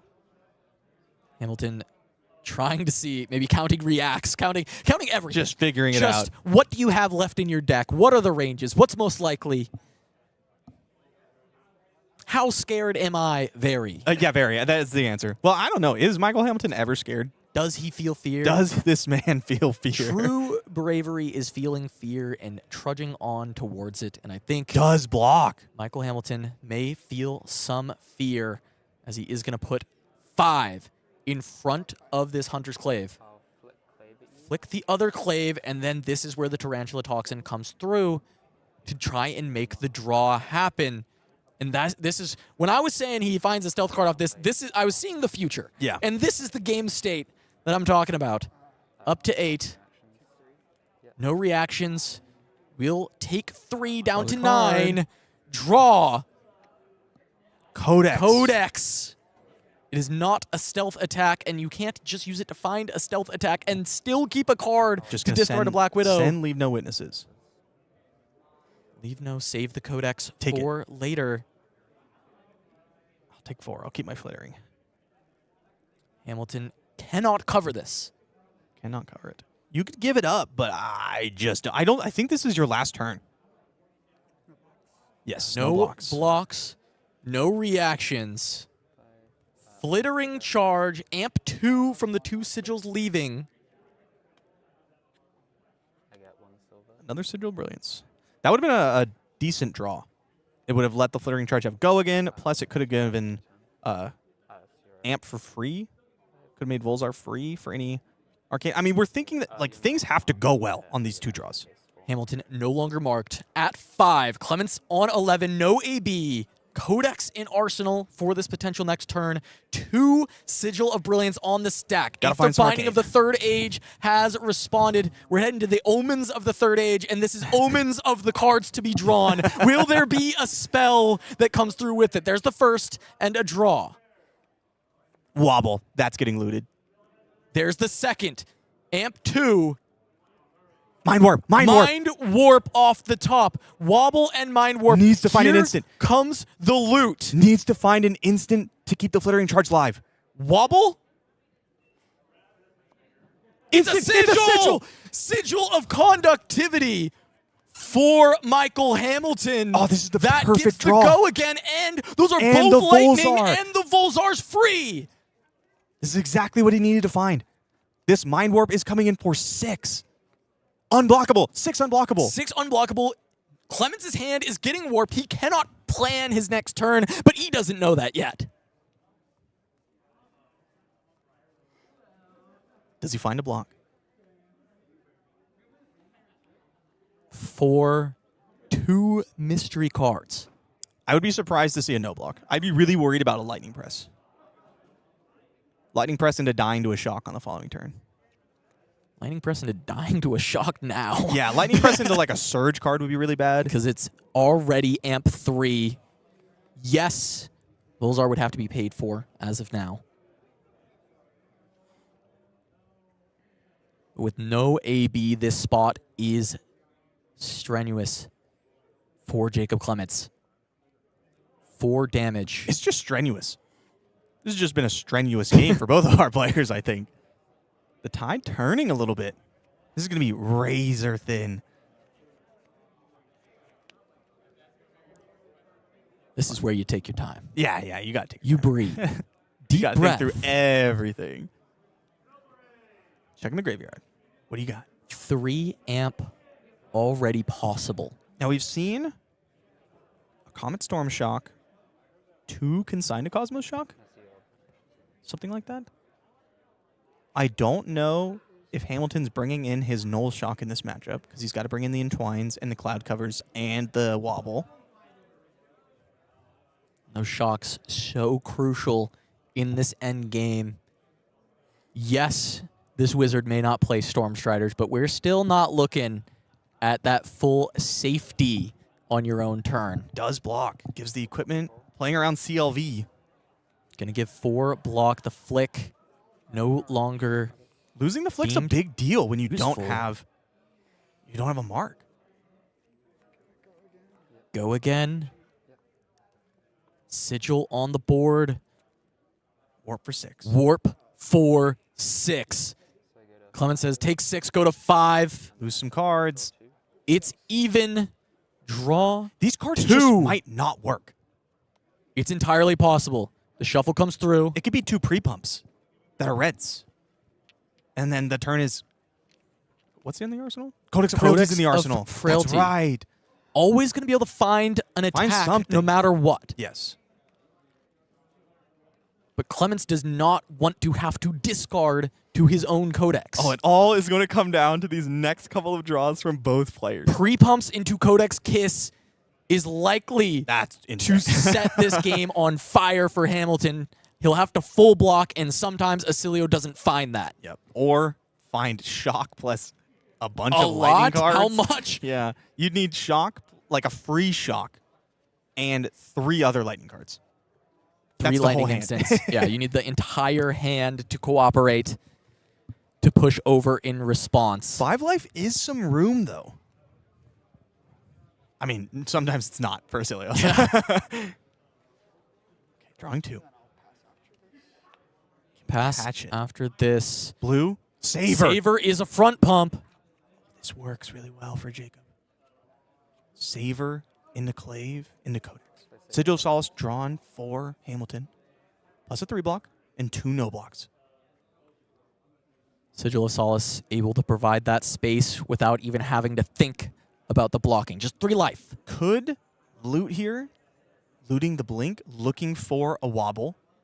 That's a play. Or another 3 block. There's potential for Saver into Clave. And there is still the option. Codex, either leave no witnesses, of course. The tried and true attack the arsenal. Or if that first Clave hits and Oscilio's mark, you can grab Kiss of Death, which comes in for 4 with Marionette and would draw off of the Saver Bloodshed for another card to keep the turn going if Michael doesn't cover it. Decides to get rid of Sigil of Lightning. Works better. Oh, wow. Etchings into Blink, into Mind Warp. Does kill. But you don't have the space. It's going to be 5. And that is notably the life total of Michael Hamilton.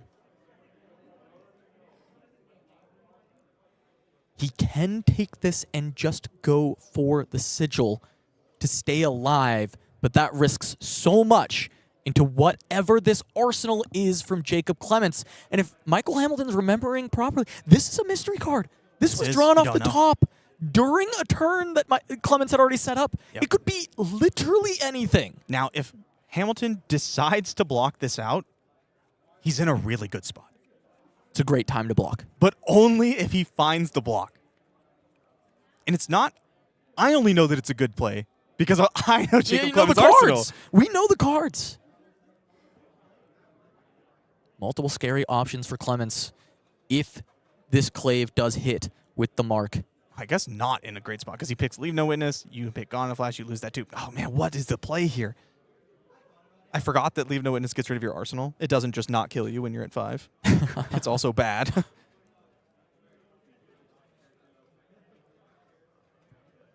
Yeah, I mean, block here. Sigil still getting played. It just leaves you with a blink at the end. Blink and nothing. This is a rough spot. You block here, you get Codexed into Leave No Witness. You lose a card in your hand. You lose your arsenal. You just arsenal Sigil of Solace. You're at 1. You could Arsenal Blink and go for the Hail Mary shock play. That might be the move at that point. I mean, I guess so, right? That's another lightning card you can throw away towards the Volzar. And maybe that is the spot that Hamilton finds himself in, but he has to navigate this turn. He has to find what this turn is from Clements. Is it Codex? Has he not seen? He's seen 1 Codex this game? 1 Codex. A Frailty. We saw a double. Frailty. Yeah, the double inertia earlier. Now, you don't know that this isn't a pump. Yeah, he's seen 1. So 1 more could be in the arsenal now. 2 more in the deck. 2 more in the deck. You don't know that this isn't a pump, so you have to watch out for that. The issue is that if this hits, Codex could go get... It gets a 4, no matter what. It just always gets a 4. Yeah, because of dagger pumps, you do have to block. Blocks 3. This is playing around a +3 pump because he has Sigil. Gets marked.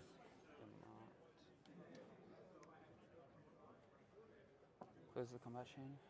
Combat chain closed. Codex for Jacob Clements. Play Codex Frailty. Is going to force a discard from Hamilton. Surely going to grab Leave No Witnesses. See a deep sigh from Michael Hamilton. This is probably the worst case scenario. Pretty bad. Discarding a card. Gonna lose it, most likely. Can't block out a Leave No Witness. Can't block it, actually. It's already Oscilio'd on the turn. Will be losing whatever is put in the arsenal as long as Jacob Clements grabs Leave No Witness, which there's not much reason not to. There is the line, because Saver was played, to play Kiss of Death. If it connects, you draw. It's forcing a 4 block. It's greedy. It's greedy. It's too greedy. It doesn't kill immediately. Yeah, you get a card for the next turn, but if you don't die, then you're probably going to go for the kiss. Because it gets go again. It's not a card for the next turn. It could just end the game. It draws a card. It draws a card. Yeah. Because Saver is still in effect. So this is what I was talking about as the other option. Sure. I also thought it was going to be Leave No. It's the safer. It's the go-to, the tried and true. But because the mark connects, Kiss of Death is now go again on hit. If Oscilio can't block 4, this deals 2, puts Hamilton to 1, and draws a card that can can always pitch to Clave. You already attacked with it. You did attack with Clave. Yeah, I don't like this line. It has to be another attack. I don't like this line at all. Has to be another attack, or else it's just eating your ponder. I kept wondering how Hamilton can make a good line out of this, and I found it. It's Jacob Clements picks Kiss of Death. How can he get out? Hamilton picks an attack, right? Kiss of Death is sent. You put your 3 block in front of it. You discard a card. You discard Blink. You go to 1. Jacob Clements draws a dagger pump or a front pump. Anything but an attack or another Codex, right? Anything but an attack. Anything but a dagger Codex. Yeah. Hamilton goes to his turn. He plays Gone in a Flash, which he picked up from his arsenal. He blinks it. So it's 3, blink, 4. He gets rid of Sigil of Solace.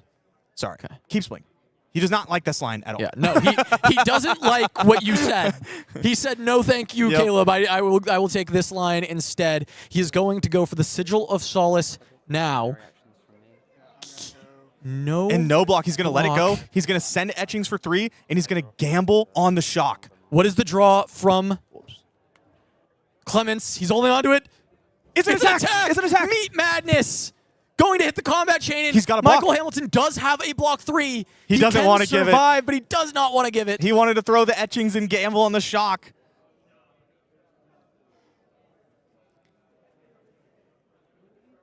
This was the benefit of the Kiss of Death line, being able to find the card. I do. If you can hit an attack. And Clements says this is how you win a calling, is you find just the find it. attack when you need it. Hamilton going to send Goner Flash, say, give me 1 card. Not that it matters. And he's going to look for the insane shock line. Clements Persuasive Prognosis, I think, was picked up finds off the ponder. Prognosis. Thinking about Arsenal. It is a blue for Clave. Does Arsenal. Blue for Clave, but it will hit the Arsenal. This is a frailty-reduced attack for 3 that Hamilton has. He can either save it for later and hope Clements whiffs, but at 1 health, Hamilton is out of space. I do think that trying to save etchings and going for the shock makes a lot of sense.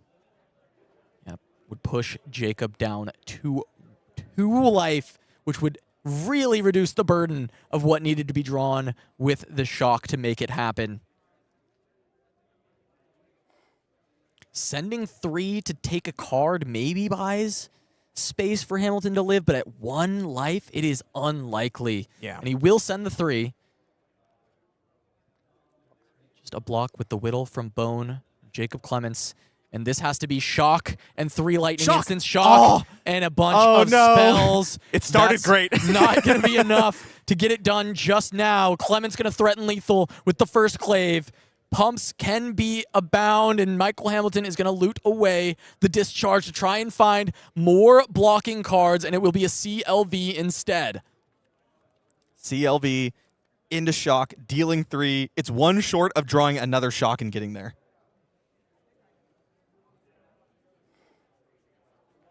Double spell draw hurts for Michael Hamilton here. Lightning instance could have gotten the job done. The double shock play potentially on the table. One more lightning instant. And if a shock was on top from the CLV, he could get there. 1 more. Well, 1 more to gamble. CLV shock 1. Now Now the other one, then cast it, then Volzar, and then Volzar's for 3. Mm-hmm. Yeah. It's just 4 damage. 1 Now- short. Hamilton's line of keeping the etchings, It wins here. it wins here. It would have won the game. The game had Jacob Clements not found a Meat Madness on the top. The Chaos Assassin, Arachne Marionette, going full chaos to close out the Just game. Flipping it. Just roll and die. And that's why Jacob Clements has won callings. And that's why he may win again as Michael Hamilton tries desperately to find how he should block this Hunter's Clave. 1 in Arsenal, 2 in hand. 1 in Arsenal, 2 in hand. He can't overblock because any follow-up will take him down. If he underblocks a pump, the game ends immediately.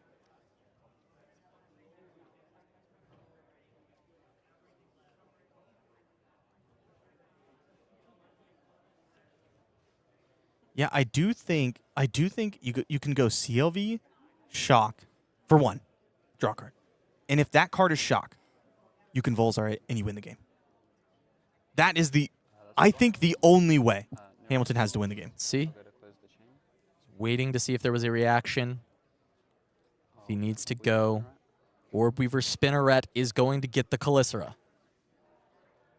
Oh, he's already activated Oscilio this turn. Okay, so it's literally just the 1 draw off CLV. Any shock is live. It is. We have the resources to pay for it. He can't put another card out to block. He has to do it now. Well, He's not looking. now, but you get what I'm No, saying. but it is down to the wire. Clements tapped the top of the deck, 1. said Meat Madness, Michael Hamilton. 2, 3, 4, 5 shocks down. And Hamilton is going to be forced to try and ask the same of Jacob Clements. How mad will you go if I find the shock off the top? You did it. Can I? The odds not in his favor, but here is CLV. Here is shock from Michael Hamilton. Can he shock all of Memphis and find one more off the top of the deck? Takes one. Takes one. See if we can catch Trigger. the draw. CLV. Any shock wins the game. Here's the draw. It's Blast of Oblivion. There is no shock here for Michael Hamilton. And just the shock of the crowd as Arachne Marionette is going to send another Orb Weaver Spinneret and a Calicera. Potentially for 7. Persuasive Prognosis instead. Going to come in for 7 itself. Hamilton not going to have the blocks to get around this one. He's thinking, just in case. You sometimes have to look at the cards and hope there's something else, but that's 5 in front and a fist bump as Jacob Clements is going to win another calling. And this time, we'll put Arachne Marionette on the board of calling winning heroes. Yeah, I mean, definitely played strong, played fast, hitting that, knowing I got to hit something off the top here, and then does. Sometimes that's what you got to do to win a calling, and that's exactly what he does. It's playing to the out, and I think Jacob Clements recognizing that, yes, he may be able to take the arsenal, but because he's at 5, he felt so unsafe into what Michael Hamilton could do over the next few turns, and because of that, takes the risky line and finds the madness, leans into the chaos of the Chaos Assassin. And still needed to dodge the last shock off the top. Well, let's take a look at that final bracket as there is a big congratulations due to Jacob Clements clinching this calling, taking it down here at Calling Memphis with Arachne Marionette. Yep. Super fun top 8. I think we're all shocked to not have a Teklo final somewhere I think so, in yeah. there. All of us. We all expected this coming into the tournament, but Arachne Marionette does take their first ever calling victory. That is so huge. Not the first victory, though, for Jacob Clements as he extends Not the even lead close. on the World Tour leaderboard. Just insanity that Jacob has been on such a run this year. Yeah, this year has been the Jacob Clements show. Has been incredible to watch all of that. And a reminder, on that giveaway, the details down in chat as those young Marvel heroes are going to be there, and we'll pull that giveaway in 5, 4, 3, 2, 1. Let's see who's been able to get that. Boreas 4 has won the Young Marvel Hero. Details in the chat. Look out for that as you will be getting that Marvel Hero. Any Those are huge. Marvel Young Hero, like Kano. You could get Kano. You can pick others, right there. I guess. He's right there. If you don't pick Kano, I mean, he's right there. He's looking at you so sweetly, right? You know, he just wants you. please pick Kano. Play the wizard. Hey, play wizards. Play the Wizards are really cool, but we will have a winner interview with Jacob Clements coming right up. We're going to go to a short break, and then you will get to hear from your Calling Memphis champion. Don't go anywhere.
chase, watch them fall. Young men's reign will turn to stone. This is a prophet's call.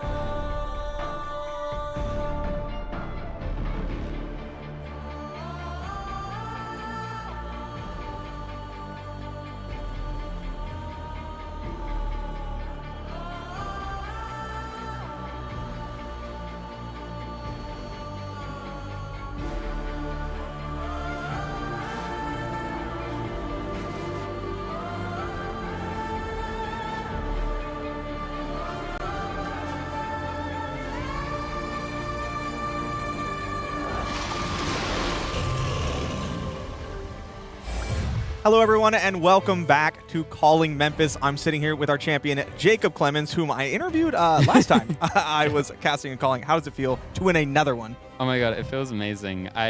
Rounding out, I've now won, this is my first CC one, so This is your first Yeah. CC win? yeah. I actually Yeah, did cool. not know that. Yeah, it's yeah, so it's really, I'm really happy to, I was watching the stream where when it, Mario, it says like Awaiting the first awaiting champion, first champion. And the first time that graphic came up, it was just after I won the BH for Mario, and I was like, oh, maybe it'll say me. And then, me. but it's like World Tour and Battle Huddens Yeah. and the old, so I was like, gotta get it. And then you make it happen. Yeah. We've been talking about it the whole time. We've been like, no one's won a calling yet Yeah. on Marionette, even though the deck's done so well. Yeah, Kashi has complained about this, that for a while it was like the 9th curse, where Mario had never top 8'd a calling, but had like a lot of 9ths. And then And when- now top 8's a lot. Yeah, so me and Didn't happen once. Bartosz broke the curse at Valencia where we both topped. And it was like winning lots of battle huddens and getting 9th at lots of coolings. And then we Yeah. broke the curse, and then it like kept top 8ing coolings, and like Lucas got second, when Lau I think got second at Hong Kong, but it was just like never quite there. So I was like, roll up my sleeves, I gotta get it done. gotta I get guess it done. I guess I'll do it. I guess I'll do it. Team Mario, I gotta get you.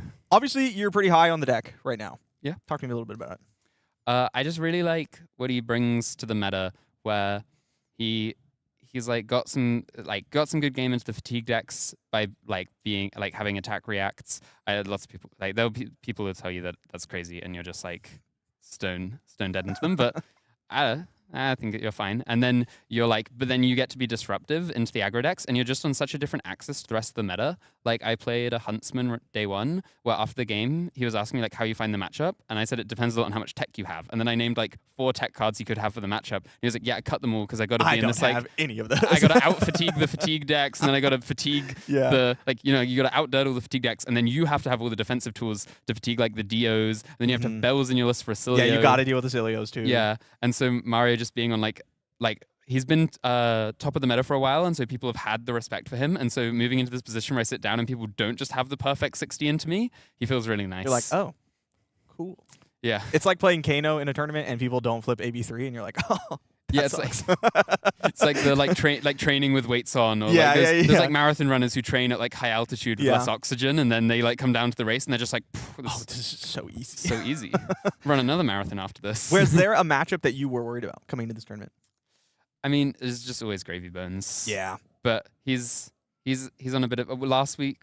Me and all my guys played gravy bones, and we just got It didn't we go got so rocked. hot. I watched and so that. Yeah. I was like, well, if we can't make gravy win, Surely no one's gonna win on it. Surely no one's gonna play gravy, and I can just play Mario and not have to deal with him.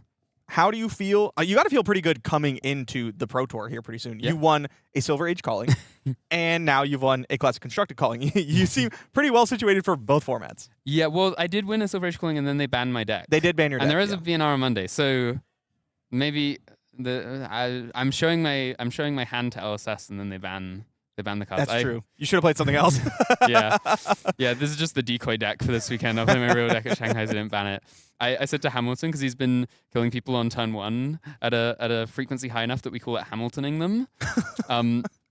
And so I said, you gotta be careful if you Hamilton fly me, too close to the yeah, sun. you'll get him Yeah. banned for the PT. So just like if your opening hand is like Channel Sigil of Brilliance, Chill. just decide if it's. You just have to decide. I'm not telling you whether or not it's worth it, but you just have to decide if it's worth it. You got to look around, see if anybody's watching your game. Yeah. Be like, are there cameras here? Can You they just see me? like I just put my hand over one of the cameras, he puts his hand over the other camera, and then like you're like, I don't know what's happening. This And then- massive life and then- total change. I don't know why. That's pretty funny. Oh. What do you feel like you can work on? I mean, like I said, you just won 2 callings for each format. What are you going to be doing in the meantime? I'm gonna be working on. There was basically Silver Age because the it's DNRs like changed it a lot. Like this KO deck that shout out Peter Beninskin for winning the showdown. Yeah. You got told how to pronounce it in my ear, but I didn't retain it. But shout out Peter, won the showdown on KO. I think he did it on the list that I played at Brisbane last weekend, and so.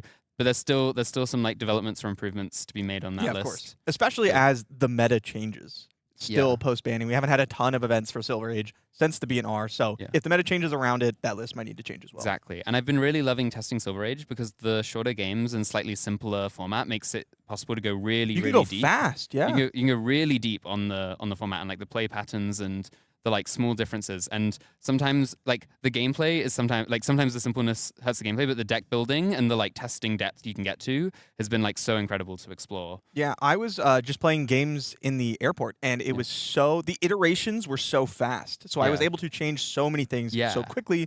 Whereas testing a CC game, you need at least like 30 minutes for a lot of times. Yeah, well, and you don't.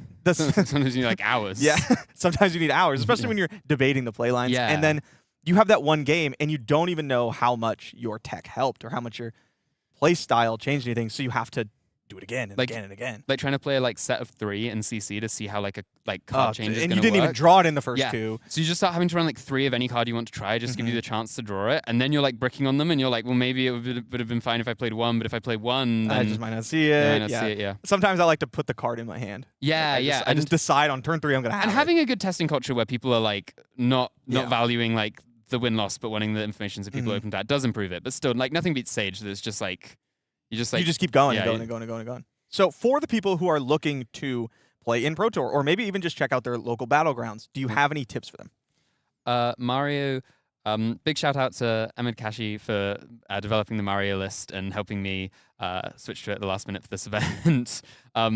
One thing he told me when I was learning the deck, which I find really valuable, is it's all about sort of like risk management and like risk evaluation of like how far ahead or behind you are to decide like how aggressive to be with your flicks and your plays. Because there's a lot of gambles, and like in my semis, I think you picked up on this. I watched a bit of the stream between the rounds of Top Cut, where I flick the clave to mark so that I guarantee the last clave. Yeah, to guarantee convert my next hand is the idea, because I'm arsenaling. Because I was arsenaling Orb Weaver, so I always knew I was going to have flick the double one of them. with the go again. Yeah. So originally I'd been like, well, at minimum we should always flick Graphene for 1 extra damage, and we'll be able to remake it next turn. But after he blocks 4 on the leave, I'm thinking if I flick the clave, then it gives you the best chance to convert your next hand, because you'll almost always be transformed. Yeah, you're flipping something 5 out of 6 times. Yeah, 5 out of 6 times you'll flip from something that's you discard to convert an extra card, and then there'll be marks, so then you can swing both Graphenes, and like you got to evaluate the lifetime thresholds. But understanding.